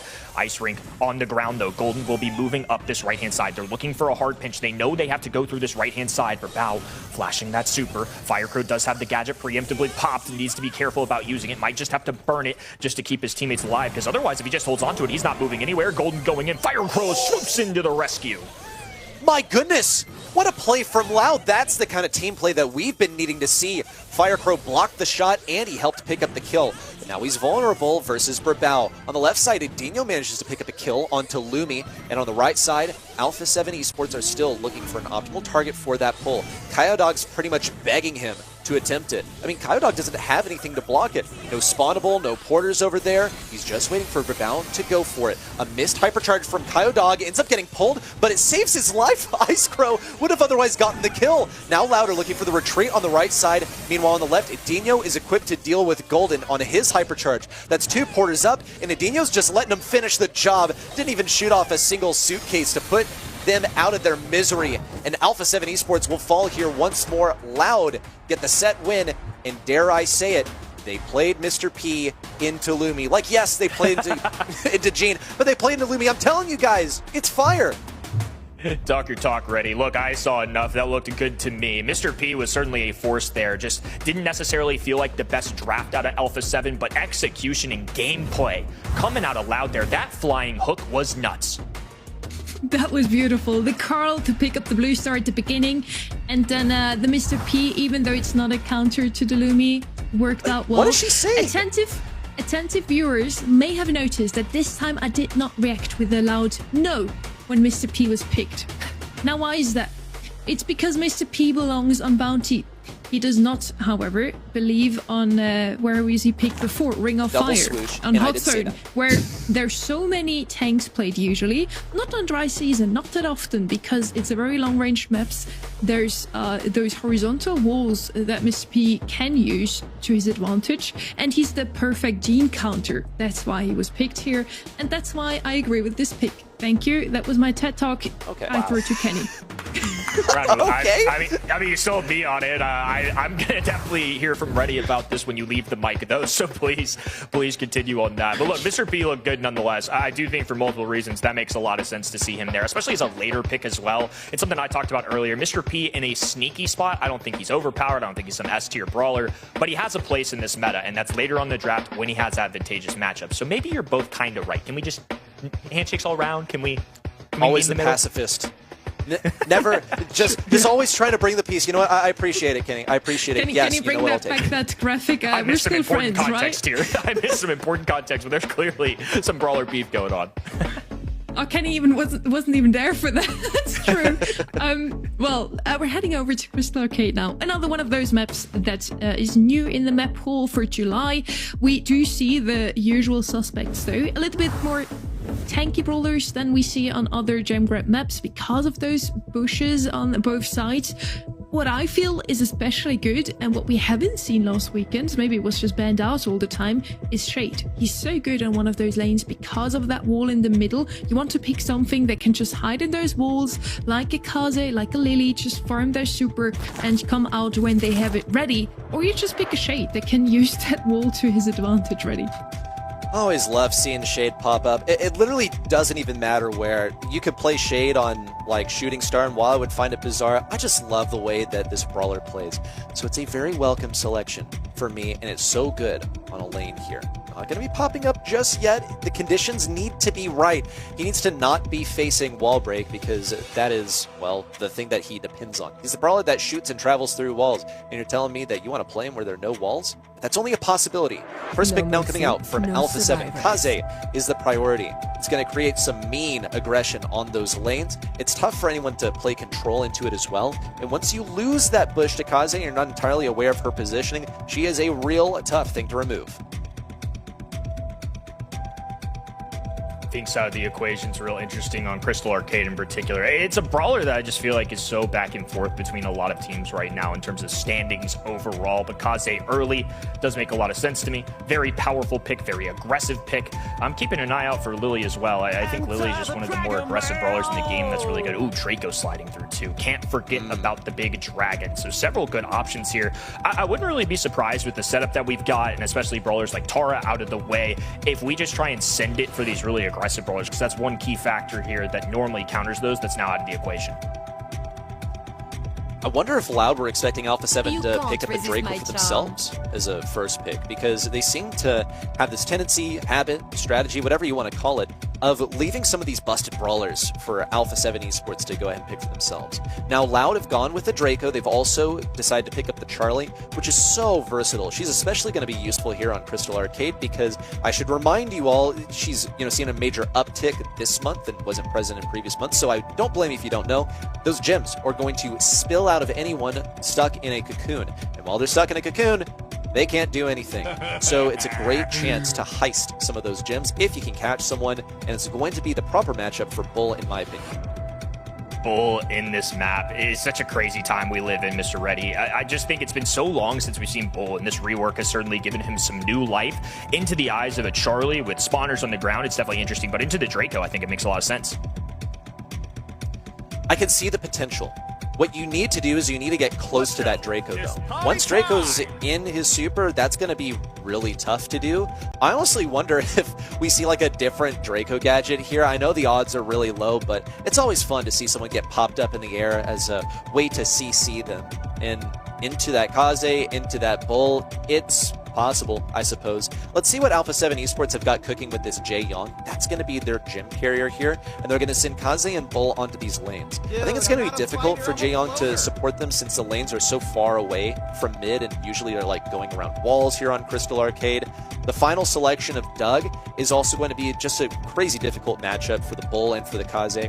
See, the shortcoming of Kaze is that she's an assassin, so she's not going to like have enough damage to take down a tank. She won't have enough HP to survive an attack from one. And then you have Bull, who needs to be right underneath an enemy to deal damage. And Draco's still able, Doug is still able to do damage in a radius around him. So as long as he keeps his distance from the Bull, then he should be fine.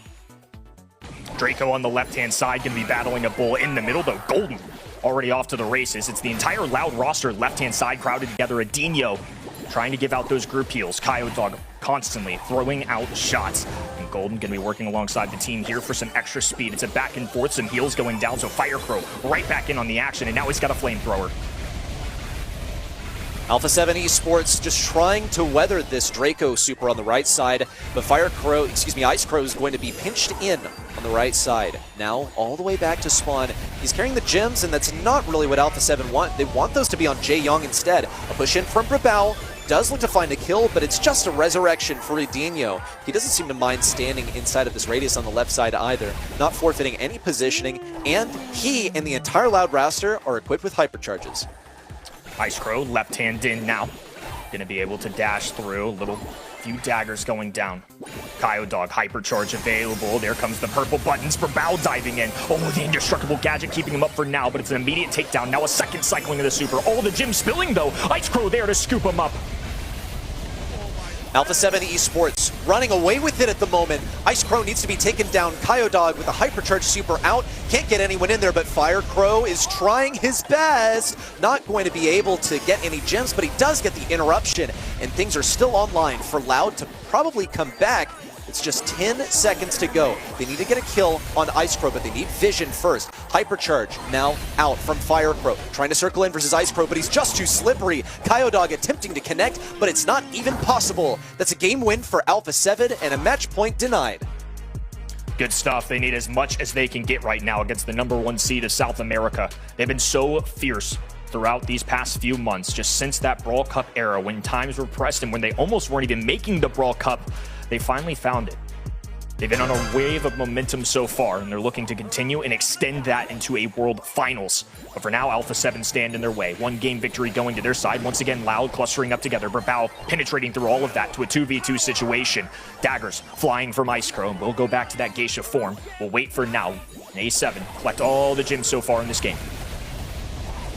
Fire Crow's looking for the kill on Ice Crow on the right side, and turns out that Fire does melt ice in the Crow matchup. We'll see Loud continue their dominion over mid. Alpha 7 Esports now charging in, but Bull is neutralized by the Cocoon. Edinho's looking for the kill with the extra mustard. It's good. Now Golden is the last brawler to defeat.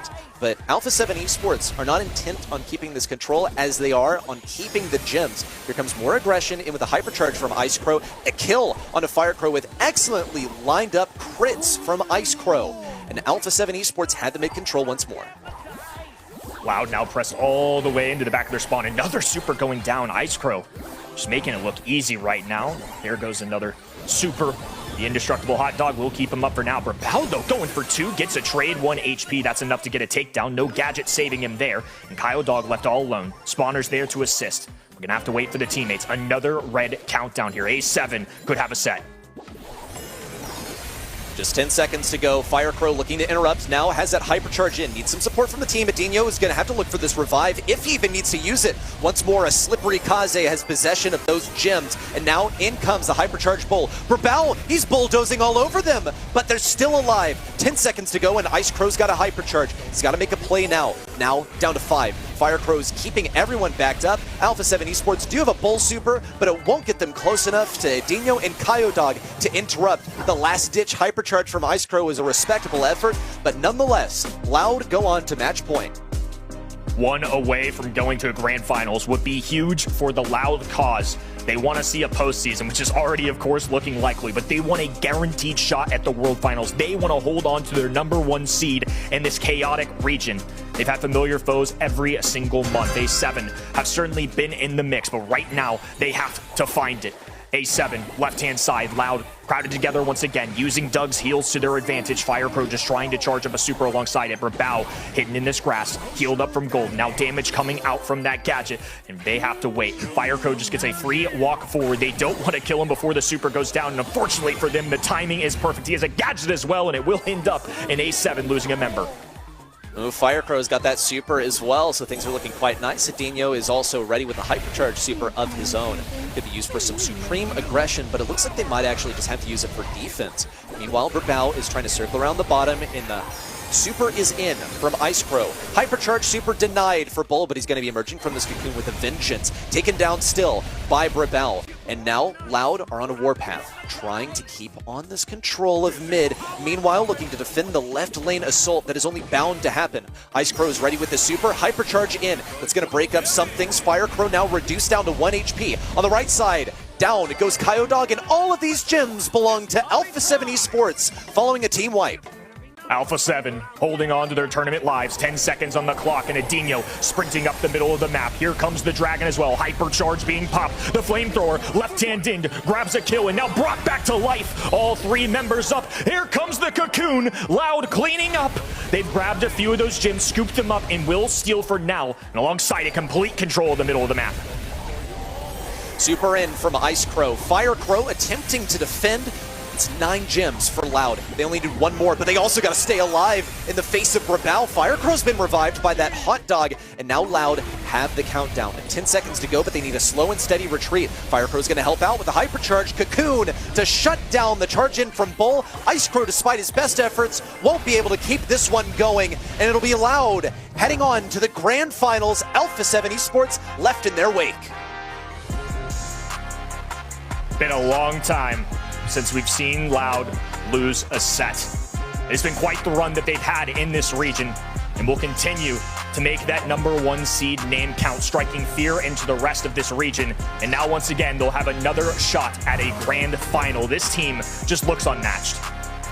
The last time Loud lost a set within the monthly finals, it's really been a while. It's been in April, I think. In June, they won every single one of their matches 3-0 to date so far as well. In the monthly qualifiers, it looked a bit different. They did lose a set to Dropeado's FA, but they're here now, and when it counts, they're winning 3-0. Firecrow with a whopping 12 kills. If you don't know who to vote for your MVP, I think that might be a choice here. Adinho and K-Dog with some great efforts as well. Picked up the gems in the end. K-Dog as the gem carrier. Just a good draft overall. Alpha 7, maybe they should have picked the Mr. P. What do you think, Reddy? Look, I'm just, okay. Hey, maybe it's only my opinion. All I'm saying is that it's good into the Lumi when it makes sense, okay? Okay, cool. I hope we can clear that. Yes, obviously you're not going to run Lumi and Mr. P on double swoosh. What were they thinking? They didn't even ban a Gray. They deserve to lose that. Okay, look, you have successfully rage baited me. I hope you're happy about that. Now I'm going to angrily tell you that our next match coming up is BC Gaming SA versus SK Kalalas SA. I mean, it's a good match. That's true. I just can't comment. I don't know the existing beef here, but I'm eating it up. I hope the folks at home have their popcorn alongside it too. It's been an exciting SA. It's been exciting behind the casting desk as well, and it all comes out of love. As Reddy was angrily telling us, BC Gaming SA versus SK Kalalas SA is the next match here. BC Gaming, if they lose, some of those teams are very happy because they could still claim their spots. SK Kalalas wants to keep their second slot, so they need to win against that third themselves. Let's see who will take it in the end. And I will now, very excitingly, tell you to grab your snacks to bring your friends along for that next match. It's going to be a good one.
Welcome back to the July monthly finals. We're still in South America, where things are shaping up to be hopefully a little closer. Another 3-0 later, Loud is in the grand finals, and they're now just waiting to figure out who their opponents will be. From that previous match, I mentioned already who would be my pick for the MVP. Ark, who's yours? Well, let's see. In my opinion, Firecrow did a pretty decent job. I feel like I would bet my house that, oh, look at that. It's Firecrow. I feel like, to be fair, like it's always going to be Firecrow for Loud. I think he's got like the viewership poll vote on his side. But I mean, to be honest, Loud today are looking so good that genuinely, I say this every time, but it genuinely could be any of them. They are playing a fantastic game, but one player in particular that really caught my eye was the flying hook that in Bounty just was able to block the shot and come in and just save his team, and he was playing fantastic in that set specifically. We want to see some more fantastic Brawl Stars now coming out of no one other than BC Gaming SA versus SK Kalalas. Our semi-final number 2, who will make it into the finals. Is it going to be a rematch between SK Kalalas and Loud, or is BC Gaming SA moving up in the ranks, Kenny? I mean, I feel pretty 50-50 about this one. And so in my heart of hearts, I decided what would be the most dramatic thing would be BC Gaming having a Jubileo revenge arc and them getting a victory here. I think SKC are just as in it, though. Obviously, roster changes are kind of going throughout this entire region. Loud have been phenomenal. We'll see who end up getting that one. But for now, this one feels like another great match. The semifinal 2 is something we talked about being excited for all day. It's been a huge day so far for BC Gaming. I mean, I really wanted to see that kind of like grudge match between them and Casa Brawl, former teammates colliding, but they are rising up big time, and especially now that we saw like Casa Brawl fall in the quarterfinals. Alpha 7 did make the semis, that changed things ever so slightly in terms of those points, but this is a really important match. If BC Gaming get this right, it's going to really mix things up. And we just seen on the graphic, Jubileo is now playing for BC Gaming. They had a great run through their quarterfinal already. 3-0 in the end. That player swap together with Casa Brawl certainly have helped them to make it even further today. Let's see if they can beat that other team that played in the grand finals last month and that is standing in that second slot at the moment in the region. SK Kalalas is looking very strong today as well. Is it going to be an unbeatable hurdle, Kenny?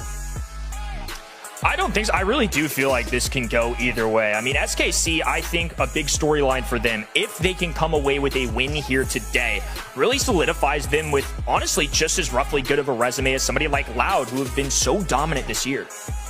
And BC Gaming had a player swap. SK Kalalas has a new player as well. And Prozzy has been doing phenomenally. We also got the chance to sit down with him. And let's see what he feels about his new roster.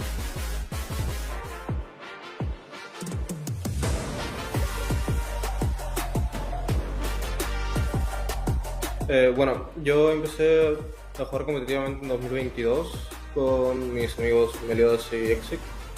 Ahí clasificamos a la primera mensual. Bueno, tuvieron que conseguir un reemplazo y decidieron que yo era lo más adecuado para el equipo. Bueno, la principal diferencia es que con ella estoy residiendo en Brasil actualmente, a diferencia de mi anterior equipo que solamente viajaban para las Monthly Finals. Con ella estoy viviendo acá en Brasil para tratar de entrenar lo mejor posible y prepararnos muy bien para las mensuales.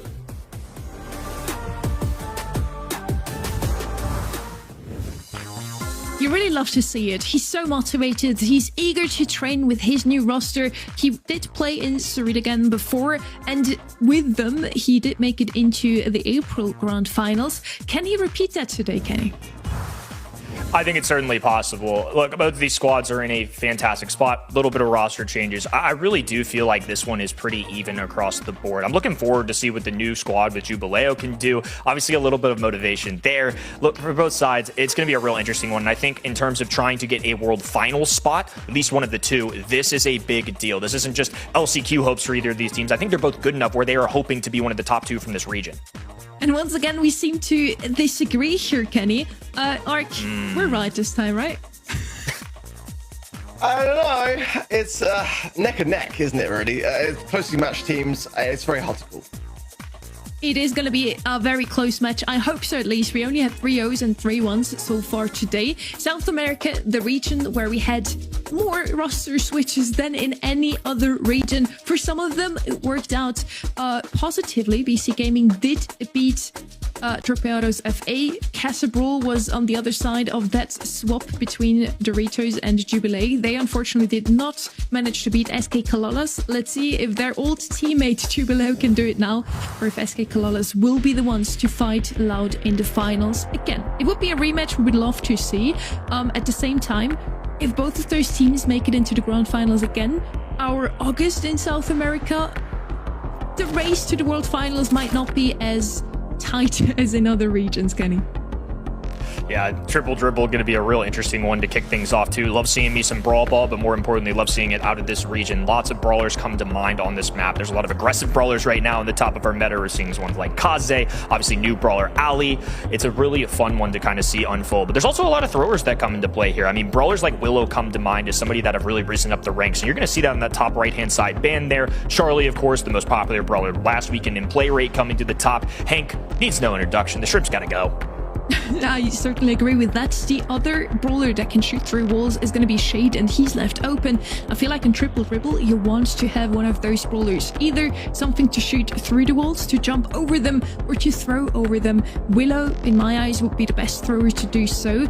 I do feel like Larry and Lori had some great showings over the course of the last weekend, have been picked up once to date as well, but it's going to be another very popular pick here. Kaze, one of the strongest brawlers in the current meta, alongside Charlie, the most picked brawler overall. I don't think that's a dangerous pick here, a very safe one. And let's see with what BC Gaming will reply. Kaze, just a great hybrid brawler, just that dashing in ability, but also has a little bit of medium range there with the daggers. Stu gonna be the brawler. It seems like to be a really popular one, Sonny, in this region. I mean, Stu is definitely not a bad brawler by any means, but I just feel like this is one of those South American kind of selections that have really come to play this month. Shade somebody, though, no surprise to me. We look at the band stage top left, you see Hank is gone. That's gonna be a top possibility for trying to deal with him, and Stu is another way that pro players often try and react to the Shade, so if they want Shade, pairing it with Stu makes a lot of sense. And on the other side, no B in the mix, so if you want to go Jackie, maybe a little bit easier now, but still not the easiest thing to deal with as a Stu. I love to see that Shade pick. So good on a map like Triple Dribble, where you have those two unbreakable walls in mid, even against throwers, just such a good option. The Stu on the side, I feel like that brings in some more mobility even, together with the Shade. Both of them will just gonna roam around, wreak havoc. We have a lot of damage and a lot of HP on the other side, so this could be a little bit difficult for the Stu that doesn't have the greatest of damage output against the Draco and the Kaze. And there's the Larry that I mentioned before. To me, so far, the perfect draft of both sides, honestly. At least when I look at the sets as which brawlers work out the best on this map, Kenny. Larry and Lori is coming into play, I believe because of the spawner. I mean, it's a brawler that's been forgotten to a degree over the last few months. Willow's rise, Barley, very, very popular, and Finks at the tail end of this draft. Definitely a spicy draft on both sides, I would say. Shade, a huge playmaker. I see Draco and Kaze as a couple goal-scoring opportunities here. No matter how you spin it, definitely going to be some aggression going down for both sides. Now I understand this do pick a little bit better as well. You can decide to play the breaking gadget to break open the map a little bit, and without a thrower on their end, even with the Shade, it's going to be a little bit rough against that Larry. Heading into set number 1, semi-final number 2, BC Gaming versus SK Kalalas. Here we go, blue side up the middle of the map. Derp already low HP on the left-hand end. Daggers ready to go for RHZ. Prosy, middle of the map. Jubileo dribbling, super shotting away, will instantly reload. Has another super ready to go. That's part of the beauty with Stu.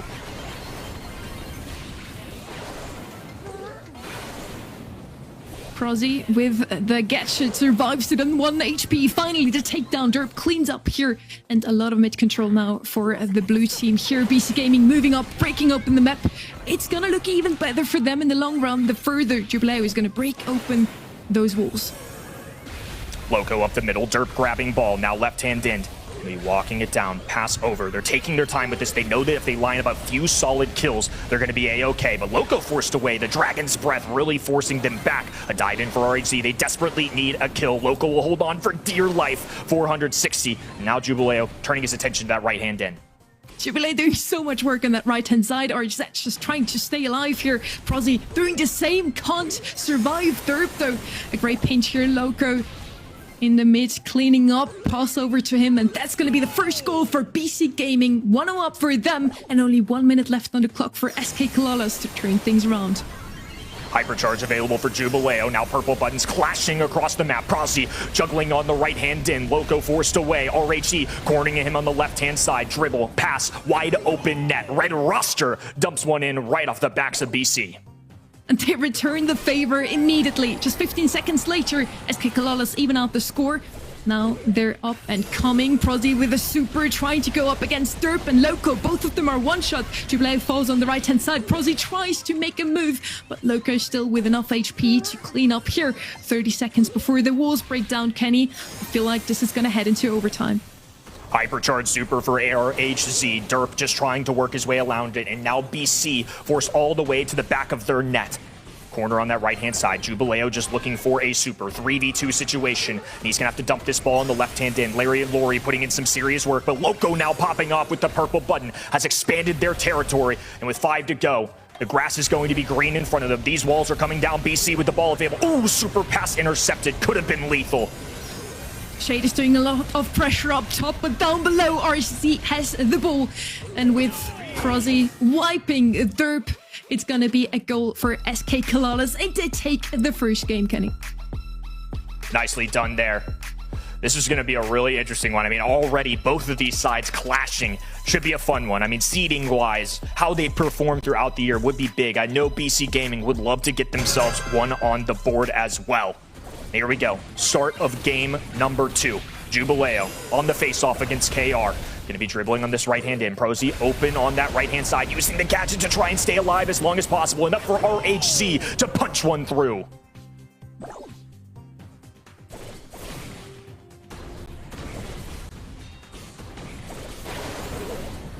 Second goal, it would mean so much to them. Already ahead, and then a set. Be massive for them. BC Gaming on the defense. Nice swipes from the Shade. Jubilee all alone now. Got to get this ball as far clear as he can. It's going to be a tough defense here for BC Gaming. Red roster now trying to march it in, and they do. Nicely done. SKC take a set early. Honestly, that is the best way to start things off for SKC and for BC. I think they can still definitely turn things around, but I mean, Brawl, you know, it's very tough as a first starting set to have as a game mode. So I think there's still plenty of fuel left in the tank for BC Gaming.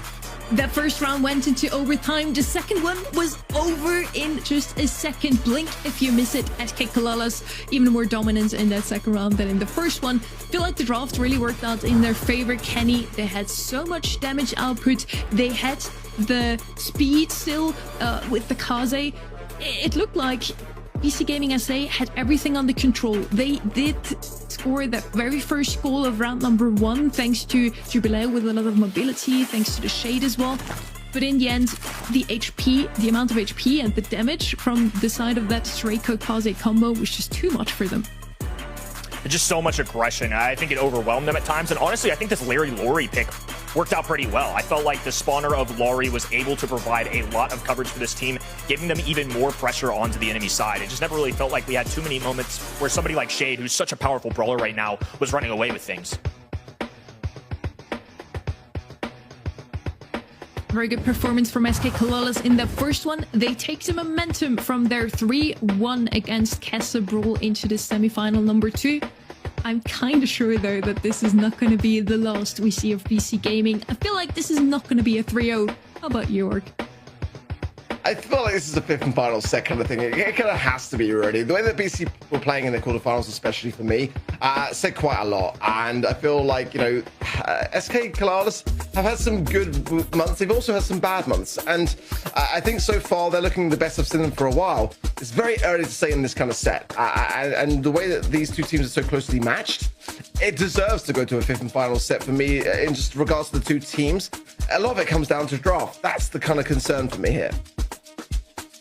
Certainly a spicy one. We talked about it earlier, but Ring of Fire is a tricky one to draft on. I mean, it starts in the band stage. There's so many brawlers that you could eliminate, but if you let any slide through that are unnecessary, the other team's going to scoop them up rather early. Ali, Lumi, Draco on that top right-hand side, a Gray and a Bonnie on the left of the non-duplicated brawlers. So BC Gaming, plenty of options here for the selection number 1. I see Louis left open. Pam would be an option as well. Both of them tanky and both of them with a lot of area control with survivability. And Kaze is going to be the first pick yet again. We've already seen her come out of SK Kalalas as first pick on Triple Dribble. I do feel like she's a very good choice. One of the top 2 brawlers overall, at least in terms of pick rates. Charlie is the top 1 in that. Maybe she's going to have a showing as well here. Possibly indeed. Let's see. As the drop comes in, SK Kalal is certainly tanky brawlers. Yeah, Hank, first pick for them. And I think that a good reason for sure. The Draco ban makes a lot of sense. Karzo was another one that they tend to kind of like champion sometimes here and there. Jae Young as well would be a nice little pairing for that kind of brawler to have, or maybe even potentially the Berry. See kind of how they feel with this one, but it's a great starting hand. I feel like it's the way to go. Finks, yeah, we're seeing a bit more of Finks coming in today. I'm kind of all for it. Like I said, I mean, it's a brawler which was played so frequently in the meta and just kind of dropped off, but wasn't nerfed, and I kind of feel like it's got some good results today so far. Makes a lot of sense to me, particularly on Hot Zone 2. So this pairing of Finks plus Hank, kind of a lot of coverage into other options here. You've got your aggression, tankier brawler, obviously Hank very menacing with that hypercharge as well. And then you have Finks on the other side, very control-based. If they go with any projectile brawlers on that left-hand side, you have to be scared of it a little bit. Something like a Lu normally that would stop the Hank now has to think twice because of that Finks super. Stu going to be the choice for BC Gaming. Once again, seeing the Stu come in.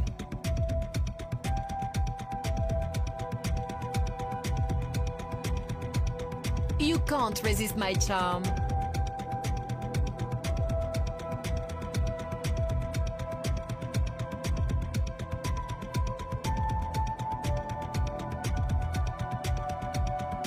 Final pick coming in then for SKC. And Charlie and Stu left hand in now, coming in for that left side. Charlie's definitely a concerning thing. Going to be Charlie. Shut down the Hank. Great brawler in this meta right now, alongside the Stu. There's Doug. Real spicy. Doug is a very, very interesting pick. Well, no, I just didn't see coming, but we were saying earlier today how in Hot Zone it's the kind of main map and mode for this kind of brawler. So, I mean, it's going to keep the Hank on the zone. It's going to be a tough thing for them to shake it off in that regard. The Charlie is still definitely some insurance here for BC Gaming, but it's not the brawler I was expecting to see, I can't lie.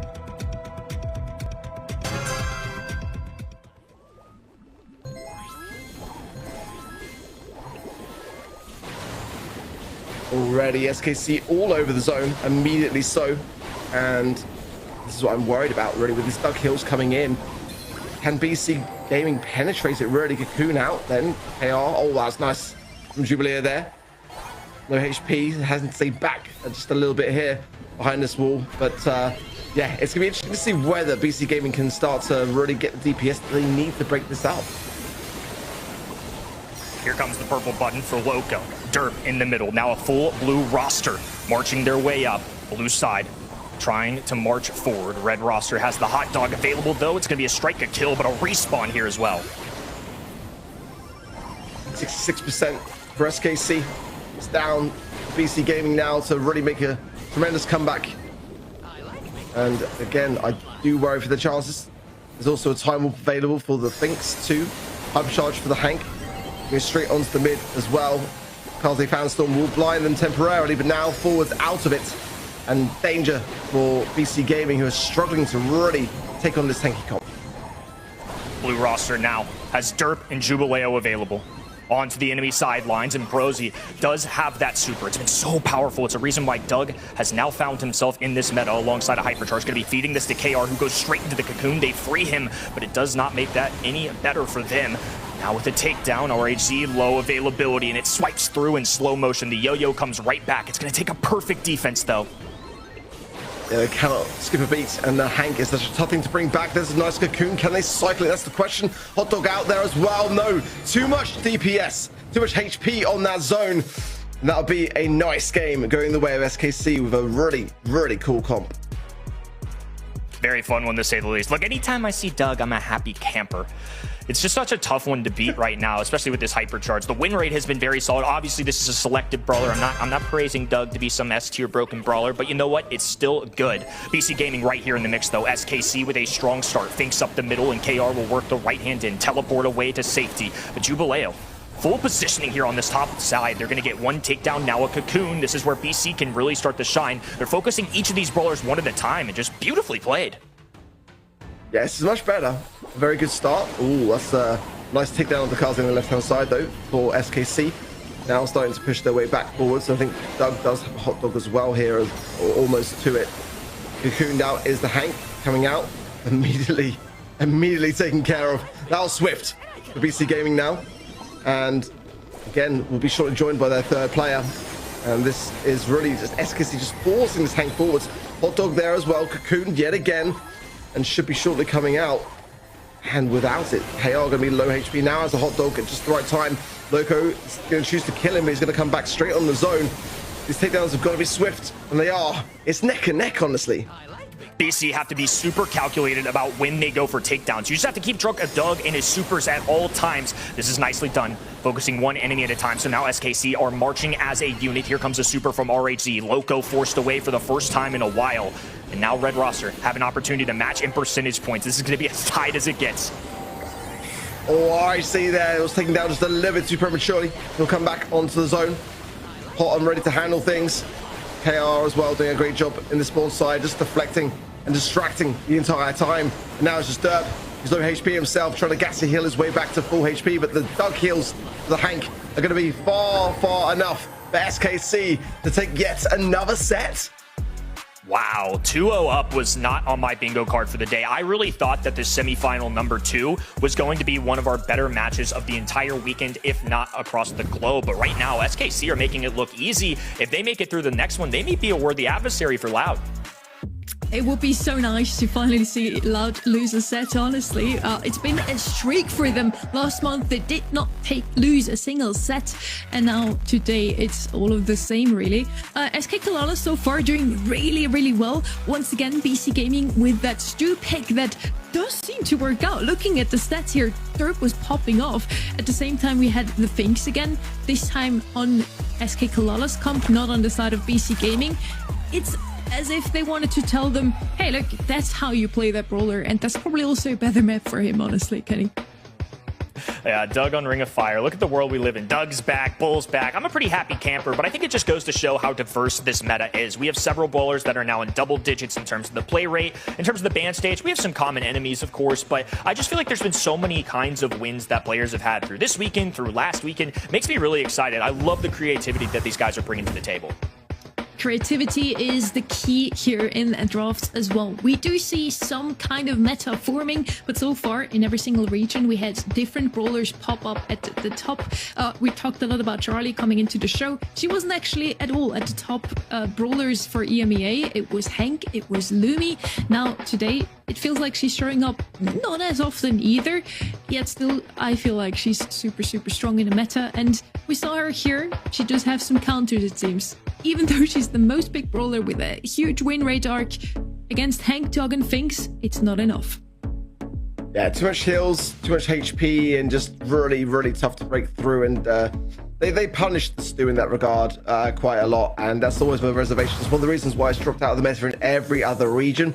It's always been a very good South American pick to have, but it just doesn't really fit at the moment. And you do have to adapt. You do have to keep up with the draft and just kind of like go with what works. And you know, a lot of really scary brawlers can be just right around the corner, so you have to protect yourself in that regard. Now heading over to New Horizons. Once again, this newer map in the map pool. It's either going to be Angelo or Dean that I look out for, either on the band stage or in the pick stage. They're gonna show up here. New Horizons, a map that is filled with cheese. You can just hide around those walls at the corners, wait for that smoke to come in to finally meet in the middle. Hence, a lot of those brawlers with self-charging supers, like the Buster, like the Daryl, are gonna be showing up here as well. The bans are in. Jean and Angela both banned out, so at least that was right as they both show up, but unfortunately we won't see them played out here, Kenny. Name still called, though. I'll give you the points for both of those, and it makes a lot of sense that they would too. On the right-hand side, no bell allowed, which I think is the only maybe controversial, I would say, or very targeted / specific, because Gus, Hank, common enemies here on this map. Charlie, #1 pick rate as of last weekend. Now getting into the mix here is our #1 once again. So SKC picking up a very stereotypical brawler right now for our meta. On New Horizons, I kind of like it too. This map's really interesting because it does kind of have those long range features. It does have those sharpshooters, but at times does really play to those medium range and around those corners and get a little close. Well, first pick coming in for BC Gaming. It's me, Jae Young. Interesting stuff.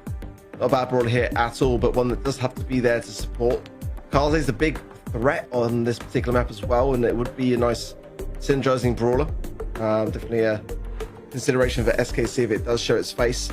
quite like it in that regard. But yeah, the bans really are quite good. Ollie's available, but it's a bit of a tough point to really pick it. Lumi as well as escape the draft, so that would be where my mind's thinking. Yeah, Kaze first, but then you are going to be potentially playing into a Lumi, as I just don't see how SKC don't pick it. It's available, but it's a bit of a tough point to really pick it. Lumi as well as escape the draft, so that would be where my mind's thinking. Yeah, Kaze first, but then you are going to be potentially playing into a Lumi, as I just don't see how SKC don't pick it. I think this is a good choice of aggression plus a little bit of support. So that's something common that we see with these kind of combos here with Jae Young. Oftentimes he's going to be supporting something in Kaze, one of the better ones in the meta that you could do so. Have to watch out for those cocoon though. The spiderlings can certainly put in some work. Obviously Kaze can kind of dive through that in one form, and then with the daggers can pierce through them as well. So I would say of brawlers, Kaze doesn't seem like the worst one in the world. I mean, it's not going to be easy by any means, but Ollie on the right-hand side. I love the hypnosis in general for this game mode. We haven't seen Ollie nearly as much as we saw him in previous months, but it's good to see that he still has a home here in Knockout. Yeah, it's a very good brawler for this map. I really do quite like it. It's tough to push into, yeah, and it kind of had to be. Yeah. It really did. Yeah, it's... You can't not. Choice, they can't not. And BC Gaming made their choice. They valued the Kaze. And I think the Lumi's just a bit safer. I would probably have gone with it, but they clearly wanted that pairing, and it is a good pairing. Allows the Kaze to get into position better, and certainly heals go a long way in a game like Knockout. I just feel like the SKC comp is just very scary. You've got the Charlie to shut down the Kaze, the Lumi for control, the Ollie for just brute force and maneuverability around the map, Buster to really kind of have that same flavor added to their comp. But I don't think it really makes me sort of love it much more, to be honest. It's going to be basically now BC Gaming hunkering down behind this Buster, walking around the map, probably being sort of chased around in that regard until the Buster has shield, and then forcing their way forwards. And the Jae Young to try to close the gap. That's kind of where they're thinking with this. The Weekend Warrior gadget for Jae Young, definitely one of his strongest attributes, but it's that additional speed of which it brings to combine with that then. And we've seen this in the EMEA. It's tried and tested. I do quite like it for that reason. I just feel like SKC is a little bit safer and just a little bit more to my liking. So they're going to let Jubileo reign free on the right-hand side. Meanwhile, Derp is going to be the one to charge up Loco. Makes sense. It is the brawler that is going to be played for support. Right now, it is on the speed setting, if you will. SKC clustered together top right. And if I was going to put my faith in getting to a grand finals, Charlie, one of the most picked brawlers, Lumi, one of the most successful over the last few months, and Ollie, who has a free super if he can get to the other end and get some hypnosis. Great way to go about it. Just going to be passive to start things off. And I think Loco just going to look for that shield, like you mentioned, and then play it for these end games. Otherwise, it's just Jubileo kind of hiding. Yeah, forcing his way around now, getting a couple of taps along the way, and a nice little layer there of speed from Derp. Now the heals come in as well, and Buster will have shield. It's the kind of comp for BC Gaming where the gas is going to help it. For SKC, though, obviously the Cocoon can really just eradicate. So really looking towards KR and him obtaining that utility. Bandstorm out now. Loco coming in with the hypercharge as well now, and just really forced back KR. Now the Cocoon comes in. Weekend Warrior pop there for Derp. Gets a nice tap onto Perosi. Reese survives, and won't be long for KR to fall himself. And that's a very nice round for BC Gaming. Very composed. Very composed, very patient. Couple supers already locked and loaded for that left-hand side for BC Gaming. And once again, they're going to send Jubileo to Kaze on the right-hand side. But it's the full SKC roster hunting him down. We'll have to rotate to this left-hand in. Derp, Loco going to continue to be passive. And again, I just think unless Jubileo gets a lucky pick or SKC make a blunder, it's really going to be BC Gaming waiting until these final moments. They have the Buster Shield available. They'll be looking for Hypercharge alongside it. They're going to make their one big play and hope it's the one that counts. Good pinch occurring here. Hypercharge for KR, although it's not the strongest in the game for Charlie. Some Spiderlings can go a long way. Already a freeze inbound if BC Gaming make the move, or they can just kind of sit back on the side of SKC and wait for the gas, and that will then force the hand. And you don't want to be there in that position when that happens. They've got to move out now. Well, the freeze has got to go down either way. Let's see. Froze is going to hold on for this long. Didn't freeze very late in that freeze. That's a mistake right there for me. Cocoon is there. Still a 3 versus 3 for now, but Reese will now fall, and shortly does then the Lumi also making it 3 versus 1. BC Gaming were able to get out of that one, but it was quite close. And the passive warfare will side with BC Gaming. They're really waiting until those final moments are. All they did was make sure that they charge a Buster Super. They wait it.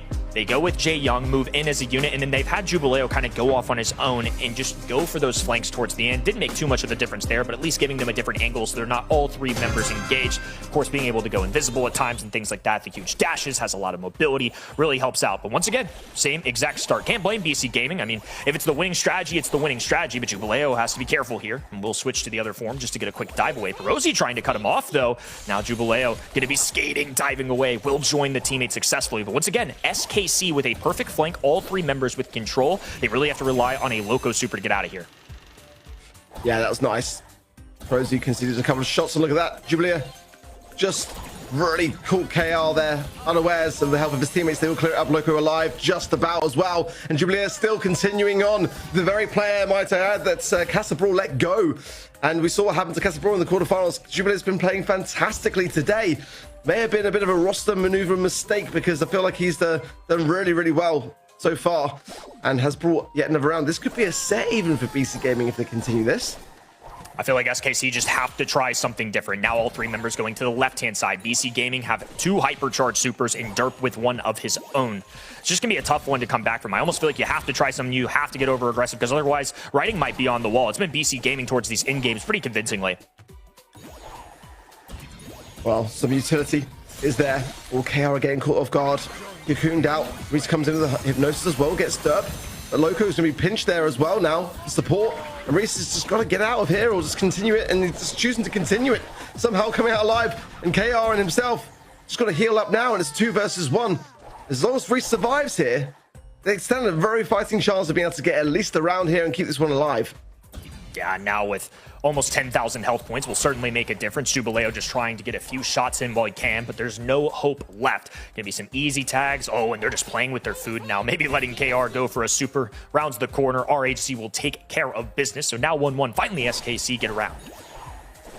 Yeah, kind of smart there from Jubileo just to continue like swiping because ultimately he wouldn't then heal and was well aware that he was being farmed and didn't want to give over anything more.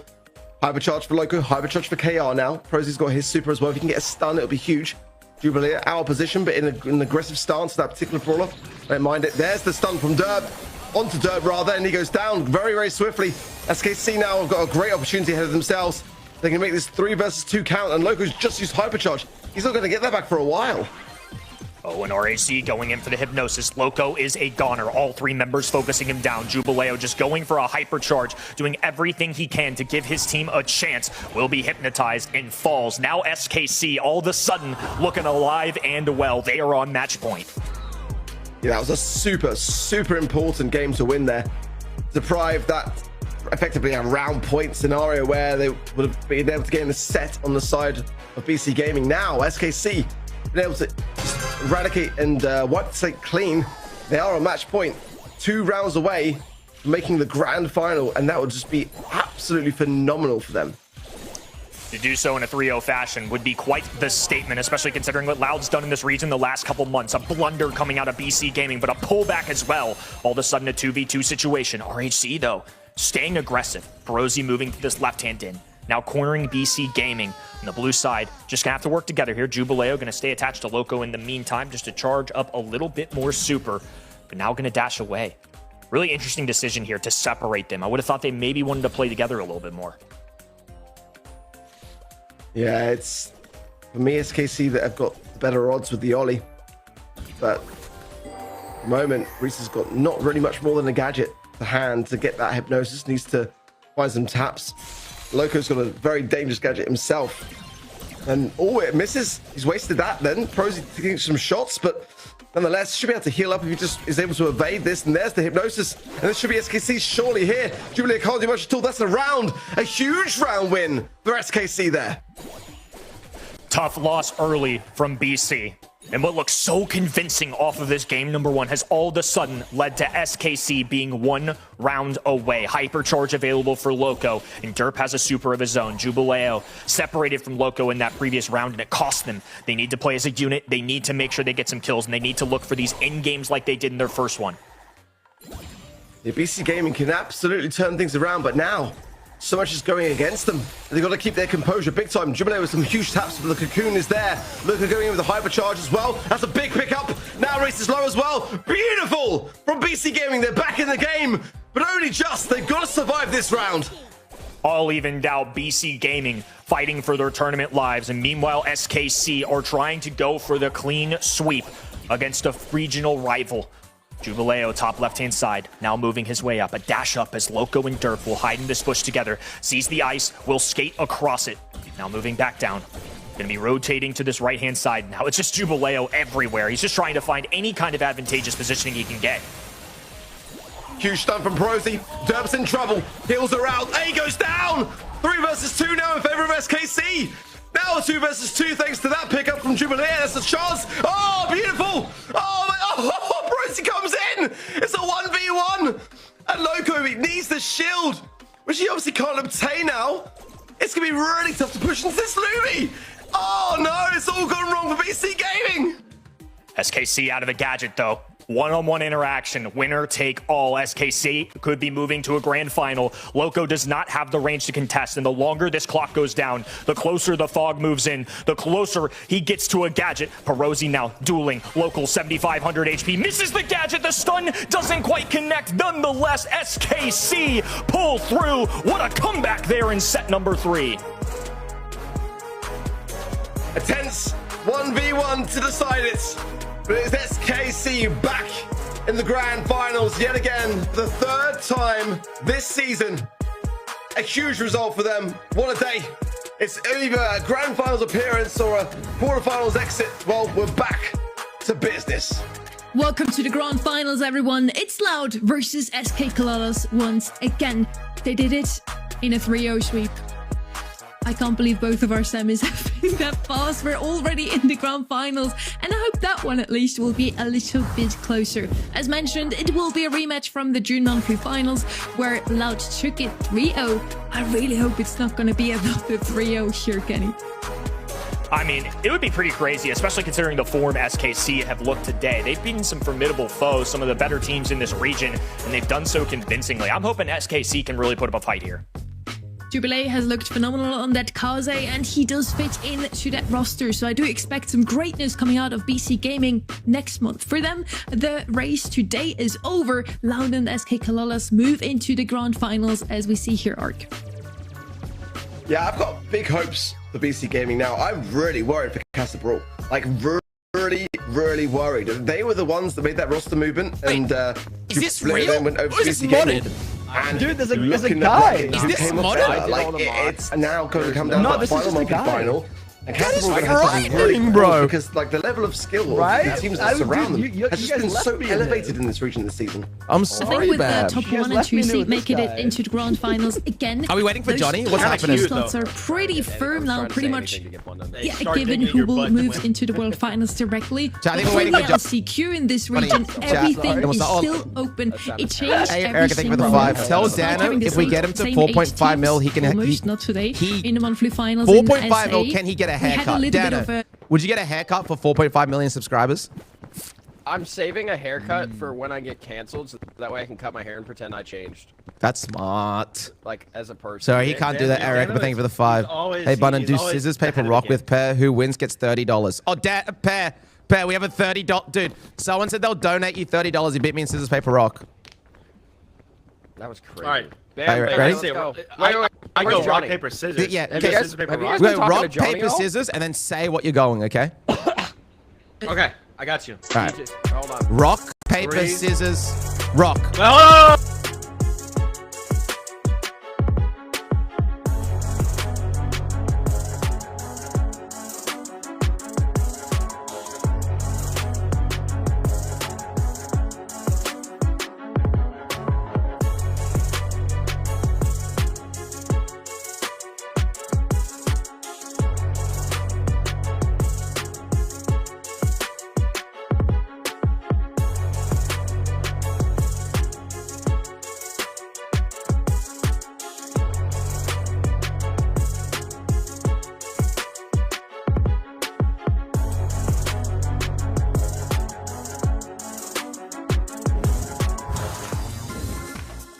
hope you are ready. It's time for the grand finals of the July monthly finals. Yet again, we're in South America this time around, and we do have a repeat here. Loud and SK Kalalas are standing in that grand finals. We've seen the same image already in June. Now, ready, you're back, and I'm sure you watched that previous 3-0.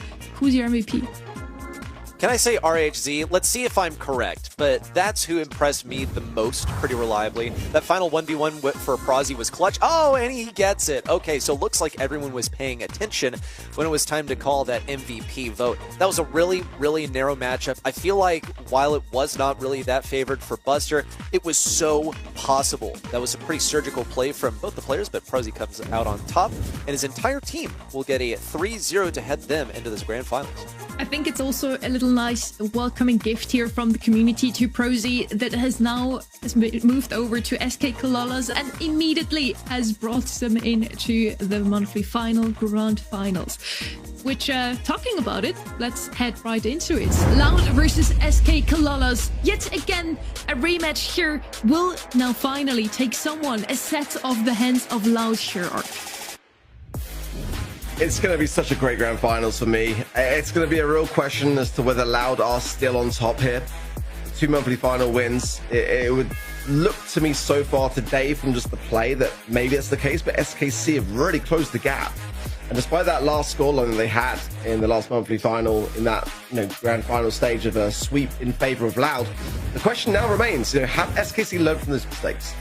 And we do remember this checklist. It does say that for Loud making it to Worlds of this month already, they need to win the monthly finals, and BC Gaming must lose before the grand finals. So they can thank SK Kalalas for their win in the semis. With that, they now only have 1 more point left here, Kenny. I'm ready. Sorry. Yeah, I'll just pretend to be Kenny real quick. Okay. Yeah, actually, I don't want to be mean. They have one thing to do. To me. That's right. If it was the other way around, Kenny you would have hesitated to bring out a British accent, would you? Kenny would say, well, they could, or they couldn't. But either way, I'm going to be happy. That poor Kenny doesn't deserve that, but you got me to do it. I hope you're happy with yourself. I expect Loud to take this one. I think we all do. In fact, all 4 of us believe that Loud is going to take this one over SKC. Kenny was originally meant to be casting the finals, okay? I still have him in my notes. I'm really sorry. Ready and Ark, I'm here with you, and I'm super happy that it's here for the finals of the SA monthly finals. Loud on the one side, top 1 seed at the moment, and unbeaten in terms of set in... How many matches is it now, actually, in the monthly finals? Unbeaten in 5 matches. That could be the 6th. Let's see if SK Kalalas has something to say about that, Ark. It's really going to come down to, how much can they really outdraft Loud here? When a team are on the cusp of locking themselves in for the ultimate prize in the game, the first stage of it, they make world finals, win world finals. That's how teams think when it comes to their BSC seasons. When that's on the line, we tend to see teams take it to that next level. So Loud are going to be that caged animal today. They're going to be really dangerous. They are super motivated to win this one, but so is SK Kalalas. They want to win that rematch. They could not win against them, not even a set in last month's monthly final. Now with Prozy at their side, they do want to change things up here. Despite all that talk though, I think all 4 of us said that Loud will probably take it. Just going with the statistics here, I think you can't be mad at us here already. Okay, statistics is one thing. There's also the notion of, look at the bracket, man. You see number 2 and number 3 sitting on the bottom half of the bracket. Loud's only opponent that they had in the upper side was, Alpha 7? And they're new inductees into the top 4 in the region. So, in my opinion, this is where the bulk of Loud's labor went. And for SK Kalalas, it was mostly placed on that semi-final. They're probably super prepared coming into the grand finals. I hope SK Kalalas is too. Looking at the people's vote here, they also just went with the statistics and with Loud's overwhelming dominance over this region over the course of the last few months, Ark. Yeah, but I feel like this year we've seen the most skewed polls that we've ever seen, actually, above the years. I think it's not nearly that one-sided. I really don't. I mean, I was almost like, well, I'm quite disappointed that not one of us went SKC here, because genuinely they have got a really good chance here. I don't want it to kind of be lingered on the previous scoreline, because looking at how they played today, they've looked like a really solid unit. It's just that I personally feel like Loud have had that slight advantage, really. They've just been almost, flawless. Sometimes they get a little bit overzealous, but some amazing steals in that previous semi-finals match, and they just seem like they're fully locked in today. So definitely don't think it's nearly that one-sided in the poll. And now it's time to head into the very first draft of our grand finals. Loud versus SK Kalalas. And there's no better map to start things on other than Double Swoosh. One of those newer maps in the current map pool. If the band's in already, Terra is gonna be your first pick here. Certainly a brawler you don't see anywhere else. Janet, Lumi, and Buster are gonna be picked banned out by the side of Loud. Kaze, Draco, and Ellie, 3 very good tanks in the current meta, banned out by SK Kalalas. Wouldn't be too surprised to see something to go up against this Terra now. Specifically, Amber could be one of those brawlers ready. Amber, Sandy, 2 of the ones that come to my mind. I don't even want to hear it, Ark. No, thank you. We can. Okay, there's the Amber. So look, here's the strategy. I've been talking about this all day, but here's a really good example of, we know that we can get a fire first pick. We just got to ban out the biggest counters. And so Janet is off the table. Lumi would also be like, okay, I guess you can get rid of the shades. Not really the best example. But then there's Buster as well. Just all things that are great against Tara, but Sandy, Amber, things that are pretty good against Tara that SK Kalalas can opt to go with. Usually an Amber would be enough, but they can hammer it down a little bit more. Going to go ahead and pick up that Hank, interestingly enough, just to get some HP, some aggression on the left lane. From their perspective, it'll be right lane from ours. Interesting pick. Not one that I can necessarily saw coming. The Amber's going to be cautious because keeping that bush or choosing to eradicate it's going to make a big difference here, and getting that balance, sure. Janet's a interesting brawler ban on the side of Loud for me. Kenji's one that they played interestingly a little bit here. Not really too much to my liking. Crow going to be coming in. It's okay. I mean, it's not too bad. I prefer the Charlie for the Hank, but let's see if they do finally snap it up in their third and final pick. It's an SA pick. Crow's been played here more than any other region so far, and to be fair, I feel like they play it really, really well. So though I don't kind of necessarily see it, although the map makes sense for it. Hey, what did I tell you already? What did I tell you? It's South America, bro. It's South America. Lumi's banned. Right. They can't be countering the Lumi. Lumi's banned, mate. Put it down. It's a brawler which, again, the hypercharge rate is definitely in question at the moment. So a lot of players gravitating towards this brawler, and it is a good counter to the Hank. Ready? I'll give you that before you say it. Okay? How's that? Okay, I threw you a bone, mate. You're welcome. Oh, I'm so happy. You know how it feels to be deprived of pleasure for like the entire day, and finally, I get recognized. So let's break some of this down. So the Crow selection. So Fire Crow, he plays a Fire Crow. Yes, but also it's a great way of dealing with Amber. It has been a counter to Amber since she was introduced into the game. It's in like 2020. The rest of this draft from Loud, they have that Mr. P for some control. It's going to be their mid brawler. I'm looking at the potential for SK Kalalas to get rid of those porters without too much an issue, interestingly. They had their last pick come in just a moment ago. So let's see how this Lily is able to help out with things. The Mr. P doesn't have any CC, so that's going to make Lily just really, really good against him. Also, when she gets a hypercharge, it's basically going to be a free lane win for them. And look at this. Allowed to move into that lane. Kyodog overextended, and now these bushes belong to SK Kalalas SA. Yeah, really convincing start for SKC. But now, will Fire Crow, no. I was going to say, he might have been able to maybe tap up the Amber a little bit more than he did, but not going to happen. Crow's going to burn down now. And still plenty of time for Dino to get a hypercharge, so that's when things can change. But certainly they would prefer to have a better start and then buy down the clock just a little bit more. KR now, 2 low HP to contest this. And as quickly as that, SKC now in a bit of a more compromised position. Nice there from Kyodog. Seems like Loud are getting warmed up again now.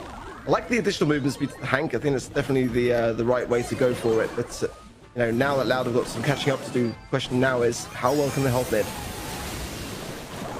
RHZ with a kill in the Shadow Realm. Now looking for another on Kyodog, who's in hot pursuit of the enemy gem carrier. Looks like he'll only be able to get away with one gem. Prozy's trying to keep him away, and those gems have safely deposited themselves in the back right corner. Perfect for anyone to take, and it looks like the SK Kalalas approach is going to be have Hank take it. He's the most passive brawler on the team, so I suppose it makes sense. It's going to be sitting around this mid, one-shotting quarters whenever they appear. Kyodog's coming in with some aggression on a KR, though. He gets tapped just a little bit by that bubble. Kyodog's now up to 7 gems, and also note that he has the jump ready. Edinho is not going to be carrying any gems at the moment, so this is either an on-the-fly adjustment, or they've decided that it's not worth it to have Mr. P carry the gems when Lily could upset you at any second. I'm really impressed with Loud and Kyodog specifically as well. I feel like he's playing a fantastic Crow here. Can't already drop these gems and low HP, chose for the shots. Oh, that's nice, closing the gap there from KR. A lovely little hypercharge. Got to get a takedown. Prosy. This could be enough here from the mid, maybe. They can get 2 from the mid, yeah, absolutely so. So tied up now, 10 apiece, and KR now being pestered by these porters. Pushed back into spawn. Loud are buying time. Hypercharge for the Lily there as well is dangerous. Kyodog doesn't take any chances, jumps away. 11 gems now equaled out by SKC. Big heavy taps, and KR will fall. This is great from Loud. They're buying plenty of time, but it's not over yet. There's still a chance for SKC to push this mid. 10 seconds to go. SK Kalalas waiting for that next gem to come in. RHC's going to try and spawn on top of it or create some pressure. There it is. 12 gems for SK Kalalas SA. Kyodog just needs number 13. Edinho's created the necessary pressure, and there's really no one from SKC to interrupt. Now here comes KR. Oh, someone's going to have to grab those gems. It'll be the teammate that respawns for SK Kalalas SA. KR's trying to close in for Firecrow. That's one shot. He might be able to get in closer range. No! Couldn't catch up to Firecrow, who was sped up inside those bushes. Loud have 15 gems, and SK Kalalas can't interrupt. It's game 1 going to Loud. And I am still a bit mystified by the choice of target for the Lily Hypercharge there. I feel like that was a chance to put Crow in the Shadow Realm, and that Hypercharge projectile that travels so fast, there's no way that Crow is going to be able to react to that. I just anticipated Lily to be played differently than SKC are choosing to play it. Yeah, definitely a couple of mistakes towards the end, but you know, towards that stage in itself, I feel like very, very closely matched. I mean, SKC really had Loud on the ropes and really forced them to not make any mistake in that regard. Just kind of blows my mind that the event site poll is so skewed and that we're all so decided on Loud in the casting desk, but they did hold their own. They kept their composure and they got it done. They'll do it again though for this first set. KR getting tapped again by Kyodog, and I think Kyodog's the most dangerous player that I'm seeing on the side of Loud so far. I like the way that he just goes in on the aggressive jumps away by using that super rather than jumping in. It makes it much harder to predict what he's going to be doing, and ooh, nice pick up there from KR. But so far, 6 gems, almost 7 now to SKC, and Loud are very much behind here. KR is just going around clicking heads with the bubble. He's got 7 gems, got a couple of assassinations along the way, but he needs to be careful of this impending super from Kyodog. In fact, he's just gotten it. He's got the Hypercharge pair with the 2. Big pull for Firecrow on the right side, but RHZ shuts him down. Now Hypercharge in from Kyodog. He knows this is his only shot. Gets the kill, but Edinho can't afford to push in. Now Prosy has all 8 gems. He won't be able to pick up this one on his side if Kyodog keeps up the pressure. Thankfully, RHZ is moving him away. Prosy's able to pick up number 9. Now SKC just need to play for tempo. They can let one go to Loud, or they could just pick up the one that belongs to Loud. KR is holding on to number 10 for SK Kalalas, and they're going to try and bring it home. Kyodog needs this super to land onto Amber. He's got to get in range. He's only got 1k HP. Might as well send it. You won't be able to make this happen at this point, though. SK Kalalas are taking away game number 2 and tying up set 1. Yeah, a mistake there from Kyodog. Just didn't quite grab the gem, and yeah, sure there was another one spawning on SKC's side, which they would surely have got afterwards, but you know, the question then is like, would they have been able to get something, make something of that opportunity as they're going into the mid to try to seize it? If it just got a couple of pixels higher, would have been able to bring it back. It may have been a different story, but we'll never know. SKC now equalize out the set. Good stuff from them. I think that Loud will definitely be having some better communication this time round. KR is definitely, for me, utilizing a lot of the supers at the right times to get that additional heal. But I do worry a little bit. There's 4 gems in the mid, straight in the house of Kyodog, and SKC were just going so aggressive, they just didn't play the actual objective. Ooh, here comes RHZ. He's going to look for a couple on a Kyodog. Oh, Kyodog survives! A super in from Lily wasn't enough to punch through that shield from Kyodog, and maybe that is why Lily is opting not to go for the Hyper Supers, because those were some crazy reaction times on Kyo to pop the gadget. It's kept Loud in the game. 5 gems on top of Kyodog. But now these bushes are starting to be burned down. Going to lose one of their number in Fire Crow, and Prosy closes in from the right, holding down that auto aim, and he's got a dream. He's going to see it to fruition. 5 gems deposited on the ground, which will soon be back in the hands of Crow, unless he decides not to go for it at all. Okay, leave them in the back lines realistically. Someone from SK Kalalas isn't going to make it back there, and that'll force some more aggressive play for Loud. A Hyper in from RHC. He looks for one, can't get two. You can't get through that shield from Crow. A Hyper Super for Fire Crow. Wonderful play from KR to snag himself on the Indestructible. Looks for the kill and gets it with the Hypercharge. SK Kalalas SA are back on the map.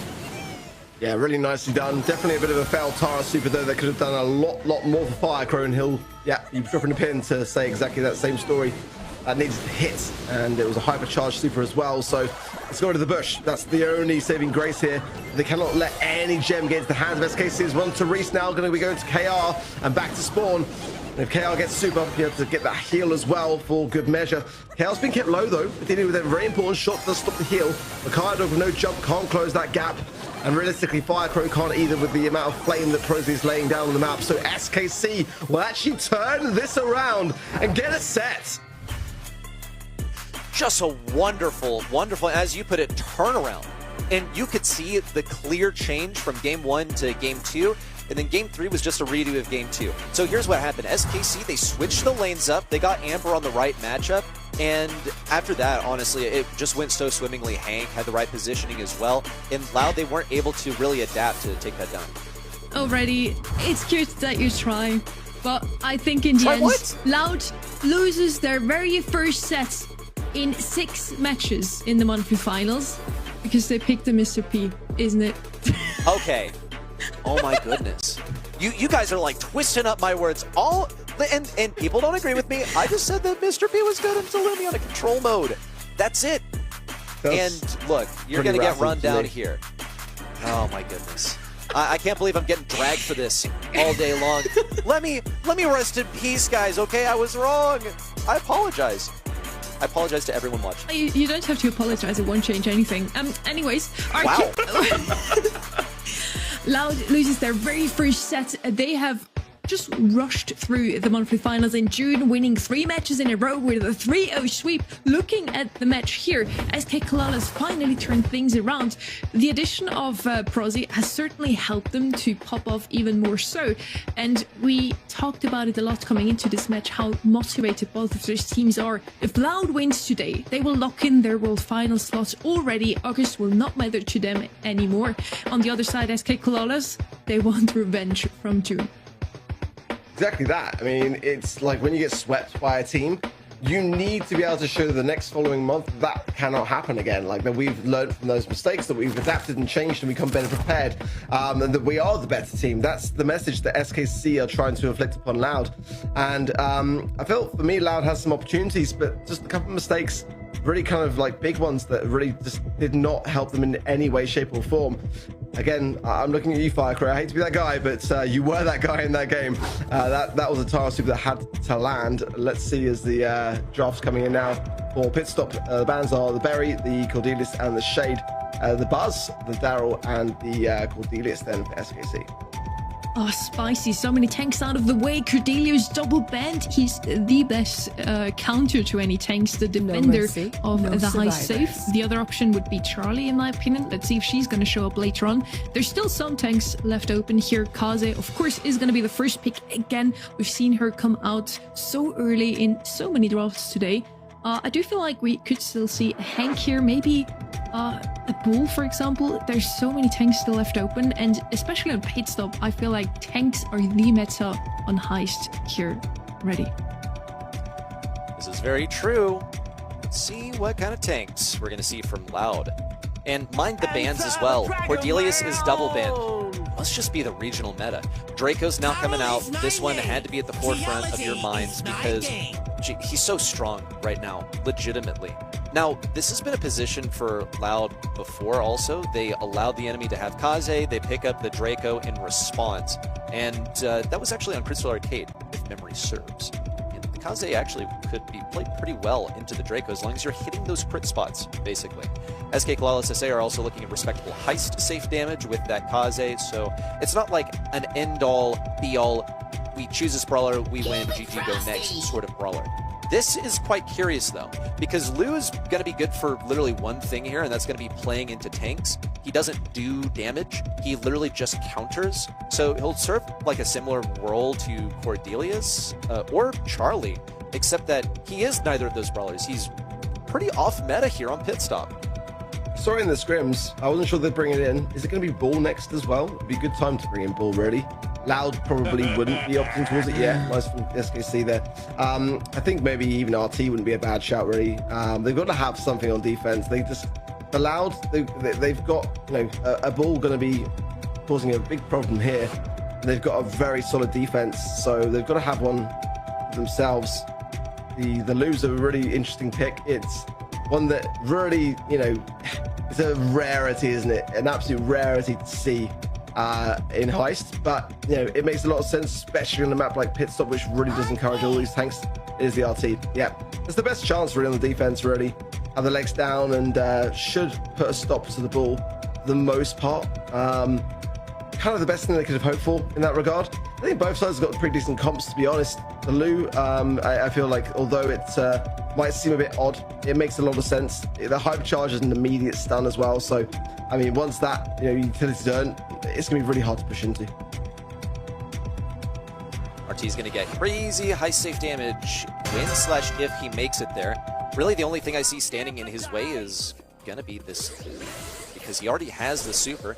He popped the gadget to get it instantly. He's going to opt to take this lane versus Lou to boot just to try and get an early game victory. Firecrow also totally ignoring RHZ, who's going for the safe. Idinho's looking for some defense, also kind of waiting for RHZ to get aggressive, and now he splits top half from bottom to go for the defense. Prosy and RHZ trying to poke it from range, which isn't really the fastest. In fact, it leads to them being outpaced so far by Loud on the enemy side. And check out the star power choice from Firecrow. He's going for additional damage by marking that safe. Kyle Dog also on the right side is going to be doing more damage. Meanwhile, on the home front, RHZ is the only one standing, and the second shield has still not been procced on Loud safe.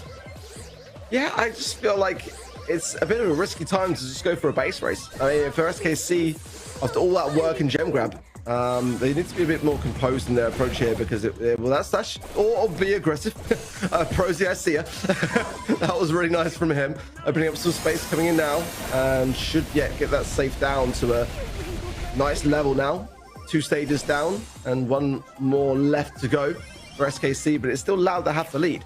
If Firecrow can use the hypercharge to just breach the gap and get closer here, gonna pop it now and try to get towards that safe, just to whittle it down.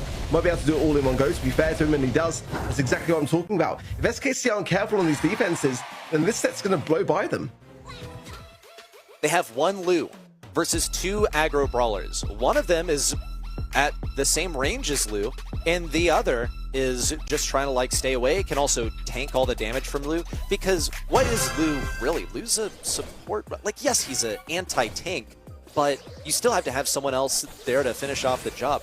Lou's not going to get a kill. He can freeze Draco, and that only drops him to half HP. And after that, you're dead. Draco does a lot of damage at a respectable range. So now a different approach from SK Kalalas. They're going to opt for a little bit more defense. Here comes Prosy also. He won his lane on the left side, which means now he can dump all that damage in the safe. Look at that, 5k HP with each shot. Gets the next one off, and procs the first shield on Loud safe.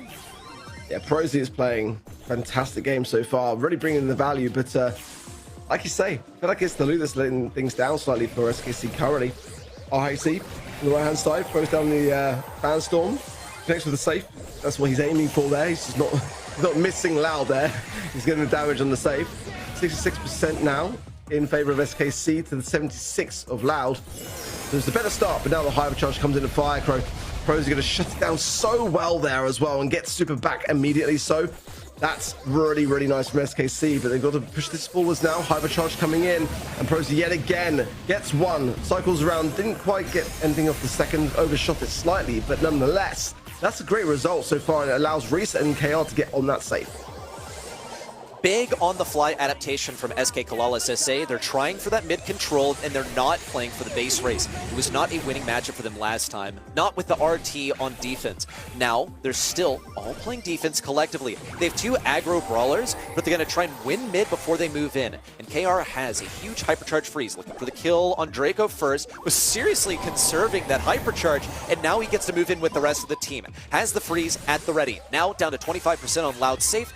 No shield left to protect them from Destiny, because it looks like SK Kalalis SA might be able to bring this one home. They have a hypercharge on the brawler on the left side. On the right side, Prosy also taken down. Now KR comes in with the freeze. A takedown on Firecrow could divert his attention over the left side, but opts to just move in with Kaze and look for the kill on this safe to equalize the set. Yeah, Firecrow was shut down so well that game by Prosy. Like, every single time the Firecrow tried to do anything, Prosy was just all over it. And now, coming into what is a crucial moment. Again, Loud are fighting for their stamping of a ticket to the World Finals here today. They win this, and SKC are just stopping them down. And but it's the way that they're adapting along the way. Like, they're not necessarily winning the first games, but they're learning from the mistakes of the first game and bringing it into the second and third. Prosy again finds Firecrow, but this time round, Firecrow does pop the last stand gadget. The 1 HP, but Reese will finalize it regardless. And RHC as well, like I said, he was getting so many like fan storms that last game, and I want to see that again. SK Kalalis SA are looking to generate some aggression here. They got Prosy ready. He's looking for this kill before he decides to go on to Firecrow. Gets one. He has a gadget ready, by the way, but he doesn't have a super. That's Frozen Firecrow. Prosy trying to pursue this kill. Won't get it in the end until he gets the proper pinching from the right side. Now in, there's the stun, the stopper that we needed to see. And SK Kalalis SA have the positioning that they need. They're just looking to wait for Loud to emerge from the back lines before they get a kill, and then move in as a collective to get as much damage as possible. Again, Prosy getting a lot of value, but Loud stays standing. RT legs are down, and it's going to be a deterrent of RHC here, but look at that. Oh no! RHC, oh no! That was beautiful! Absolutely just mocking Adinho there. Like, there's no way that RHC should have survived, but that was really, really nicely done by SKC, who are just looking better and better as time goes on. They're playing as a team as well. They combined to take down Firecrow. Now they're looking to deny Kyodog. That was a fake out though. A gadget to the top right and then a super to reposition onto KR. It's not going to end so well. KR opts to just go for the super, save the hypercharge for later, and he stays alive, but only barely. Meanwhile, on the right side, a 2v1 victory for Loud. They're creating some pressure on RHC, ignoring him now, and just going for the safe. Firecrow also has a super that he can use. Gonna try and stay away from KR while he does it, and Kyodog's fully committing as well. They must be convinced that they can win this base race and just leave Adinho on defense. And he's bound to die, and the safe is also gonna lose its next shield.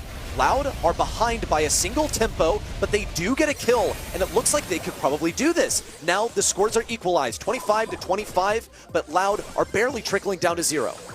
Firecrow did so well, but it's not going to be enough, I fear. There's not enough time to get on the other end of the field. With that from Prosy, it will seal it. SKC 2-0 currently against Loud. And Loud need this win. Like, they're going to have to take it to a 5th and final set now if they want to lock in the World Finals here today. And SKC just looks so good. The drafts, the gameplay, the team mechanics, everything just looks really, really solid.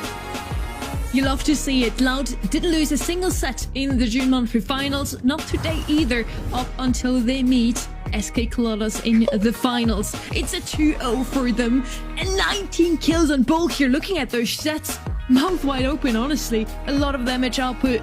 The Bull rework has certainly helped him in the current meta. Ready? It's been great. It's made him much more versatile, because previously he was only good for charging at the safe and getting damage. That's about it.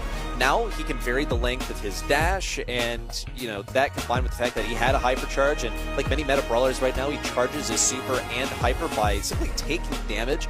It's made him a strong option here without a doubt. And SK Kalalis SA, this wasn't just like a one-headed spear. They also had RHC making up the bulk of that damage in. A really technical brawler, and when you're able to reliably hit those crits, then you can get some pretty cheeky assassinations. That plus, it's not hard to hit the crit spot on a target that isn't moving. I'm talking about the safe. He got like something about 136,000 damage on that safe. So everyone's holding up their part. A great analysis, surely. Definitely, sorry. Talking about those two teams, I want to reiterate as well, Loud can make it to the World Finals directly if they win it all today, but they do need a reverse sweep, as you mentioned, Ark. For SK Kalalas, they are locked in for LCQ already. Even if they win today, they will not be in the World Finals yet. They still have to perform also in August, but it would mean so much to them since they did lose to Loud last month in a 3-0. Now, if they would get swept, Ark, I think that it hurts even more than a 3-0, in my eyes at least. It's the very definition of returning the favour, isn't it, really? I mean, you get swept and then you sweep. That's how this goes for SKC, and if they can get this last set to finalise it, then, I mean, what a statement that will make. That really, really would. I mean, for a team that, again, have had 2 quarterfinals exits in February and April, Grand Finals win in March, and then that sweep loss to Loud in the Grand Finals last month. I mean, it really would put them in such a fantastic spot. And again, for roster movements to see this kind of synergy, it's really quite rare.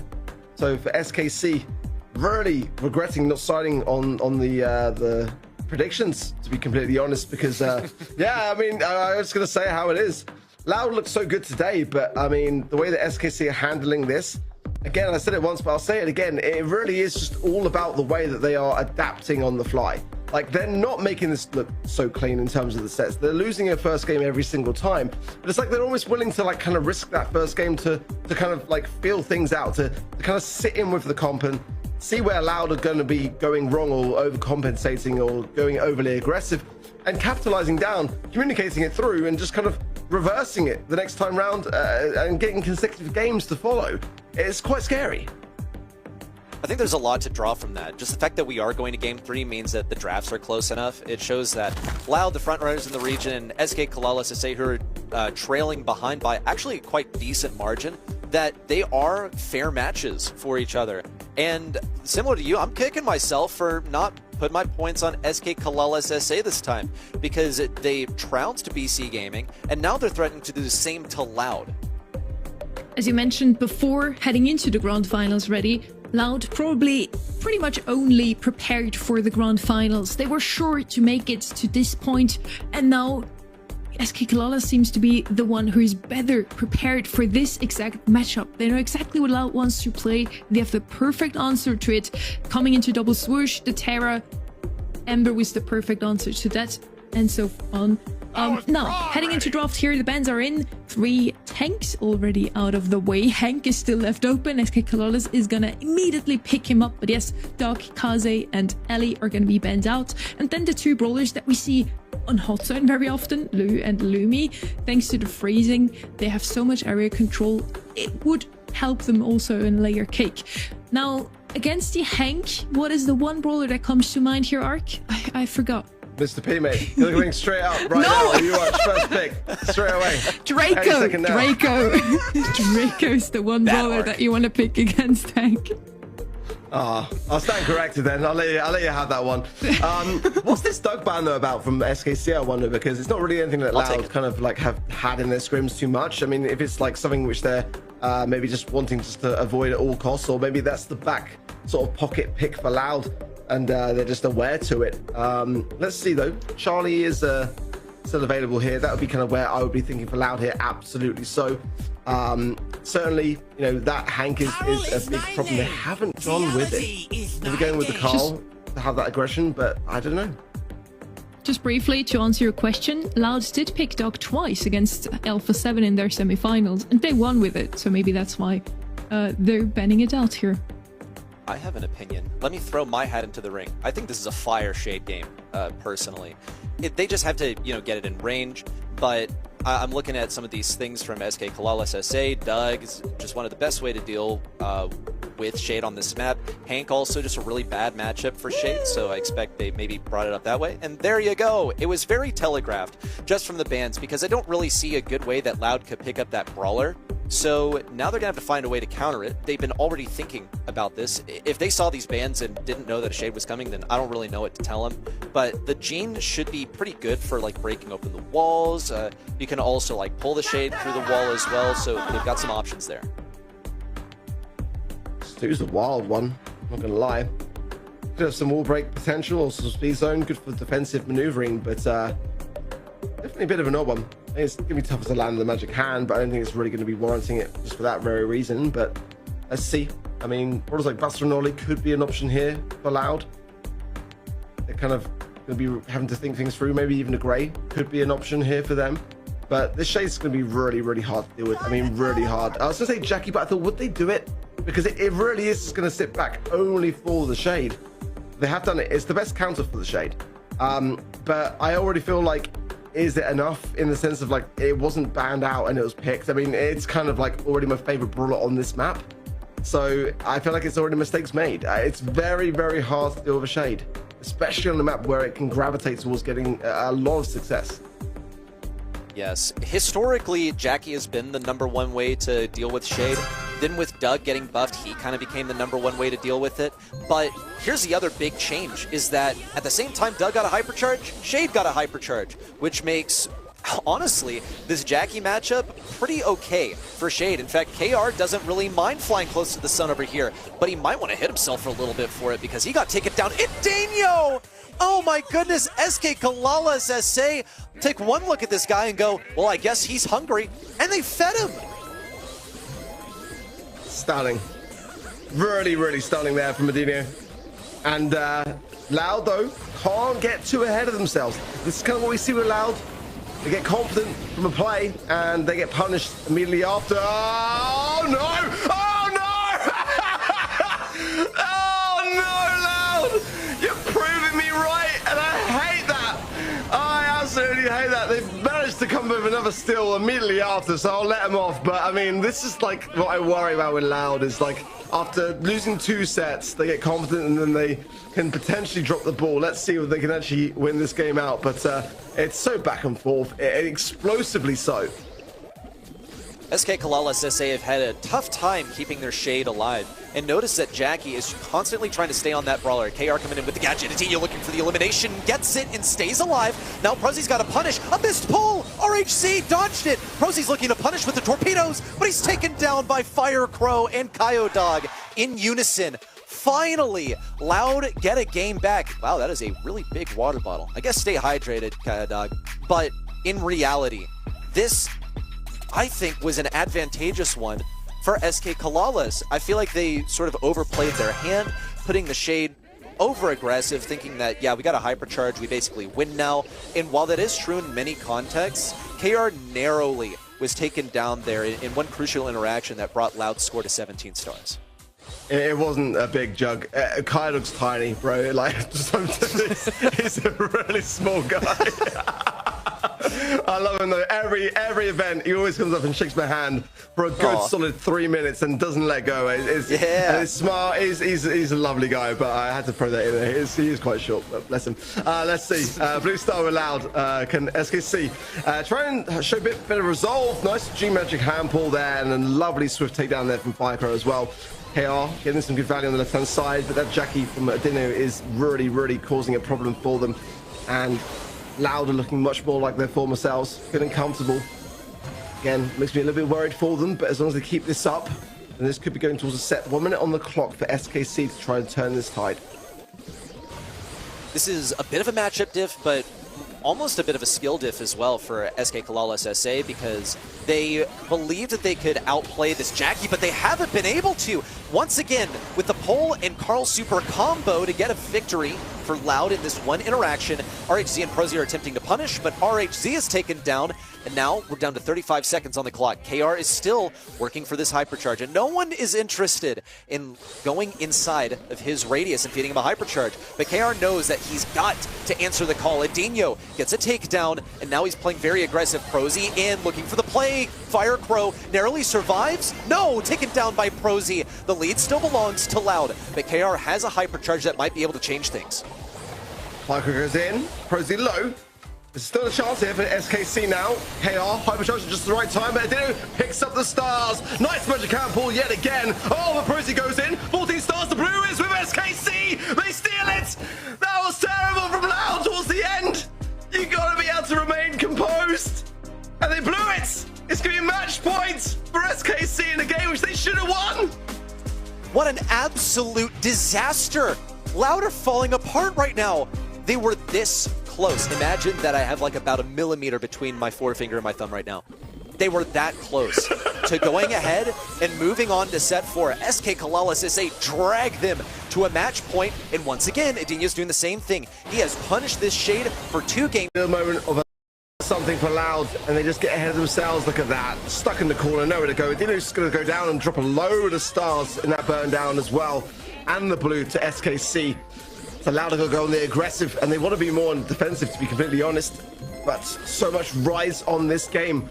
Allowed to remain in this, to have a chance to win it potentially afterwards and still make the World Finals here today. It's looking bleak, I cannot lie, especially with 13 stars and the blue for SKC. As we approach 1 minute on the clock, they might even wrap this up before we even get to 0. SK Kalalas SA, they got to pull out their best defensive effort right now. KR needs this super so badly, but Firecrow actually changes course. Decides not to go on KR, and he might have done so a little too late, because by getting close versus KR, he fed him a hypercharge. But wow, here comes the hammer! Loud punished the positioning of the Shade, who didn't have a super, but he has one now. And Adinho would love to get a super to pull him in once again. That's been the main way that they've been able to deal with this Shade, is with the pulls. Not just from Gene, but also from Adinho with his super. SK Kalalas for now, they're just trying to play defense. They have some good sort of maneuvers that they can use to deter it. Ooh, ProZ pulled in. KR's got to pursue. Everyone's so sped up from Loud, and KR's going to get pulled as well. Now he has to change course. RHC looks for the kill, but the tanking is so good for Loud. A final effort in from SK Kalalas. They're doing their best. Loud still at the advantage. They have to stay alive. That's 1 kill on the top right. RHC won't be able to get this one, and Loud take the set. So much in that set. So enjoyable to watch. A smile from Kaido, but again, it's all far from over. That's a sign of life from Loud. The best we've seen them really since Gem Grab, let's be honest. And again, yeah, take that sip, mate. You've earned it. It's a long way to go still, though. That was back and forth, really. You can see the emotions going on in both of those teams right now.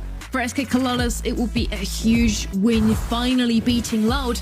And then on the other side, so much is still on the table for Loud themselves, wanting to improve themselves for the 3rd time in a row. Yes, it will be the 3rd one for finals they win this year. Adinho with whopping 11 kills. That Jackie certainly paid off into the other 2 tanks. I do feel like she's a fairly decent matchup, even though she's the only one that doesn't reach as far when walking through the wall, or when the Hank bubble reaches its maximum size. Yet still, Loud turns things around here. It was a very close and hard-fought battle, but in the end, they come out on top ready. SK Kalalas SA, they drafted themselves an incredible Shade game. But the one thing that they did account for, but was stronger than they expected, was the Jackie. I've said it once, I'll say it again, that Shade with a hypercharge now is able to beat Jackie, but when you're getting double pulled, think about how many times Shade got pulled by either the Jackie or the Gene. That was really the medicine to cure the Shade problem. They knew exactly who the Shade I've been the biggest problem for them, because he can not only shoot through the wall, but actually also get in and out through the walls and bring himself to safety whenever he claims those stars. Now that means we are seeing a set 4. Question here now, will we see a set 5? Is this grand final finally go all the way, or will South America this month be without any close matches that go all the way, Ark? To me, SKC are just the more consistent team right now. It's as simple as that. Loud have got like incredible mechanics, but SKC are being more consistent and also evolving with the competition. Like, they're looking at the mistakes and they're ironing them out, whereas sometimes Loud just kind of get the draft that they're looking for that makes them feel comfortable, and that makes them feel better, then they get overconfident, and it's like a bit of a mixed match of these things that are going on. And shame, because they've been playing so well today. And not to say that last game wasn't, it was super exciting to watch, but I still felt more comfortable that SKC were either going to turn it around or be more in control, despite Loud getting the set. And we saw it in Gem Grab as well. It's just hard for me to feel like Loud can bring this around, but I know the guys, they're so accomplished. If they get a good draft and they're feeling themselves, then they can definitely take this to a 5th final set at the very least.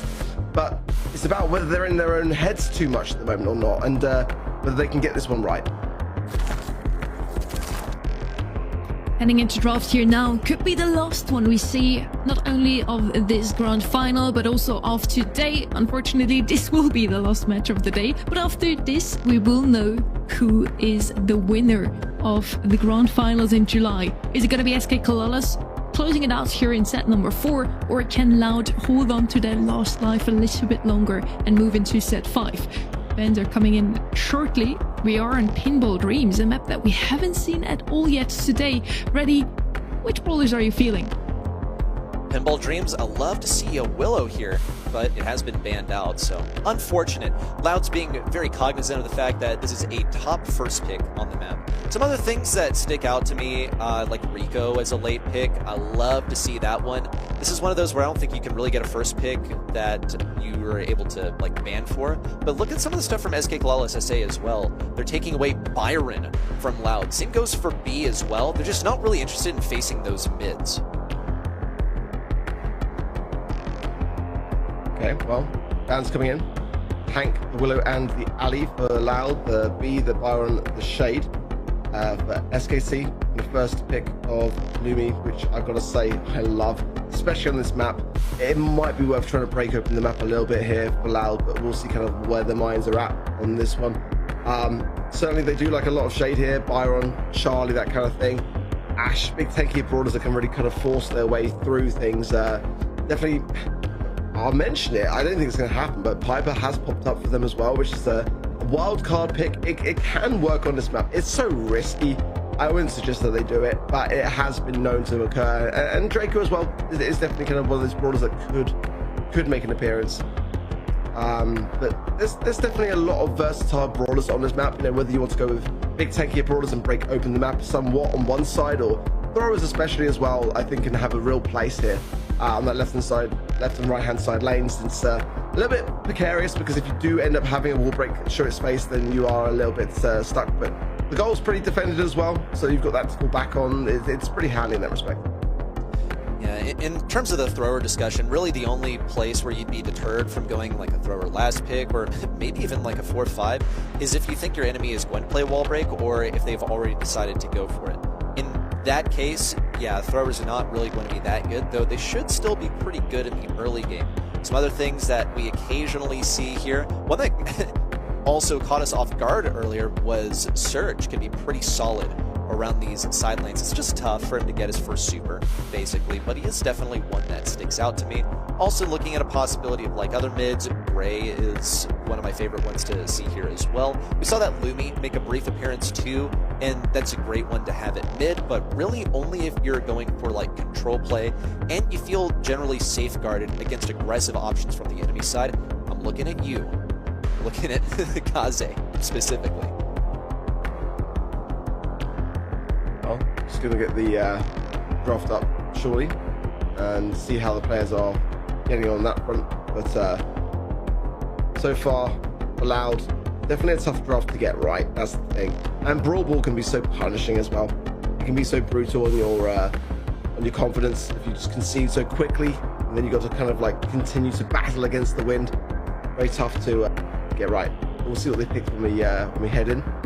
And the Loud can rekindle this. It's a really, really tough ask. Until today, they've been pretty even sailing. We are going to see the Ash come through for Loud, actually, as well as the Gus and the Kaze. Draco, the Stu, and the Lumi then for SKC. Which comp are you feeling?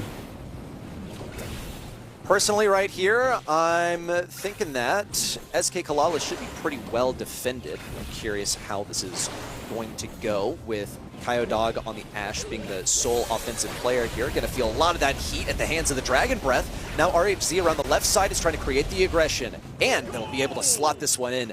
SK Kalalas are looking clean. Exactly what I'm worried about, you know. One goal behind now, and now Loud have got to really push into this, and that can be a tough thing to get the balance for. You've got to make sure that you're just not going overly aggressive, and Firecrow's finding the balance quite clearly. Nice takedown. Proto pops the last stand gadget, stays alive as well, despite the breathing of the fire. Falls now in the 1 versus 3. Reach with no stun really to have at that kind of range. That was going to have to go in. It's a good, solid response from Loud.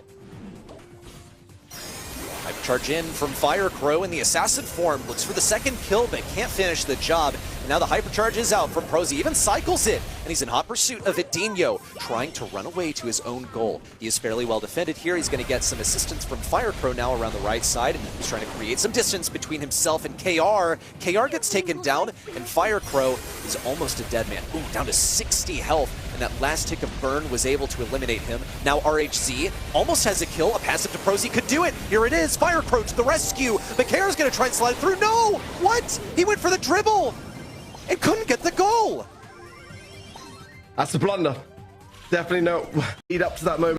Let's see. All the hypercharge done dirty. Kind of falls. Idinho low as well. And Prosy's got another hypercharge. This man is just unstoppable. He's just everywhere. Oh, the line! I thought that was in, and Firecrow dashed it out. It's not over yet. Louder hanging on. Only just, but what an incredible defense. This is looking like an overtime type of game. SK Kalalis SA got to get this ball down the line because they've got one taken down, they've got two. They're looking for three. A pass up to Prosy and a wide open goal. Not going to risk that. Dash from Firecrow decides to walk it in instead. And once more, SKC head to match point. Can Loud defend off against another match point? That is the question. If they do, I would argue that it gives them a better chance of winning this series, because it's going to really dampen the mental of SKC that they have not been able to finalize things out. But I don't know. I think there's a lot of chances that SKC had more, so that a lot has got here for Loud. They've got to stop feeding Prosy. That's the thing for me. He was so dangerous in that game, cycling hypercharge, and he's just everywhere. He's been playing honestly phenomenal. If he does not get MVP, I will riot. The new addition to the team is looking pretty good here. SK Kalalis SA are just one game off of victory, but this is the first time we've really seen them on defense. Prosy's gonna stay alive for a little bit longer, get some HP back, but Firecrow one-shots him. Now the super in, Fanstorm active, and RHZ is able to get around the right side. Even though Firecrow got a kill on the left side, doesn't really matter. His position is known. Prosy's going to try and get a pinch onto him, but Firecrow does the smart thing. He avoids that, falls back to his team and opts to play defense. SK Kalalis SA are standing at this line of scrimmage at mid. They have a hypercharge for Prosy, and it's looking pretty good. A dodge from Firecrow to stay away from that super from RHZ. Created some aggression to get a trade, but Prosy wins on the left side, and now he's looking excellent. No hypercharge required. Going to try and run this down with the super. Little bit greedy. Oh, what a blunder! He decided not to go for it. That could have been a goal. Oh no!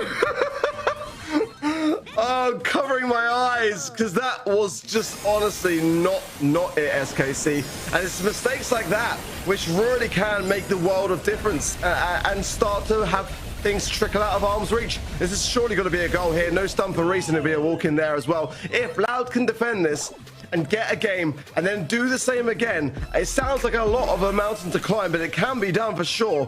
Firecrow's got some incredible defenses in this game. Has he got any more fuel left in the tank? Well, he has been carrying the momentum of this set so far. He's now trying to create the aggression onto Lumi to take her down. Now hypercharge out, double hypercharge in fact. That's going to be a stun. Prosy looks to pass this one forward. KR's got to pick it up. They got to get the kill on Gus. Now slot it in. Can't do it. Goes for the pass to the side, but Prosy isn't even there. He didn't think to get in position. That was another misplay. SK Kalalis SA are trying to get this goal in the last second. A hypercharge out from Prosy, but it's no good. The best efforts of KR won't be able to take this back either, and this match point persists to yet another Game 3. Firecrow's going crazy. Absolutely crazy. You can see just how much that man wants this win, and it's going to be giving his team confidence for sure. That's what's important here for Loud. This set is salvageable. It really is. But they've got to keep this up, and so far, SKC are starting to flounder. They're starting to fumble, and they are in risk now of losing against another match point scenario, which they should be locking in. If they can take it to a fifth and final set for Loud, then, you know, one draft away from absolute disaster and being full reverse swept. Like, it's crazy to watch. I think SK Kalalis SA earned their way into good positions and then decided to try and get too much value pretty much, like Prosy hanging onto a hypercharge, for example. Now, we'll see what they have to offer on the right side as they've gotten a kill. The aggression in from Firecrow started auto-aiming and forfeited the opportunity to get some crits and get a kill. Kyodog trying to defend once more. Gets the defense on the right side. KR's got to position this ball over to the left side. Ooh, he's a little cross-eyed. Can't really decide what to go for. He's opened things up and decides that he cannot super that ball in. Firecrow would just dash to intercept it as Kekalala says they have to fall back because really a lot of their momentum rides off of Prozy's hypercharge and super, which he now has ready. Loud are very cognizant of this. They're trying to play reactively, and here come two hypercharges. A triple stun! My goodness, how often do you see that? And they're going to take their sweet time to run down the clock and hang on to those supers because they're in a wonderful position. Hey, at least they didn't mess that goal up. that would have been really quite bad, wouldn't it? Unbelievable stun there from RAC, and a saving game at that. If nothing else, it could even equate to them taking the win now. Let's see. Hypercharge, Gus, super out. Prozy then popping the last stand. Gadget. Oh, everyone's falling. Kaido's low as well. This could be the moment that SKC lock it down. Can they get the ball past to KR? They can. Firecrow goes down. It's just a Dino. And SKC have done it. They've been able to wipe out Loud. They are your July monthly final champions in South America. From second place overall to now first for the month of July, they have put on such a stellar performance today, only conceding one single set to Loud. It did look a little bit shaky in Brawl Ball, I'm not gonna lie. They got a little bit too greedy there. And just look at this series right here. Every single set to game 3. If it's gonna be a 3-1 in the grand finals, it better at least go to game 3 every time. They looked so dominant in set number 1 and 2. After that, it felt a little bit more scrambly towards the end. Once the realization hit that they can actually beat the Loud, I feel like they got a little nervous, but I'm glad that they were able to close it out at the end. And look at their stats here. Firecrow with 16 kills on Kaze, but the other 3 share some very high numbers. On the other side, we have 11, 12, and 13 kills. A lot of damage output from them as well. Again, a little bit of a better draft in my eyes, and they played it phenomenally, mechanically to perfection. And I feel like team chemistry, even though Prozy just joined, is definitely on top here, Ark. Yeah, 100%. I feel bad for Firecrow there. Just like, no help. It's kind of hard to see. I mean, the draft just wasn't really a great one for me from Loud there. I felt like the Ashes wasn't really helping hand things. I think the Kaze was just the main shining star there. It saved some goals and it went on the aggressive. Firecrow did his best, but I think an overall draft issue there for me. SA didn't want to show us a single 3-2 today. Every single match was closed out in a 3-0 or in a 3-1. But at least that means that we can bring Kenny in a little bit earlier than if we would have went all the way. Kenny, a match for the history books. What do you think about it? I mean, SKC, like I said earlier, now with this win, have officially solidified themselves, I think, as at least tied with Loud for being as good in this region. I mean, they've got a couple grand finals now under their belt, several showings throughout the month, and the way they